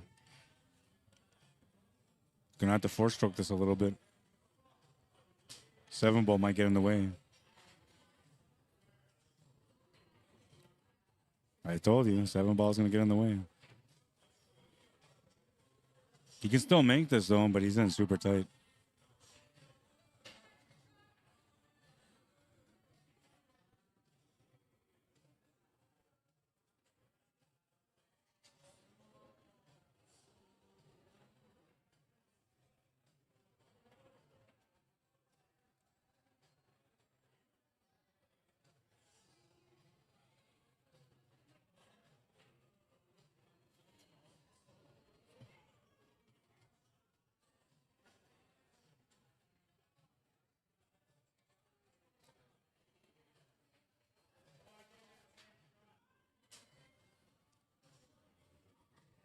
He missed one step there.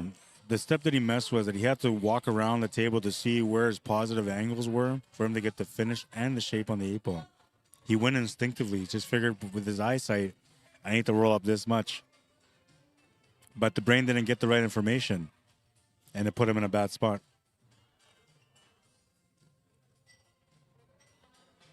Huge opportunity here for Johnny. He was supposed to lose this rack. Instead, he's got a chance to win it now. And he'll take the lead for the first time in the match.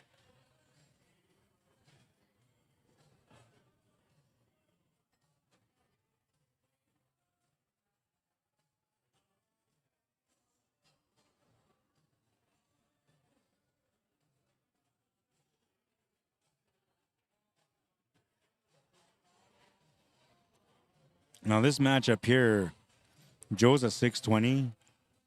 Johnny's a 752. So there's a huge difference in knowledge according to the Fargo rates. But I don't think so. And Joe's put up a great battle on this one. Problem is, if you don't shut down Johnny when you have a chance, he'll come back and then he'll do his best to shut you down. And that's what he's doing right now. He takes the lead 7-6.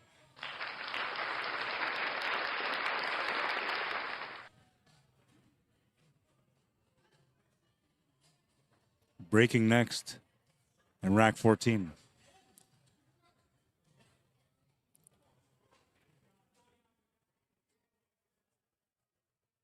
Junior at the table right now in this matchup. It is 5-3 Mike Delgado.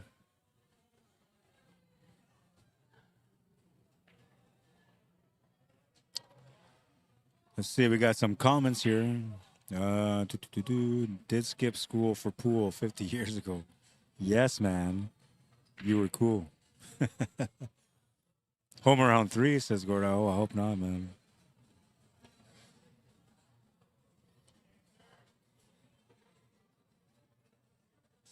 Skin says this week in China, 8-ball is paying out $750,000 American. Oh my God.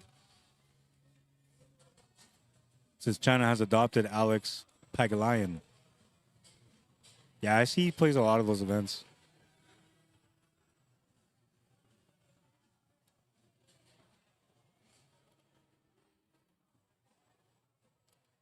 Puckinswa, how you doing? Says, hey, Rod. Welcome to the stream, Puckinswa. Where's the sound? The sound is on, man. Did I mute it again? Maybe I did. I don't know. I'm a little crazy sometimes, man, so I might have, but no, it shows that my voice is active. Got to go back to the other table. Johnny Baptiste just turned the table over to Joe, and he's got to start feeling some pressure now, especially because he had a good lead, and now he's losing it. This is where you start feeling like you have to make up ground. Dangerous spot to be in, especially mentally.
Yeah, Johnny's in business mode now.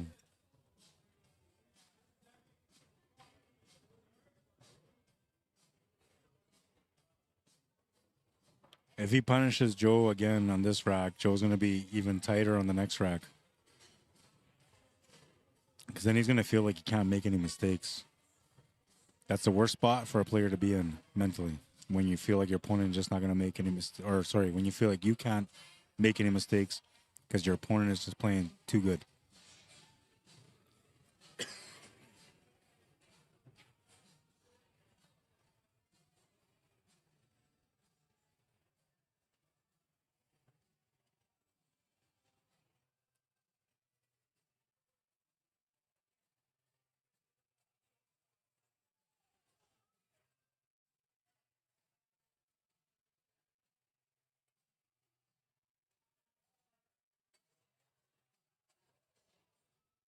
Ball in hand, huge opportunity for Joe Sivko to get back now.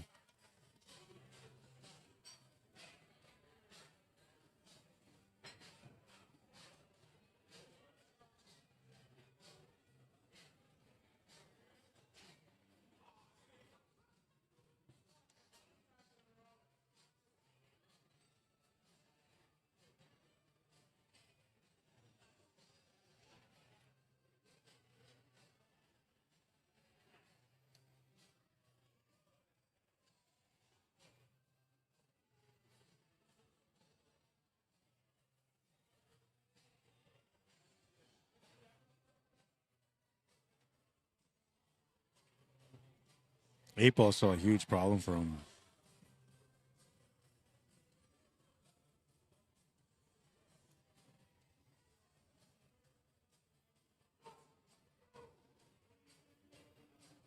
Oh no, he's stripes. Okay, never mind. I thought he was solids.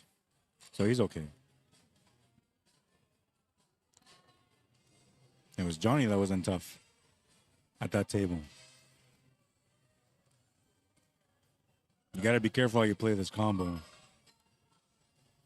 You don't want to end up tying up the other two stripes. You would have the shot to the side pocket still, but you definitely don't want to do that.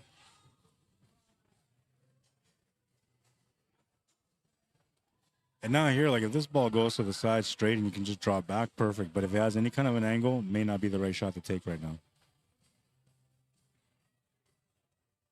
It's a bit uncomfortable to take the shot to the bottom left corner, but that's the one that gives you the most promise.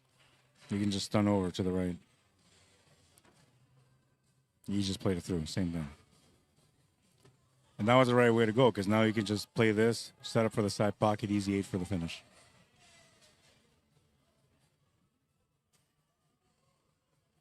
Oh, no. It was too easy, man. He let up on that one. He totally let up on the shot. It was just too easy. And Johnny's going to punish him now. Absolutely. There's no way he's going to let him get back on this table.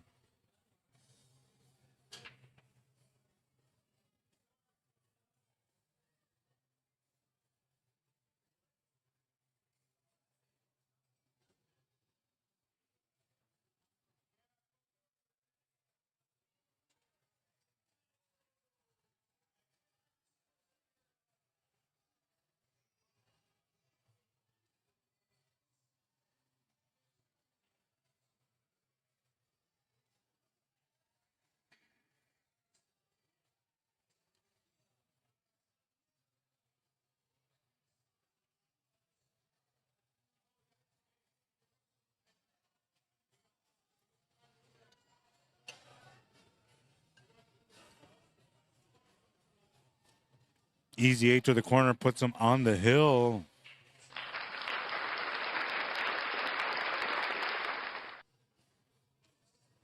Johnny Baptiste 1 win away from being the A-side winner.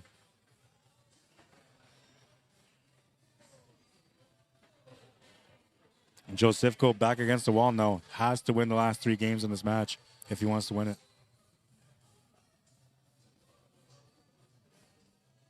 You know, there's a lot of stuff going on in the mind right now in Joe Sivko's mind.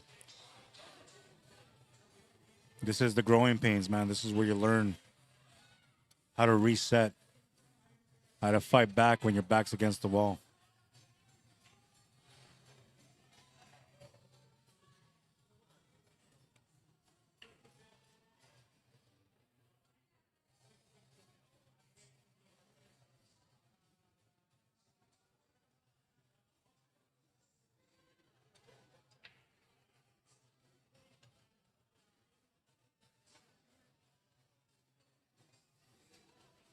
Oh, and he hit a ball again off the break. You see, it wasn't crazy spread. It was just nice and smooth. Get a ball to the pocket.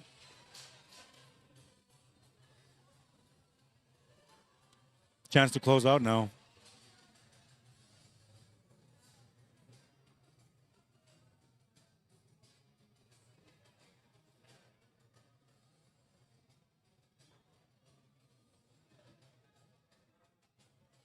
Six for Johnny. He was down 4 racks.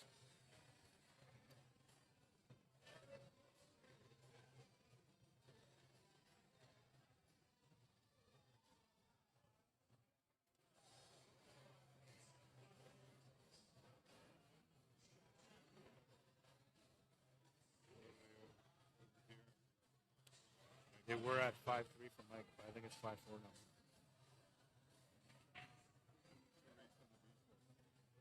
Seven. Take a look.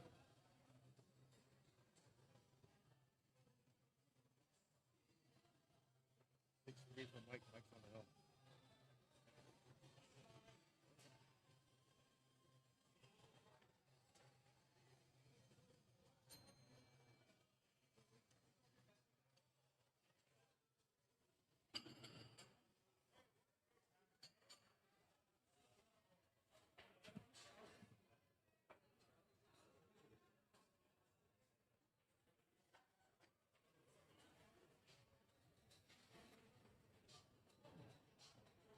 Mike Delgado on the hill. A chance to close out against Junior now.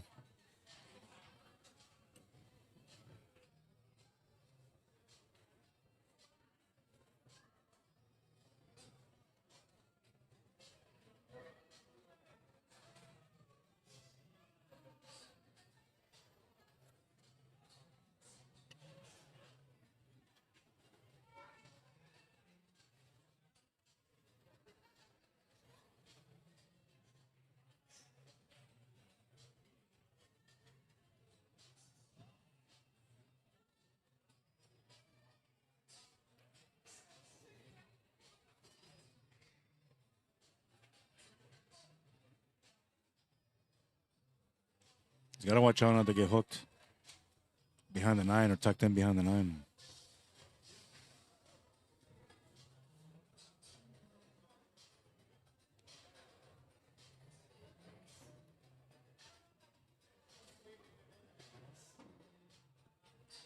Well, he held the position as best as he could. He's got a back cut though.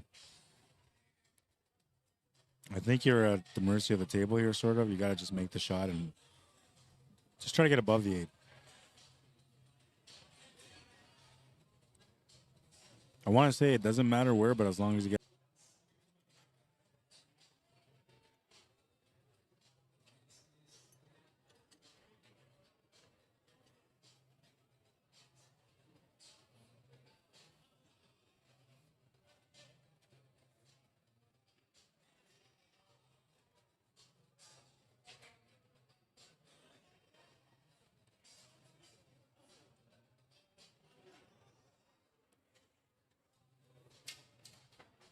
Oh no, it's a foul. Horrible timing for that. Ball in hand for Johnny. Chance to close out. We're splitting this one up here. Junior just won his game. Score on that one is now 6-4 with Mike Delgado on the hill.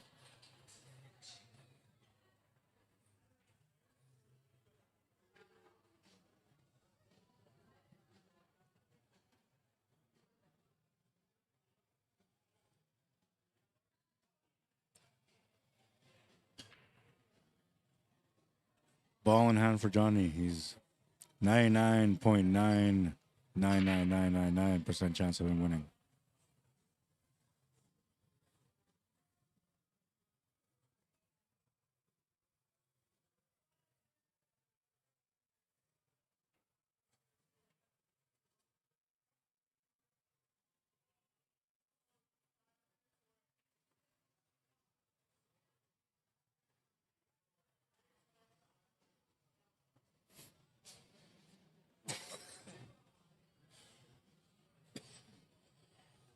Choking on my food. Oh my God.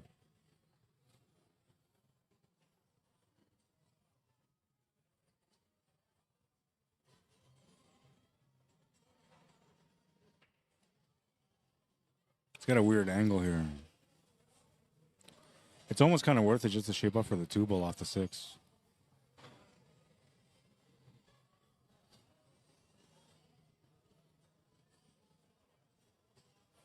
Now, he doesn't have to go for this 2 ball, but that's the way he was looking at it.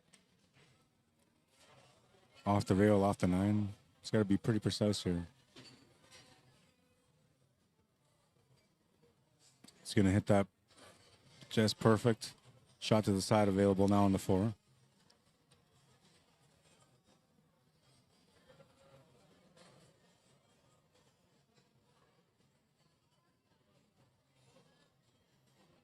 He's got a cool, calm demeanor at the table all the time now. That's the attitude of a champion. Down 4 racks at one point, comes back to win it 9-6.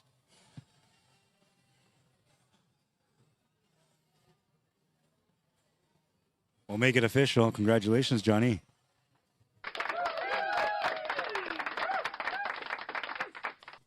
Nice showing, Josefko. You're going to go to the B-side final now. Chance to come back and maybe try to do the double dip.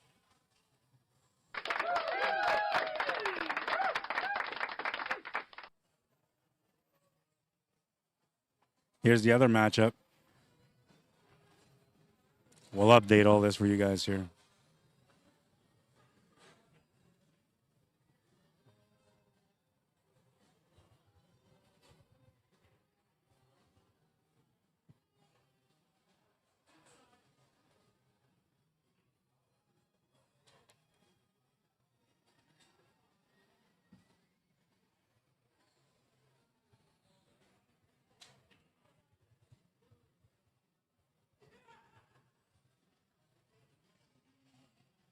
Six to 4, and it's a race to 7.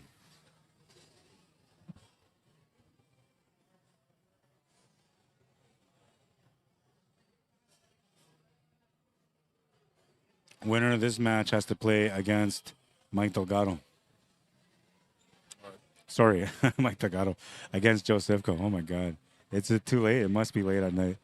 What time is it? 10:41. Yeah, it's past my curfew, man.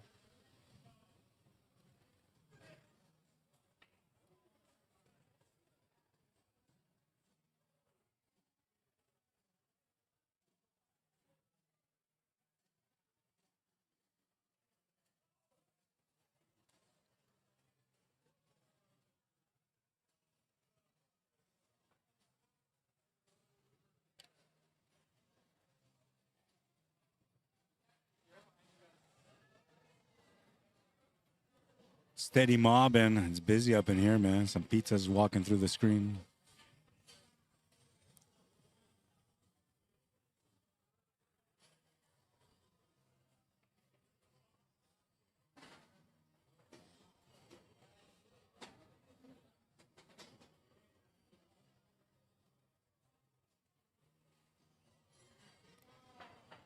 A little bit of pressure here from Mike because he has to close out. He's very well aware that once you get a lead against a player like Junior, you don't give up that lead. So he can do his best here to not give up that lead. A great positional shot on the 7 ball. 2 ball is a bit of a problem still, but he can knock it out in the open here on this shot. He's taking a look at it.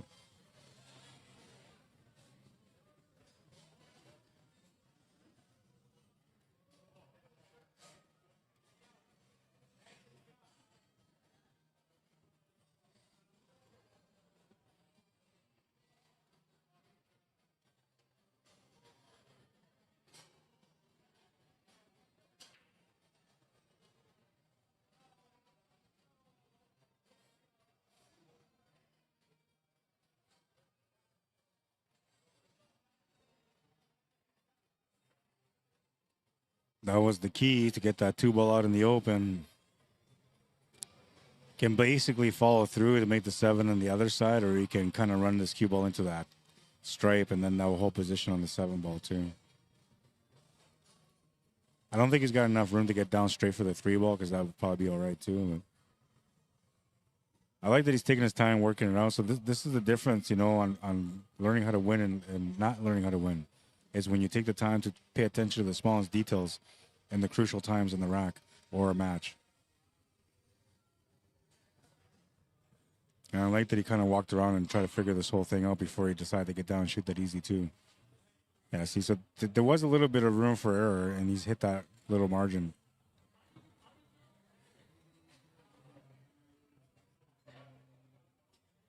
He's in a bad spot. He's in a horrible spot right now. Absolutely horrible spot. Not so bad if you take the 3-ball, but that's a crazy tough shot. But he can make it. I know he can make it.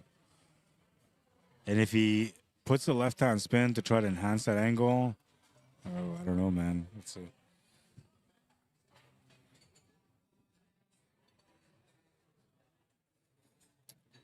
All right, let's take a look here. Okay, so the contact point, normal contact point on this ball would be right here. So this is where you're hitting it, right? If you were to hit this, like not here, but you were to hit this here with just center ball, then that cue ball will come up like this, and then, oops, like this, and then back up this way. Okay? But if he hits it with right-hand spin, or sorry, left-hand spin, the cue ball will go from here back to this way, but I think it's going to just miss that stripe.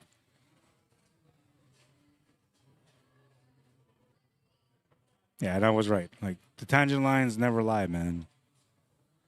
Tangent lines never lie. They always tell you. You can adjust all the spins you want, but when you're an advanced player and you know the spins, you see those tangent lines too. This is tough. This is an absolute touch shot. He's got to hit the perfect weight, the perfect contact, and he can't force anything on the shot. Can't force a stroke, can't force the power. You got to trust the roll as much as you can trust it here. This is like a blind man shot. You're just connecting two dots and hoping that the two dots connect like they're supposed to. Lots of people walking by while he's dealing with this, man. It's crazy, tough. I don't know, maybe just go for the easier jump shot, but then there's a possibility of a scratch if you go for the jump shot. But the jump shot's only about maybe a third of the ball jump, which if you're a good jumper, you're probably taking that on. But if you did go for the jump shot, you would have a long shot on that 8-ball, and likely not an easy one. I like this, what he's planning here, because if he just makes this, he'll have a shot on the 8-ball. Tough shot, though. Potential highlight of the day here. Oh, he made it. What a shot, Mike. With the shape on the 8. That was huge.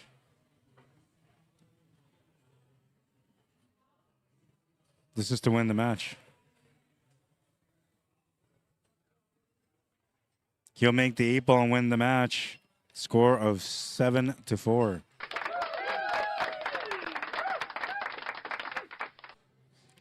We'll update the score, get that all set up for you guys in a second here. So we're going to the B-side final next, and that's going to be on this table. Ba-ba-da-bum. Stop. Reset. 7-4. Congratulations to both players. They did a good job.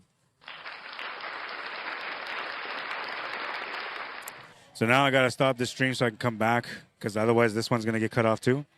I'll be back with the B-side final and the championship match. That's coming up next, part 2. If you're looking for it, I'll say part 2 on the title. I'll be back. Oh, wait, last highlight. Pretty sweet little shot here. Perfection needed. Everything just worked out perfect.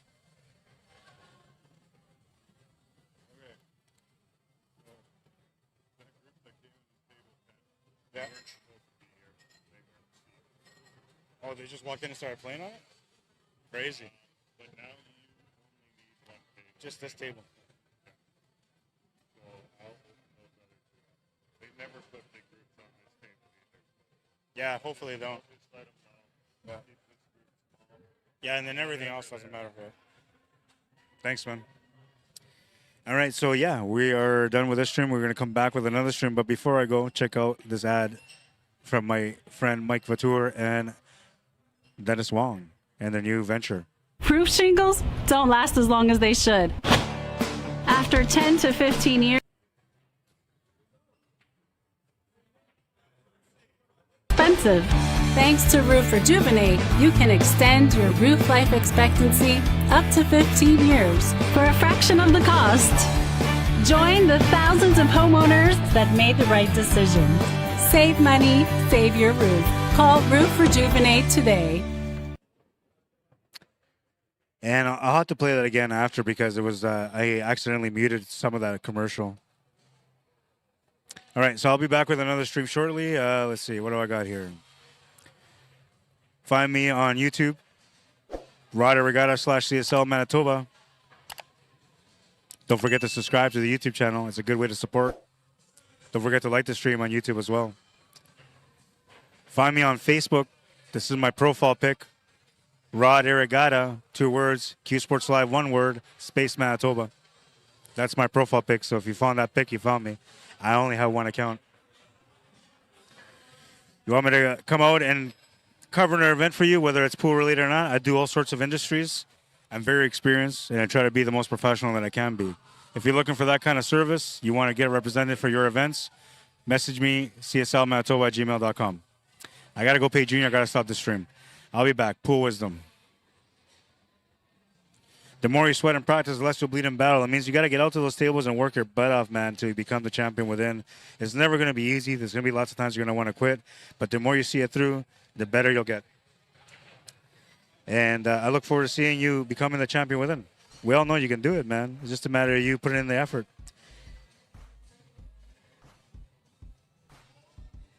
All right, and we'll be back with another stream shortly, about 5 minutes, maybe 10. I'll be back. Thanks for tuning in, guys. Cheers. We'll go to the outro, see if there's any comments. Only YouTube, so it shouldn't be any comments there. Ran some errands. What did I miss? You missed everything, man. It was like the best showdowns ever. Absolutely, ever. Puckins West says 713. What does that mean? 713. Oh, like the order. I got you. I got you. All right, I'll be back with another stream, guys. Thanks for tuning in. Thank you for liking and sharing the stream. Cheers.